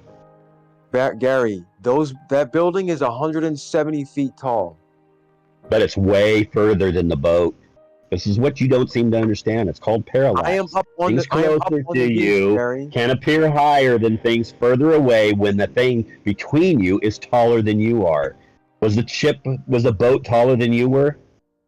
The middle of that boat was it much closer to you than the building that was much further away? I thought I was simple parallax. This is normal everyday perspective. He was responding, Gary, man. He was responding. Yeah, for real. The middle of that boat, that center line, I am taller than the center line of that boat. The center line of that boat, is taller than those buildings. Yes, because the buildings are further away. The boat's in front of you. But didn't we just go over? Are you going to say the building, the part of the building you can see is not taller than the boat? Or is that what you're going to say now? That those buildings are not taller than that center line on the boat? There's a. Can I just have a quick go? So you can do this really simply, Gary, by asking yourself the following question: can something below my vision get higher? Doesn't matter the distance. Get higher in my view than something above the center of my vision? Doesn't matter the distance. If you go up in elevation, something that was below your thing will look higher than. No, let's stop with the elevation. Like the buildings. If you go up higher, the buildings will suddenly be. You'll see the whole bottom. They'll be. You can even get the horizon behind them if you had water behind them. Yep, thank you for answering a question I didn't ask. So my question is, we don't go up in elevation, we stay in one place. Don't go up, we don't use anything else.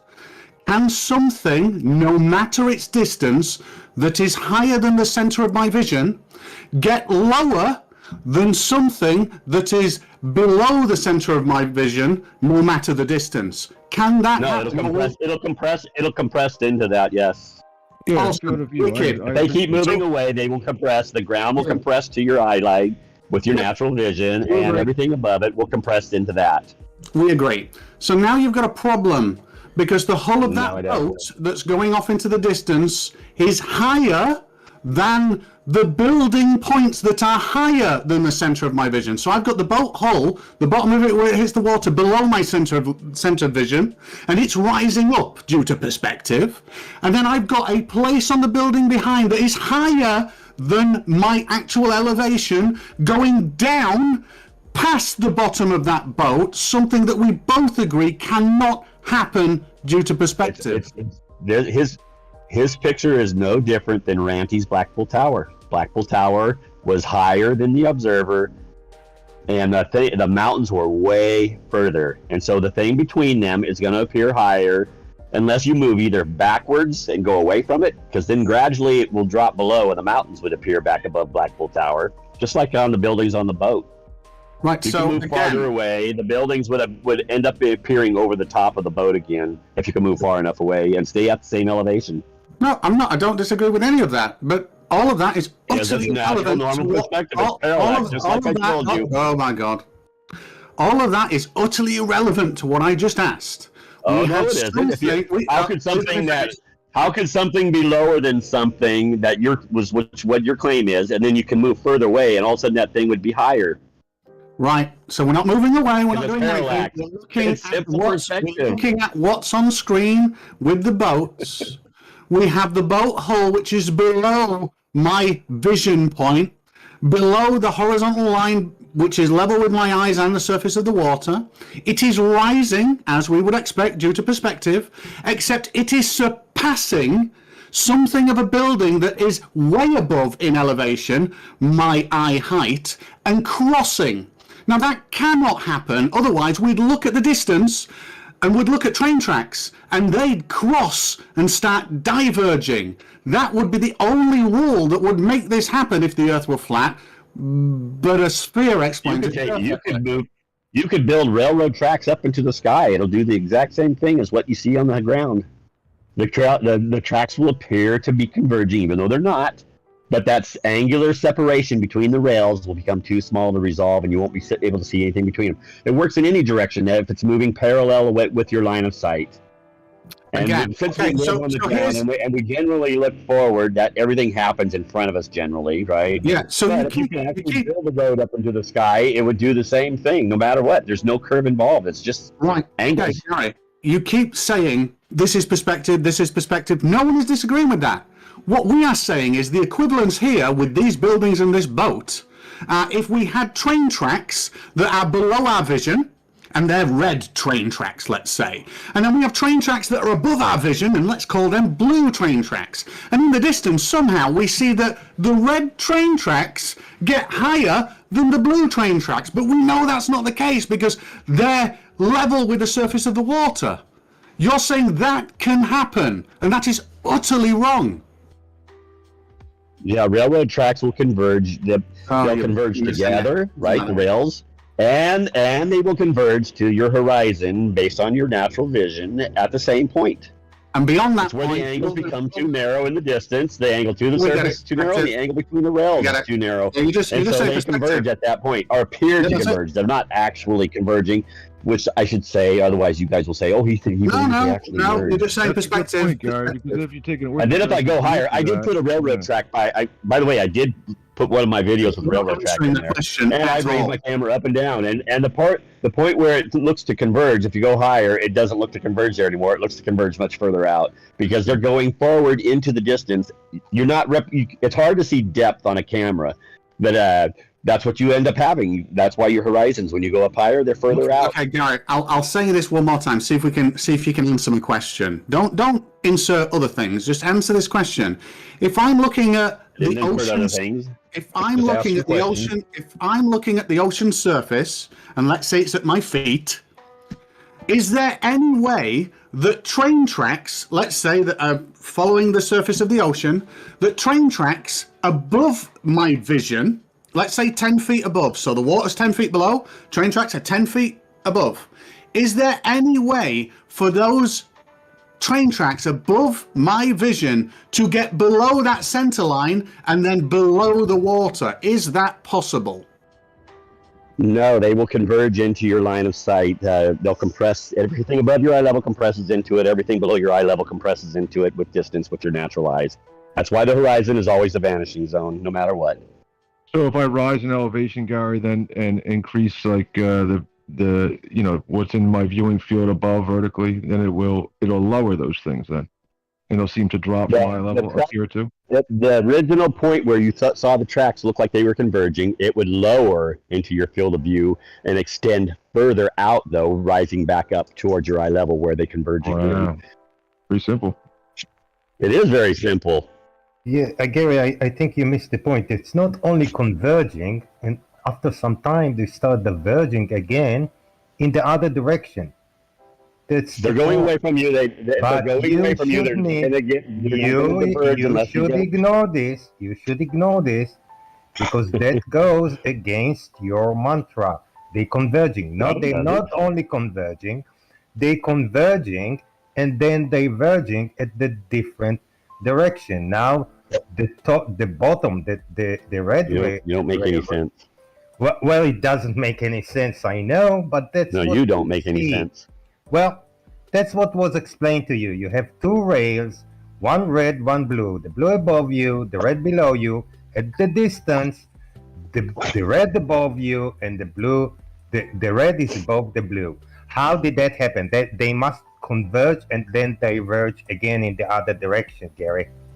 No, they don't diverge again. In your field of view, they don't compress towards the center point if they're moving away from you. That's not true. If they're moving parallel to your line of sight, they will converge towards the center of your line of sight. Let me ask a question real quick. If they move parallel to your line of sight. So then how would that happen? Yes, well, that's how perspective works. But they're not. If they have an angle that's a little different, obviously. But then if you just look the direction they're going, let's say they angle off towards the left, you can watch the same thing happen. Just put your line of sight that direction and watch it do the same thing. Gary, if everything converges to your line of sight if it's moving away from a parallel with your line of sight. Yes, we agree with that, Gary, but and they will converge to a point where you can't resolve things. You seem to keep forgetting that we're talking about things dropping below that convergence point you keep talking about. They don't drop below it. They just go into it, and they can no longer be resolved. And it's going to be examples of it. We think it's clearly, but it's clearly to me that they don't. We're showing you evidence of this actually happening. And limits of your field of view. That's why you go higher, you see further for longer time. We're showing you evidence of this actually happening. So when you rise higher, B-ball, right? Like when you rise higher, is there more sky in your view or more earth in your view? You can have both. That's irrelevant. That's irrelevant. You're going to have both. Both are going to have. You're going to see more of both if you go up higher. More of the sky. Wait. The sun without touching the horizon, the sun will suddenly be above the horizon, and you'll see more ground surface for more detail on the surface for much further. Well, hold on. Hey, Gary. So if I walk, you see the hallway that I don't know if he's still showing it. Can you put the hallway back up on the screen, Jose?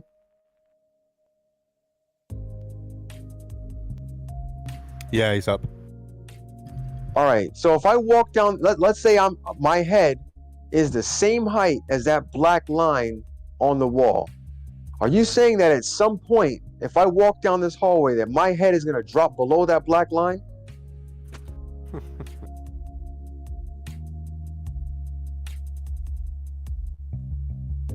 Yes or no, Gary?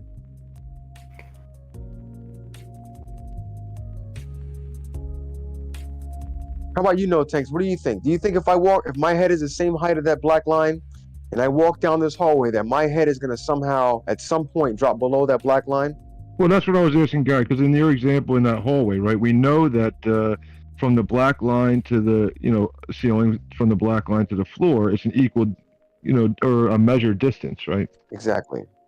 We know it's a measured distance between those two. So I don't know if your head would start at that black line or not, but now if we were to raise the ceiling up and keep the black line the same, right, and somehow be able to get that into the view, or just raise the camera up, then what would happen?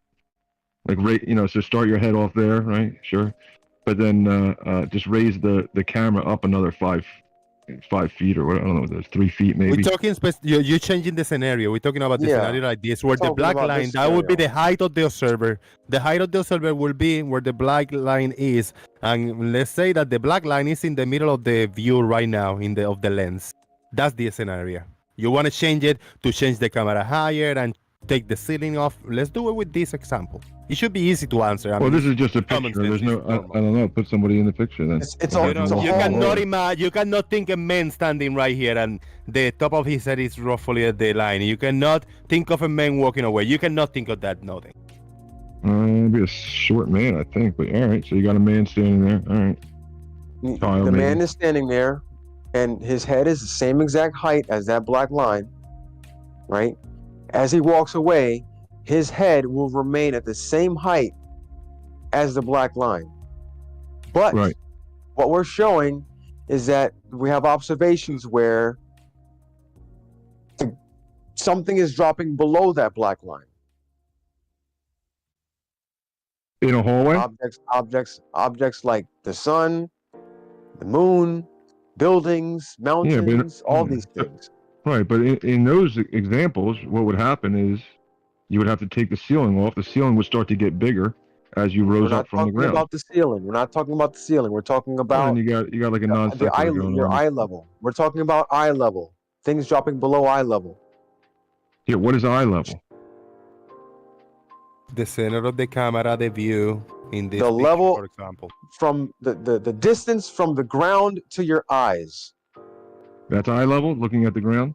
Yes, the distance from the ground to your eyes. Where your eyes fall, where your eyes are at, what you're looking at. I'm looking straight ahead, yeah. You're looking straight ahead. That's your eye level. Right, so a person is 5 foot and he's looking straight ahead. He's looking at his eye level. If a person is 10 foot, he's looking straight ahead. He's looking at his eye level. Eye level is your height. Your eyes, where you're looking at straight. All right, yeah, if you think we can look straight, okay. All right, yeah, but so in every hallway example, yeah, the person's head stays at the black line. Yeah. So let's say the floor is water. Okay. Now we're in the ocean, right? Since the ocean is supposedly flat and level, like this hallway. There's to be on a flat Earth, right? That black line is my eye level. So as things go away, which are the same height as me, they should remain at that black line. Especially now for some reason, we're seeing things that are taller. Hold on, wait, hold on. Oh. For some reason, we're seeing things that are taller than that black line drop below that black line. We don't have a black line on the ocean. Okay. To reference, you need a reference point. Yeah. Your eye line, your eye level. That's the reference. We're using the black line as eye level. Right. So then, when you go and take it out onto the ocean, right? You don't have a reference point. You don't have a black line with you the whole way. You could use an auto level. Right. So then you need something off in the distance, like a measuring, you need a measuring rod to reference. Something. Yeah.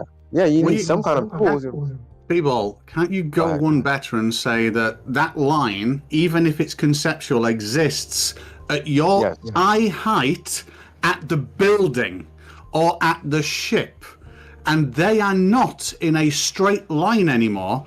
The building has sunk down and the ship has risen up, but oddly enough, a ship with your eye height on it on the hull in the distance is down, and they don't follow a line anymore, almost like the Earth was curving. Right. So you create a line from your eyes to an object to another object. But on a distant object, you're hitting well above or somewhere higher than your actual eye level. Don't fall in the trap, Which no would thanks. basically mean Don't which would fall basically in mean the you're trap, looking no up. thanks. If you believe in objects, then you're not in the truth camp. Which would basically mean you're looking up now. Don't fall in the trap. Yeah, I mean I hear what you're doing in a way, or I guess. So you're saying now you're looking up, so now you're not looking horizontal? Well, apparently not, because the ground is curved. No, you're still looking horizontal, right? You're claim looking it's at a horizontal. tangent? Yeah, you're looking at a tangent off of a curved surface. Right. So now the When you're water at the is beach. right. So we got the globe, I guess, right? We got the globe in this scenario, and I'm a little person on top of it, and I'm looking out straight, right? And that's like a tangent. It's a plane, a tangent plane to the surface of the sphere. So now I'm looking out straight, and what happens? You say now there's water coming up, even though the water's dropping away from me. Just appears that way, but at a certain point, things start dropping below. No, I'm saying the water. There's a sagitta, right? So when I look out, I'm not tangent to the sphere. I'm hitting the sagitta, which is tangent to the sphere, right? It's not curving up. Okay, so you're not. If you're using some sort of tool, right? You're not pointing the crosshairs of the tool at the surface. You're making them level. You're making them level across the surface, or you're creating a horizontal plane. They're not touching the surface, right? They're not touching the surface. 4 feet or so above the surface, right? But if we lowered that horizontal plane down 4 feet, then it would be touching the surface. It'd be a plane on it, but we're going to raise it 4 feet off the ground. Okay. Yes. So now that horizontal plane is intersecting something that's a lot taller than us. Well, it can't be the Earth, because the Earth is dropping away from us. It's an object that is sitting on that is on the surface of the Earth, like a building. Let's say a building. You can say a building. All right. Okay, so over a flat surface, the crosshairs should be hitting at the same elevation on that building. But that's not what we see. I'm still trying. I lost you for a second, but I'm trying to understand. So we don't have a building yet. We have the Earth. We have the water. We have a horizontal straight line tangent through that sphere, and we look out, and it doesn't drop away from us, or it does. No. Okay. Let's go with what we see in reality. Right. We see objects in distance drop away from us. And we know that because when we use tools like auto levels or I don't see them drop away. I see them get smaller. Hold on. I don't see anything in reality dropping away from me. We use tools or auto levels, right? We see that the crosshairs are hitting above where they should be hitting on a flat surface. Well, how are we determining it's flat or not flat? I mean, that's your position, though. You guys are claiming that it's flat, but it's not behaving as if it's flat. It's behaving as if there's a curve. So you have a horizontal line to determine whether it's flat or curving, right? So you set this horizontal line. Yeah, you have two surfaces, right? You have the surface you're standing on, which is curved. Then you have the horizontal line, which is at your eye level and was represented by crosshairs in an auto. Is it a convex Earth or a concave? It's a convex. Right? It's convex. Right. Yes. Right. Curving down. So if I draw a horizontal line on the top of a convex Earth, then the the horizontal line will stay where it is, and the earth or water will fall away at all times. Yes, and we observe that by seeing that our eye level is hitting the higher on objects than it should be on if it was flat. How could the water ever get in the way? Because the surface is curved. It's falling away. You ever hold a basketball in your hand? Yeah. And you put your eye down to the basketball and you run your finger over the top of the basketball, and at some point your finger starts to get cut off by the surface of the basketball. Yeah. Okay, that's what's going on. You're horizontal, you're saying is tangent to the sphere, right? Like if I put a level on top of the basketball, that's me setting a horizontal. Sure. All right, so a straight line, a straight edge or level on top of the basketball, that's the horizontal. But you're saying that as I look... Let me do this. Hold on. No, I'm sorry. Go ahead. I'm gonna turn my camera on, and I'm gonna show you this visually. If it's really this hard for you to understand. Well, you're saying it's falling away from me. Why would it be blocking my view if it's falling away from me? Hold on. If I'm always on top of this ball, I'm always because the things, no thanks. The things in the distance are dropping faster because they're further over a curve. But the water's rising and the things are dropping at the same time. No, the water doesn't rise in elevation. The water apparently rises in vision, just like a flat surface would, except the things in the distance are dropping at a rate that is matching the curvature of the Earth. Therefore, they drop faster in the distance. Yeah, but what makes you think the water rising? If I'm like B-Ball said, if I take a basketball and I put a level on top of that basketball, right? And now I'm going to do that, right? And every time I measure from the basketball to that level, right, to the straight edge that's tangent to the basketball, every time I take a little ruler or whatever, I'm going to be measuring down from that tangent point, no matter which way I go, left or right. I got my camera on. So I should always. Got you up on screen. I put you up on screen, brother. Can you see me? So I was able to print out some buildings, 3D print some buildings here, right? That's. Mm-hmm. And I have a basketball. Can you see the ball? Yep. I don't know why I'm even doing this. So I go back with that. Some of them disappear. I don't know where you're at. See? Can you see that? You can't see the bottom, can you? Hold on, no thanks. Click on YouTube Live on the voice chat and it show you all the icons, and you should move around, and Beeble got his camera on. Just click on his camera. Yeah, I did. Yeah, I saw it. Yeah, he's just. There you go. So you see green, it. he's just With the Lakers, with the Lakers shirt. Okay. Mm-hmm.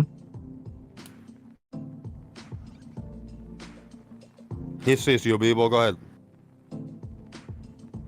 All right. So now got buildings here, right? See the buildings? Yep. I have a ball. Right? As you move away, the bottom gets cut off. Yeah, they tilt back. Yeah, I see that. Yes, because it's a really small ball. That's why they tilt back like that. Right. If the ball was a lot bigger, it would tilt back less. Right. So if you, okay, I see that's your conception, right? But with that same basketball, right? If you take that, put that back to where it's on the top, the buildings. If it's right on top of the ball, right? You see like the tallest building, right? Going left to right, it's measuring down. It's going down. The curve of the Earth is going down. Yeah. Yes. Down. It is. So that's a horizontal line, right? Tangent to the sphere. So I should see the water and the buildings constantly dropping away, and only away. If you're really small, standing on this ball, you're really not gonna notice that. Whatever you're trying to say, I guess you're trying to say that we would see the water should be constantly dropping away, and it does constantly drop away. Yeah. But I think what you're trying to say is that but we see the water rise up. Is that what you're trying to say? Yeah. Well, obviously, that part is perspective. I got it. I got that. That part is perspective. It's gonna look like it. Of course, it's gonna look like it's dropping away. Even if you're standing on a hill, looking down the hill, it's gonna look like the hill is rising up, because that's just perspective. Oh, okay. But over the water, right? This is the water, right? These are buildings in the distance over the water. As you get farther away, the water is gonna cut off the buildings. Yeah, we Just should like that. never be able to. We should never be able to. A 6-foot observer at the edge of calm water should never be able to see anything further than 3 miles away on the surface of the water. Right? That's not true. What do you mean you should never see anything 3 miles away? Well, There's things that are taller than. There's things on that the are a lot surface. taller than you in a distance. No, on 3 the miles surface is of the not water. that far. Yeah, 3 miles not. is not that far. Yeah, so on a globe with a rate 3959, a 6-foot observer at the edge of the calm water should see objects touching the water disappear over the curve of the Earth at 2.99 miles. You forgot to say in a vacuum with no atmosphere, right? So wait. So do you think a 30-foot building? You think a 30-story building we shouldn't be able to see that 3 miles away? Just disappears like rendering of a rendering of a video game. Like a rendering of a video game. If it's 3 miles away or further, you just shouldn't see anything because it doesn't render. Well, it should be like when people I listened to what he said. He said on the surface. Yeah, the surface, whatever's touching the surface of it, not the top of the 30-foot building. Yeah, he's not so, like when people showed that structure being, falling backwards, like a sunset, right? There's no way to zoom in on it because there's a physical Earth curve blocking the view. There's no way to zoom in on it. It's gone. It's behind a physical barrier. Exactly. Wait, but there's also air which has physical properties and cause refraction. So you can't say the shape of the Earth is the only thing that affects it, right? Only idiot like Quantum Eraser was saying. And then when you ask him, so why do you see it differently every day? He will say refraction. Well, we'll see what differently. Here's Black Swan, for example. Like objects on the surface of the water should always disappear on the surface of the water. Evidently, they don't. Miles for a 6-foot observer. So, like, if we went lower, then it would be even shorter of a distance. Like 1 foot would be 1.22 miles, which is only like around a racetrack, like for a track runner, right? Like 4 times. That's living in a world without refraction, right? Living in a world without refraction is what we're talking about here. Right, That's what you're talking about here. I can change a QE argument, and I say on flat Earth, objects should always appear at the same place all the time. Yeah.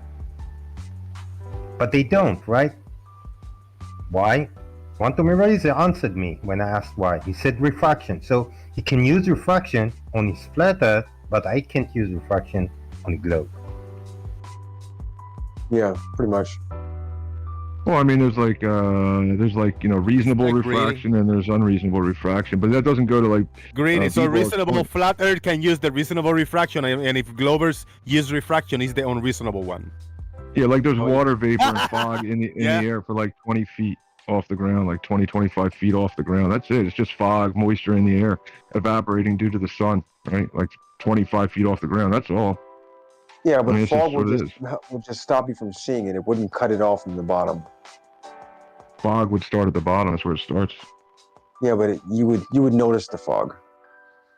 Mm-hmm. Yeah, I mean, you took fog out of all of the things I said. Dude, but yeah, if you water got a vapor, fog, whatever. If you got a big enough object, 100 foot, 200 feet, 300 feet, whatever it is, big object, you can scale that object.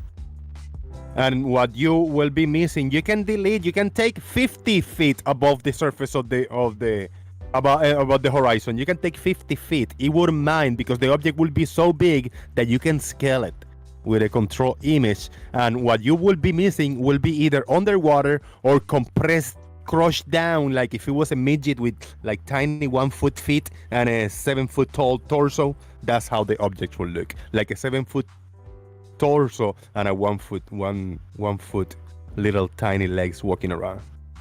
Yeah, I was still trying to. I mean, yeah, that makes sense. But I was trying to get the idea of this horizontal that B-ball was set. We were setting this horizontal line tangent to the sphere, and we know it's horizontal. We know it's a straight line, and just because we know.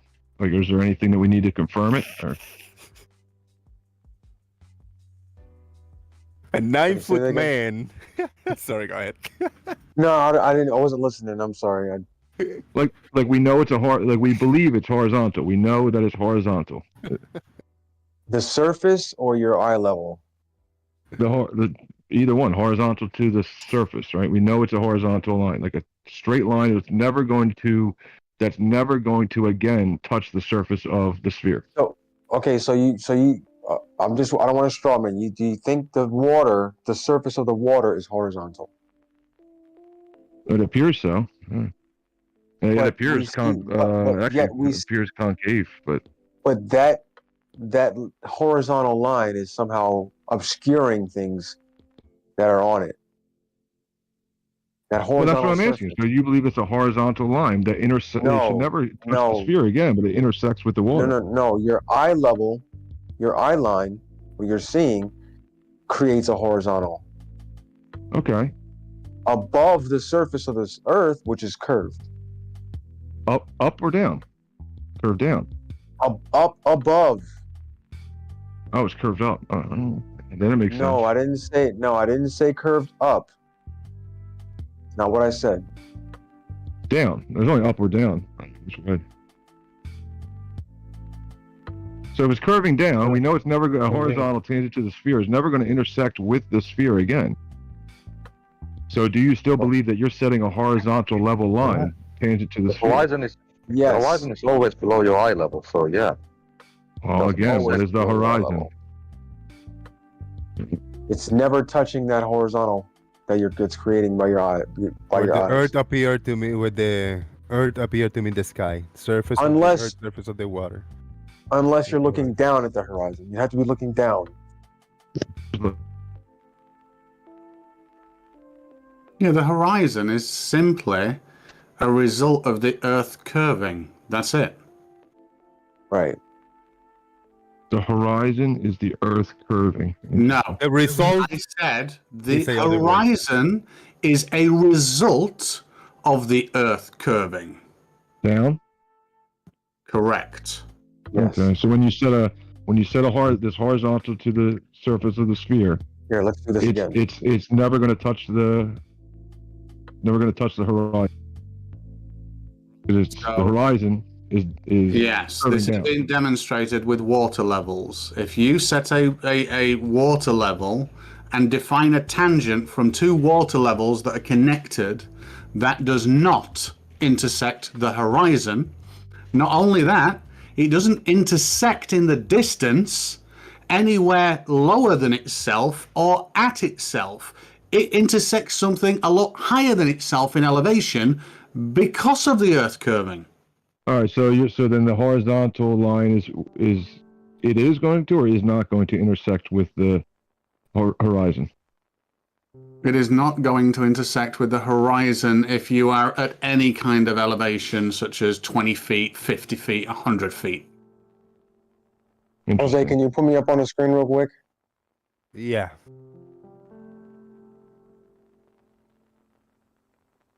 It's up. Yep. So no tanks. Are you watching? This is really silly, but I'm doing this anyway. This is a curved surface. Does it appear that the curved surface is curving up? No. Is it curving down? On the left and right? No, the ball at the bottom of the screen. You see the ball right there? The center of it? Yeah, it looks like it's curving up, like a big hump. Okay, but it's not curving up though, right? It's a ball. I don't know. You got to orient. I don't know. You got the camera facing down at it, or I have no It's idea. not curving up though, right? You see how it stops at a certain point? You're probably facing the camera down at it. Yeah. But do you see how it's stopping at a certain point? Stopping what? Where the ball stops and the wall starts. Oh, right. Yeah, that's the horizon. That would be the horizon. Well, but you're facing the camera down. It doesn't matter. Where's my face? It does matter. That's what I'm asking. Is the horizontal So line? you see in the floor, is people in the ground, laying down in the ground? No thanks. You say it's facing down. I feel bad. He's putting so much effort into this. He's like, Is he in the over ground, like taking a nap or something? I don't know. No. Look, let's think of my head as the sun. Right. Going down below the horizon. My head is the sun. I like that. I Coming appreciate up this. above the horizon. Yeah, I see it. I see what you're saying, but I'm talking about. I see all that. Yeah. See how The he's black sun. converging? You're awesome, Brian. The convergence zone. Yeah. Well, yeah, but my question, I can see with the sun. Yeah, I see you. My question was more about that horizontal. So the looks like the camera was facing down, so that we could observe a hump. Oh, that's because. of No, ice. that's Wait, because wait. my Hold on. No, thanks. His camera was pointing up to the sting above his head. How was it facing down? Was it? I'm not sure. No, That's it what I was. Yeah, it was facing this wood above his head, and the ball was below his head. So how was the camera facing down?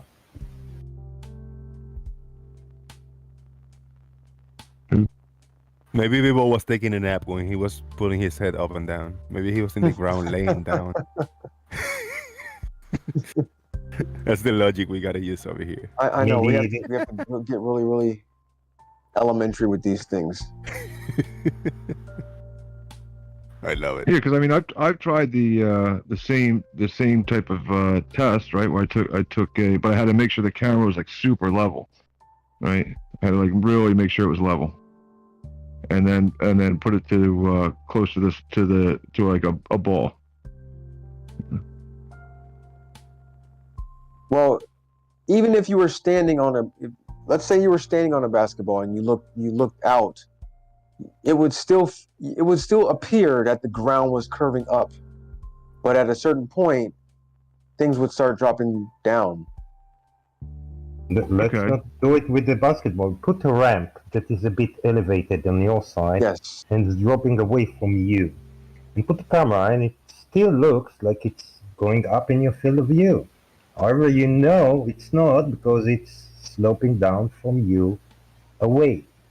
Or you know it's not because you know it's straight. No, because you know it's higher at your end and lower at the other hand. But when you take a picture of it, it looks like the farther end is higher in your field of view than your closer end. So what you see in your field of view doesn't say if it's rising or dropping away from you. You need to take measurements. Interesting, right? So yeah, so then how do you determine if you're looking? So when I'm looking straight, then it appears that I'm looking down, right? So when I'm looking straight. I think I've seen an illustration of this one time. It looks like I'm looking down if I'm on a globe, right? So straight is actually down, right? That's why we see the Earth there blocking it. Well, the surface of the Earth is under your feet, right? So you gotta look down, 6 foot down. If you're 5 foot, you gotta look 5 foot down. But the further away it is, the minor adjustments you gotta make. Now, if you want to look at the horizon in your feet, then you gotta tilt all the way down. But if you're looking further in the distance, where you don't see any more past the horizon, then you're looking pretty straight ahead. It's always above it, but unless you measure it with very fine modern tools, you wouldn't be able to tell you're looking down. Interesting. Yeah. So on the globe, looking horizontal is actually looking down to the water. No, you're looking down to the water. How is this far down? So I've got an example that I just want to put up on screen. I love this example because it illustrates the magnitude of the difference. So I have two identical cameras looking at two strips of 345 miles of water with clouds. How many miles? Sorry? 345. Mm-hmm. And one of them is from the Earth as a planet, and one of them is from the Earth as a beautiful flat Earth. So the camera on the left is the curved Earth. The camera on the right is the flat Earth. Can you see the horizontal difference there? It is a fraction of a degree. Because of the sheer size of the planet that we're on, you're not exactly looking down, and it's certainly, if you were to look a little bit down, so that both of the horizons on a flat Earth of 345 miles and one of a curve were the same, you'd be looking down at something like 0.2 degrees or 0.1 something degrees off the top of my head, which, yeah, you ain't going to know that. But one of these predicts that vessels disappear from the bottom up, that clouds meet the horizon, and that contrails from aircraft will also meet the horizon. And one, the contrail here, is over 2,000 miles away. And on the right here, we have a boat that's 365 miles away. All I need to do is zoom in on it.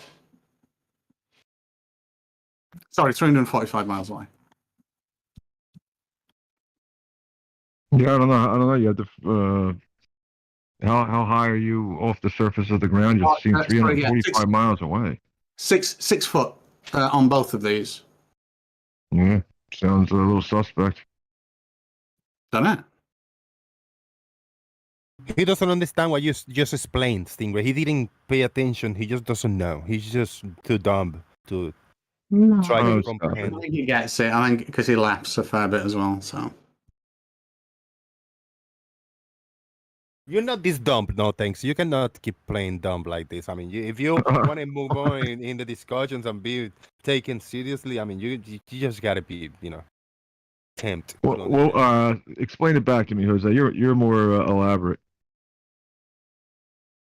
It's not my presentation. So here's another interesting thing. So you could actually go. Flat Earthers don't do this because it probably would scare the living shit out of them. So on Jose's screen, you have two pictures somewhere. Let me see. So no, I'm live at the moment. So on the left, and this is for anybody that's looking in YouTube, basically. The Stingray. On the left, I've got cameras at 1 meter, 2 meters, 3 meters, and 4 meters, looking at the same vessels. We can actually see the incredible difference that going from just a relatively small height difference actually causes in the blockage that we get due to this beautiful curving Earth. So at 2 meters, we would be able to see the deck and these the emergency things at the back of the main tower here. But at 1 meter, we can't. And then lower down, if I did one at sort of like 0.5 meters, we probably wouldn't even see the life rafts on the sides, because it makes that much of a difference. A flat earther could stick a camera to a pole and raise it up and down and see different areas on the ship that definitively are predicted by curvature.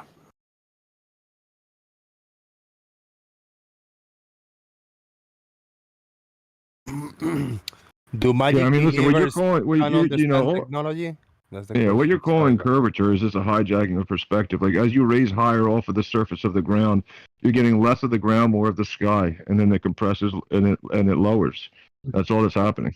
So if by perspective you simply mean the relationship between wait a minute. When you raise up on the surface, right? The horizon, or the middle, right? So where's the middle of your vision? It's in the middle, right?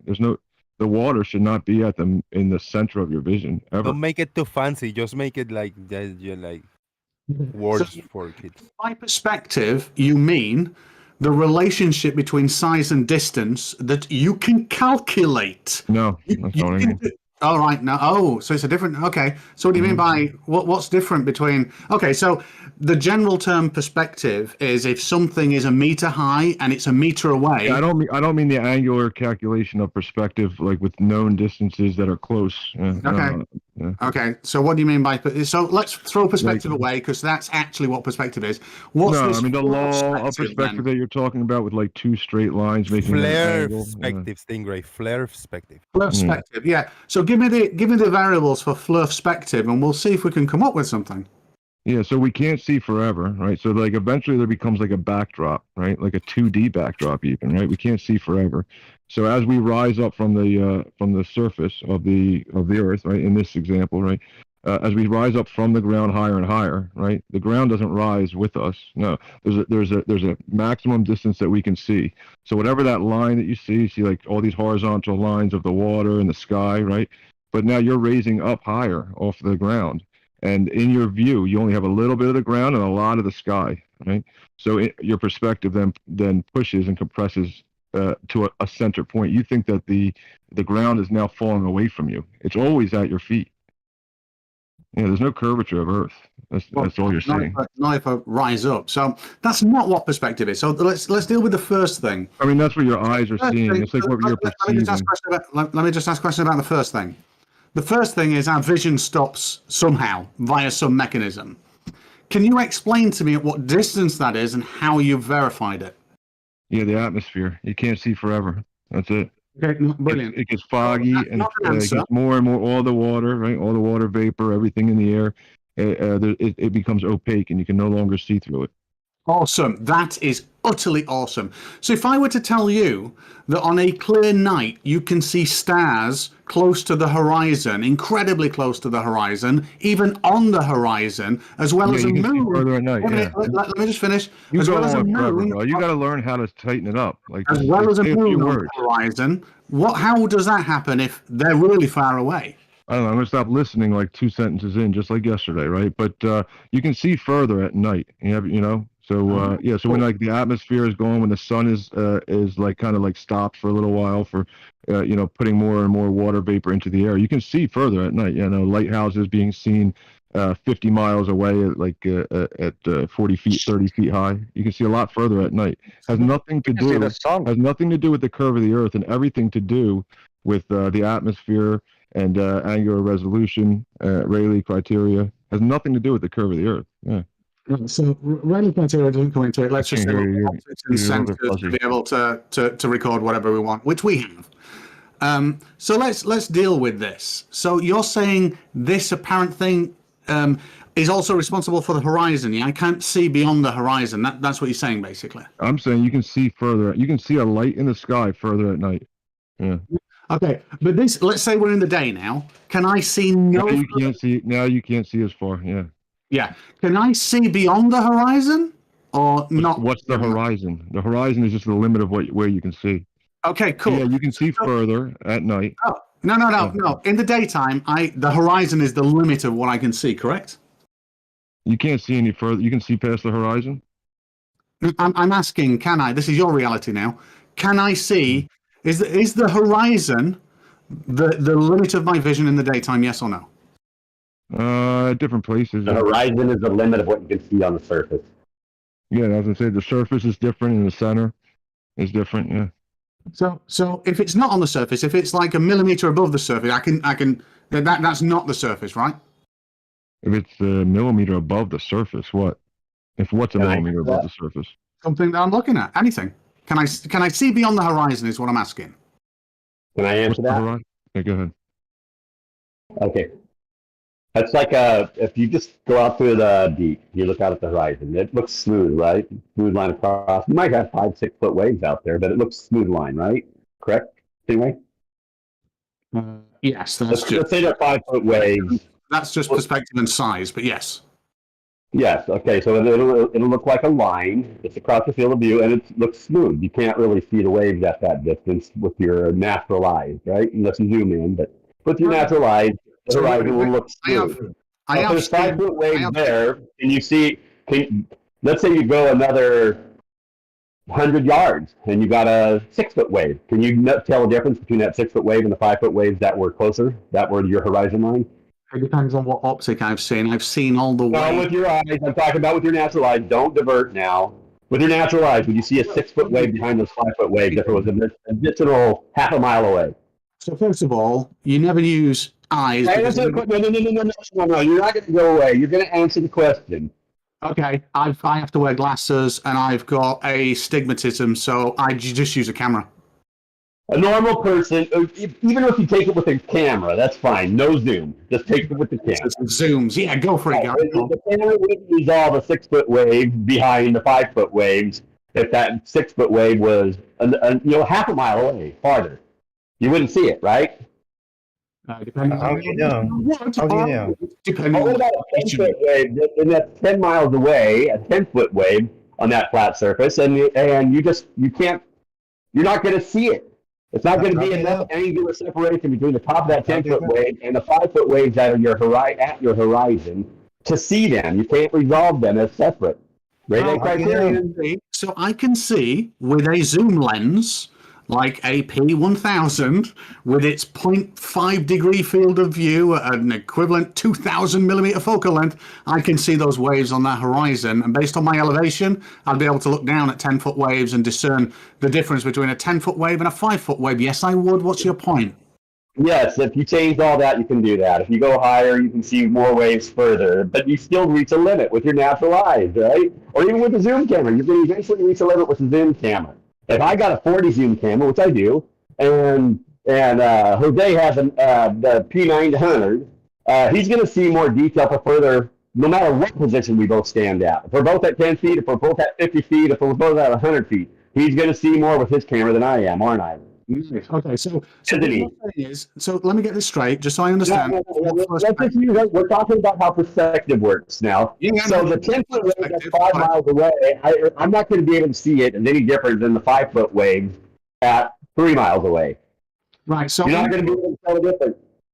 Right. So in perspective, if we've got two observers and one's got a really decent camera, like let's say like your example, like Jose has got a really decent camera, and you've only got a 40 zoom camera, and you both stood at the same elevation on the same beach, he'll be able to see further. So that boat that you can't see, you can only see the top of it, he'll be able to see the bottom of it, right? Yeah. Sounds like you have two different horizons, yeah. That is awesome. You could just so easily try this yourself and look like a dickhead to yourself as well. How cool would that be? I just told you, you can see first. He will see more detail because he has a longer focal length on his P900 than my camera that has only a 40 times, and he will have a decreased field of view, so he can zone in on just a little area on the horizon, and all that detail, then all the pixel space on his camera is devoted to that little piece of field of view that he has because of the increased focal length. Only reason he can see more than I can. He has longer focal lengths than I do. Yeah. So the only reason. Let me ask a question. With your natural eye or with the zoom, they all have their same limits. They all have limits, but one's farther than the other where you can resolve more detail. But the same thing still ultimately happens. It comes to a point where you can't tell a 10-foot wave at 50 miles away from a 5-foot wave at 30 miles away. You're not going to see the difference. You're not going to be able to resolve the separate. You finally come to a limit where foreshortening over the ground becomes too narrow to resolve anything further beyond that at the same level, or as it gradually increases, like a building that keeps moving further away. It's just going to keep on becoming unresolvable at the bottom as it moves away because it's reaching that limit at the bottom first, because the bottom is the closest to the surface. No thanks. I hope you're listening to it. I have peppers in the air. So Garrett, just really quickly, Garrett. So this would be true then. This hypothesis would be true given everything that you just said and always say. If I take a P1000 to a beach, and I can see in the distance at the average focal length, so let's say 70 millimeters or 1/3 of the capability of the zoom, I can see a building on the horizon. But your hypothesis now says that if I zoom in, I'll be able to see more of the bottom of that building, even though previously it seemed to be cut off by half. Is that what you are saying? So I understood him, he say. No, what I'm saying is, yes, you would see more detail closer to the bottom than I would if you had a P900 and I just had my Nikon D500 with a 40 zoom. No, so what I was saying is, it would extend out further. It would extend out further because it's got a longer focal length and a smaller field of view. There's a So he can see specific more point, detail. Gary. Really quick, listen to this. The specific point about he, with the average, he's not even zoom in. He can grab the camera and see that there's a building in the background, but he only see the top half because he kind of know what the building looks like. It's very skinny, very tall. He just see the little bit in the top half.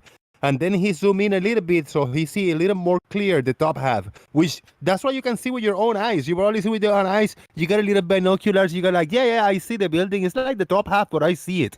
Do you think that if I get my P900 and I zoom in, I'll be able to see more of the bottom of the building that is not seen when zoomed out? I just see the top half. You think I'm going to see the bottom half when I zoom in? That's the question from Stingray. Something like that. I paraphrased it. I think there's too much information there at the floor, right? There's just too much information, too many different moving objects, too much terrestrial refraction to be able to really focus in at the ground at a certain point. Too much Let's hear information. Gary answer first. Do you think you're going to see the bottom half of that building, which it wasn't seen before zoom in, Gary? So let's say it's just a little blip on the horizon. Now you zoom in, right? Now before you zoom in, listen, don't interrupt. Okay, you don't want my answer. Thank you. Yeah. I'll just go We away. see a I'm little not blip. gonna- We see that little blip. The little blip is the top half I of was the building. answering Go your ahead. question, Jose, and you Yeah, go ahead. interrupted. You're not You're the answering the host. I question, understand. Garrett. Go ahead. You're not answering the question, Garrett. The question is. I was answering his question, but he interrupted. No. The question. Point. Yeah, the question is just simply this. At 1/3 of the zoom level because it's variable zoom at P1000, I can zoom in and out. So let's say I zoom. Really?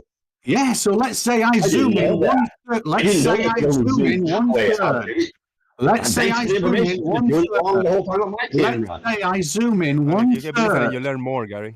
Let's say I zoom in 1/3 and I can see half of a building. Because I know how many floors are in it, and I count 1, 2, 3, 4, 5. I can see 5, but I know it's got 10 floors. Given your hypothesis, if I then zoom in 2 more times to its maximum, which is twice the magnification level previously, and now I get the whole building in view, can I see those bottom 5 floors in your reality? If you had some super zoom, your field of view would be so small you wouldn't get the whole building in your picture. Period. It would go off the screen because you would be focused on such a small portion. That's why you can zoom in sometimes on a ship and it looks like it takes up your whole field of view, right? Whereas when you weren't zoomed in, it's just a little speck in the middle. You know. This is a question then. You would have to increase the focal length way more drastically than like a P1000, and you would have to have a lot of pixels to represent all the information on that small field of view you would have, because you decrease your field of view when you increase focal length. Same amount of pixels in the field of fucking view. It's always the Same amount of pixels, but now everything is focused on that one little piece of your field of view. And so it takes up all those pixels. They're allowed to represent what's in that little field of view based on increased focal length. So yes, you have more pixels. You have the same amount of pixels, but now they're representing what's in that little piece. That's why they use the seeing. That's why so much more detail comes out. That's what magnifies them. We'll do this really easy. In the P1000, I set it to 1000mm focal length. That is half of its maximum. I make out a building that is half the height in the image if I took it, and I can only see 5 of the 10 floors.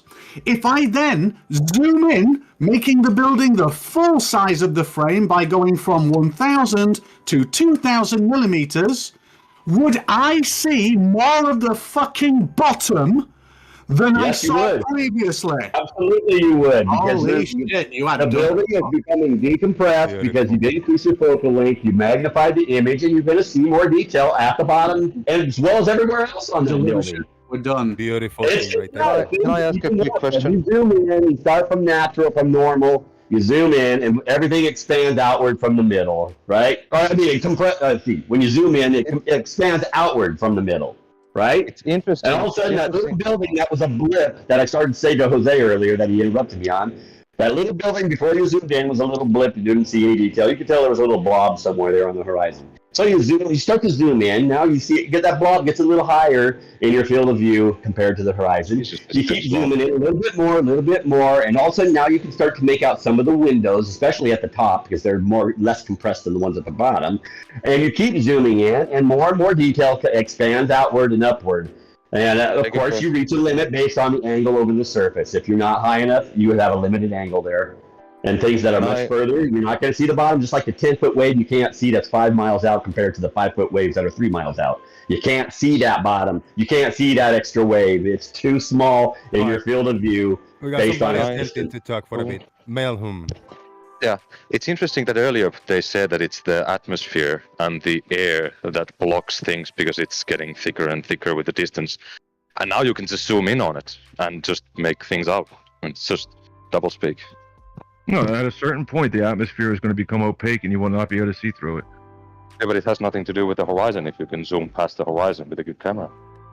On certain days, I mean, the horizon apparently, according to everybody in this room now, it changes. It's an optical place, an optical location. We can agree but it with has nothing to do with the atmosphere, though, according to you, because you can zoom in further than the horizon. This morning I couldn't see the coastal hills. Fog. No matter how much you zoom in, there's times where if it's a foggy morning or something, no matter how much you zoom in, all you're going to get is more and more blanked out by white fog. Sure, but Gary said that sometimes you can zoom past the horizon, so the horizon isn't caused by the atmosphere then. Because zooming in doesn't change the atmosphere. It just changes the angular size of things. Doesn't change the location of the horizon either. I mean, the angular size, like the volume of the area, like how much water vapor you can fit into one area. Volume? No. No, it changes the angular size of object in your field of view. That's what zooming is. It changes the angle in a straight line? No, it changes the angular size. Do you know what an angular size is? Angular size. Okay. Mm-hmm. I got you. Yeah. I didn't say you could see past the horizon. I said you could see more detail at the horizon on the surface. That's all I said. No, I don't think anybody you here see more detail because once again you increase your focal length and which decreases your field of view. So things get magnified then because they have all the available pixel space is available to that little field of view. So you see more detail, yes, but you don't see past the horizon. You just see further into that angle because you have magnification. The angle is always further into the angle. What does that even mean? Yes, you see further detail at the surface when you have magnification based on an increased focal length and decreased field of view. Yes. So what angle are you talking about? It's just whatever your angle over the surface is, dictated by your elevation over the surface. I'm vertical, standing on the surface. So okay, well then you have an angle to the surface, right? Yeah, so what does zooming in do to my... If you draw an angle from your eye to right in front of you, or like 10 feet in front of you, then you draw an angle to the ground that's 100 feet in front of you. What happens? Where does your hand go, or what does that angle start going up towards? What? If I take my hand, I'm standing there, I point at the ground 10 feet in front of me, I point at the ground, right? That's my arm, that's an angle, right? Sure. My arm pointing to the ground. Now I take my hand and I point to 100 feet up ahead of me on the ground. Now, my hand is going to go which direction? Is it going to go up or down in my field of view there? What's it going to do? When I point 100 feet further compared to right in front of me, my hand is going to go up towards what? Up towards what? I mean, up towards up. Where's it going in your field of view? Towards eye level, right? Sure, further something goes out, the angle of your hand is down from your eye level, then yes, it's going towards eye level. Yes, from the eye level, but as you point further out, that hand goes up more towards your eye level, doesn't it? Yeah. And then the farther out you point, where does it go? The farther something out is on the surface, the more that hand goes towards your eye level, to the point where you can no longer see any more surface detail, because everything's foreshortened. Your angle is too narrow at that distance over the surface. It foreshortens and it appears as a simple line across your field of view. It takes up the entire bottom half of your field of view. Sure, and then you could just zoom in on it, but we can't because there's a horizon. Yes, you can zoom in and see more detail, but you still have the limit of that angle even for that. You're just going to see more because you magnify. You decrease your field of view by increasing your focal length. And don't you get that? So now all the pixels are available. And so that available for that little tiny field of view now that you're focused in on because of the increased focal length. And it's all in your pixel space takes it all up. It gets it all. Gary, all available. he wants to know. Gary, he wants to know why you can't zoom in on a cloud and keep zooming in until you can see through it. That's what he wants to know. Oh, that's not what I want to know. Are you joking? Oh, that's not. That's the most retarded take that you can get. I mean, it's not what I want to do. Let's say you take a camera. You're 1 feet. Zoom in on the clouds will separate from the ground. They'll look higher than the ground for a while. But according to you, Gary, he's saying we should be able to see through the cloud. That's what he's saying. We should be able to see through the opaqueness of the atmosphere. We should be able to see through clouds. That's what Gary said. That's what Gary said. Gary said that the limit. You said that the limit of the. You said that the limit of our vision is the horizon because of the atmosphere. Your limit of vision on the surface is at the horizon, not in the sky, because you're close to the ground, so your angle to the ground. If I put a 45 angle from my eyes down to the ground, it's like my body length, right? Sure. So if I take a 45 from my eye level to the sky, how much further ahead is the distance is that? Way farther than just in front of me, right? You got to take all of that into account. That's why things higher in the sky will take a steeper decline. They're literally slanting down towards that high level, prospectively. They're not arcing. They're not doing anything else. They're simply slanting down. If you do a time lapse of the sun, it's slanting up towards you, then slants down away from you visually. Gary, when the sun moves away, it's 1 degree. It's a linear function between the time and the angle. So you're fucked. It slant down nicely. Nice slanting line. I've got a video with that on. It just slants down. It's a line. It doesn't even look like it's or anything. Flat, if the Earth is flat, the angle should never reach 0. It's not going to reach 0. It's just if you draw, let's say I draw a line, draw a line 0 or 1 degree to the sky. Where do you think that's going to take you? You do know that the sun coming down to your eye level again. It comes into that compression zone. That's why clouds in the distance look like they're all compressing together at the horizon. They look like they're all fucking compressed, right? Because they're far away. The angle of separation between them and the ground, and the angle of separation between the clouds and the size of the clouds, all are getting smaller and smaller. This is non sequitur. I was talking about the sun. The sun sets, so the angle will be 0. You can't get 0. You'll never hit 0. It'll disappear before 0. You get negative. Because if you can't see it. Just like you can't draw a line. If 90 degrees is straightforward, you can't draw 89.91 that will reach the surface that you can see. Gary, if you're on an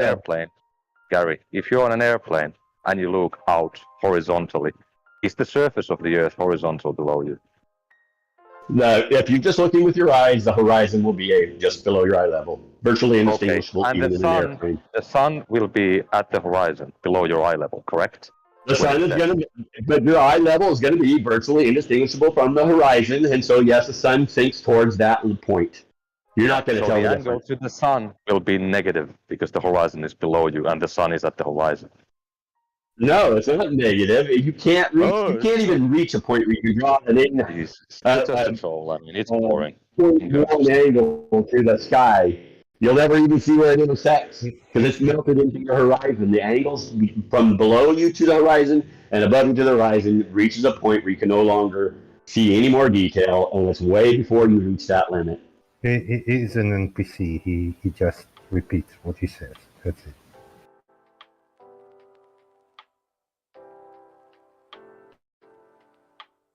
And of course, things in the sky are going to be much further out before they reach that point because your angle is much wider to the sky than it is to the ground because you're normally close to the ground.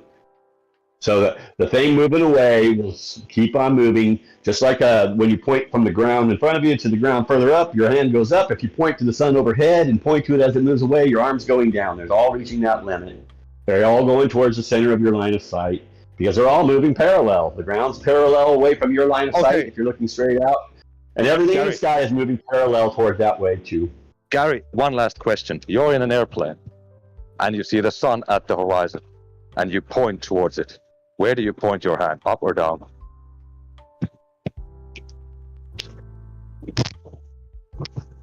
No, Straight across. Over there. Straight across. That sun, if it's melting into the horizon, is going to be, you can literally point 90 degrees, even though we know it's not actually 90 degrees. But the angle of separation is too narrow for you to resolve an 89.91 from the 90. So you're not. It's going to melt into you. It's going to look like it's going into your eye level. You're not going to see the ground unless you below zoom your in. eye level. Horizon is No, the ground. Theoretically, the ground is below your eye level, right? Because the ground in that distance, when you're visually looking, the ground slants up towards your eye level, to the point where you can't distinguish it. You can't tell the difference. You can't. Horizon. You can cope. Horizon is measurably below your eye level, though. If you just zoom in, you can see it, but it is below because you're obviously above the ground. So then the sun is below your eye level because it sets at the horizon. So does your eye. So does that space between your eye level and the ground. Fucking the ground converges up toward that eye level. Everything above it converges down to that point. And that's a vanishing point. It's simply a limit at that point. Things start getting cut off. Bottom first. Yeah, I think you had a really good point because I would do that same test. You go up in an airplane, right? You point your arm out where the sun's setting. You're pointing in a straight line. Now you just now the sun's gone, right? You're maybe in a helicopter, right? The sun's gone. You just keep your hand pointing in that direction, right? You don't ever move it from where it was pointing. You go back down to the ground, and your hand's still pointing up. That's where the sun disappears.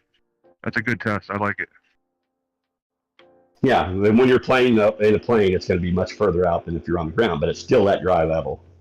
It's still going to converge into that eye level visually, even though it doesn't actually reach that point. No, Tanks. Do you have an IQ? What? You said that I'm pointing up when I'm pointing horizontal. You're on the helicopter. You go up. You see the sun disappear. Right? You're pointing to it. You pointed in a straight line to it. It disappeared right, maybe a little bit lower than you. Right? Yeah. So you keep your arm right there on that radial. You go back down to the ground, and now you're pointing up. At the radial? Yeah, your arm is like a little arm on a clock. Sure, and I'm pointing at the horizon. Yeah, I like that test. Yeah, what is the test? What does it show? It shows that the sun shows you and the pointing up horizon once are below once you came down to the ground. Now you're pointing up. Yeah. No, the horizon isn't above you when you're on the ground. That's fucking stupid. I don't know. Your arm's pointing up. That was a cool test. No, it isn't. How is your arm pointing up? You think that the horizon is above you? Jesus Christ. Get help. Jeez. Your arm's pointing. That's all. Just a little simple arm test in a helicopter that you had. I'm hungry now. Fucking horizon above you. Jesus. No, I want to eat crackers with. I mean, that seems like it. Is that how you explained it? You said the sun's disappearing. You're in a helicopter, right? You point to it. Oh, right. that's Now it's what I gone. said. You mark where it was. You said airplane, right? But I'm just gonna go straight up and down. Right. So you mark where it was, and then you come back down to the ground. Now your arm's pointing up. Is that what you're saying? That the sun set up? Where are you pointing? I'm pointing at the horizon, which is always below you. Where are you pointing at? Somewhere over there. Yeah. Somewhere over there, there's a sun and a moon. In that area over there.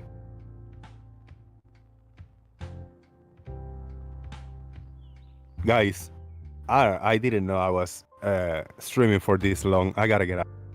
Final thoughts, Chike. As Ed would say, Earth is not flat. Get over it. Thank you.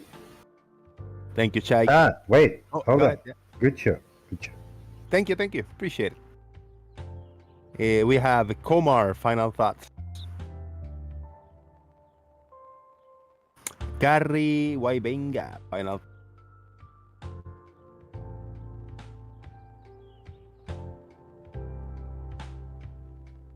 J-Mac. Oh, Gary, go ahead. Sorry.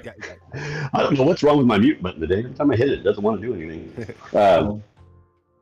No, it's like, I don't care what you guys say. There is a visual limit at the horizon, visually at the surface. Things further out start to become unresolvable bottom first because the angle is more narrow at that point in your field of view as things move away. They're going to converge bottom first into that vanishing zone, and there's just no argument against it. It's not going over a curve. It's just simply, just like some of the boats in my videos, they weren't disappear over a curve when you backed off the zoom. They just became unresolvable. angles became too narrow for the distance. Thank you, man. J Mac, you got final thoughts for us?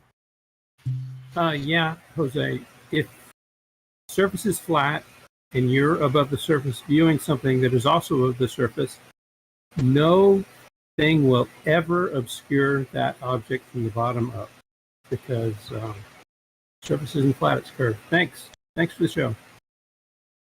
Thank you very much. I appreciate it. Let me read a comment by Blue. I'm going to use this comment as Big Blue's final thoughts. Blue says, and I quote, Gary, you dumb fuck. The horizon will appear at about your eye level if you're on the beach. Looking down 90 degrees to see, you see your feet. Looking up 90 degrees and you're looking at your zenith.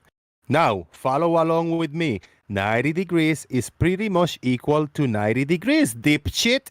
How are the sky angles different than ground angles? And that was Blue Marble Science. Thank you very much. Lubo in China, final thoughts. The greatest show ever. I'm just sorry I just missed everything. I just came in. Yeah, and I heard Gary. Yeah, Gary, I got pretty good telescope. And when the conditions are good, it's always obstructed by the water. It's not unresolvable. It's just half of the sun is missing, then 3/4 are missing, and the whole sun is missing. I don't know why you keep lying to yourself. Okay, that's all. Thank you. Thank you. Male, final thoughts. Yeah, the horizon is always below you. Whether you're in a helicopter pointing, whatever, it's below you, and the sun will set behind the horizon. So the sun at sunrise and sunset is below your eye level. So it's not above you on a flat plane. Cheers. Chickly. Cheers. No thanks. Final thoughts. Yeah, so so the horizon will always appear, right? The horizon, we're not sure how to name it, I guess, where the water meets the sky, but it always appear to rise if we are on a horizontal surface. It will always drop away from you and appear to drop away from you if you're on a curved globe. It doesn't drop away from you. It rises with you, and then we have a limit of where we can see, how far we can see until the atmosphere blocks anything further. And that's when it starts to drop. That's when the field of view fills with the sky, and there's more sky than the ground, and things converge to a vanishing point, and that horizon, that ground beneath you, is dropping. Yeah. Thanks, Jose. Thank you. There was a poll earlier. Who's the greatest genius? We have Brian Leakey, absent, won the poll with 29%, but it was very close. In second place by other person, not in the poll. The other two participants were no thanks in third place, and a very, very close fourth place is Gary. Gary with 20%, no thanks is 23% for the greatest genius today present in the show. The Cheap Professor. Before you give me your final thoughts, I want to give Marcus Dresden final thoughts. Marcus Dresden say, flatards are dumb as fuck. Thank you very much, Marcus. The Cheap Professor, final thoughts. I don't think it's by who was number 2 then? We had Brian. Other people other. put other names in the chat. So it was between Gary, No Thanks, and Brian Leakey. Leakey first place, you second place, and Gary without others. The Stingray, final thoughts. Stingray, I want your thoughts after that conversation with Gary. He said he see more of the building when he's gone over the horizon, man. After he zoom in. Tinkerfield, final thoughts.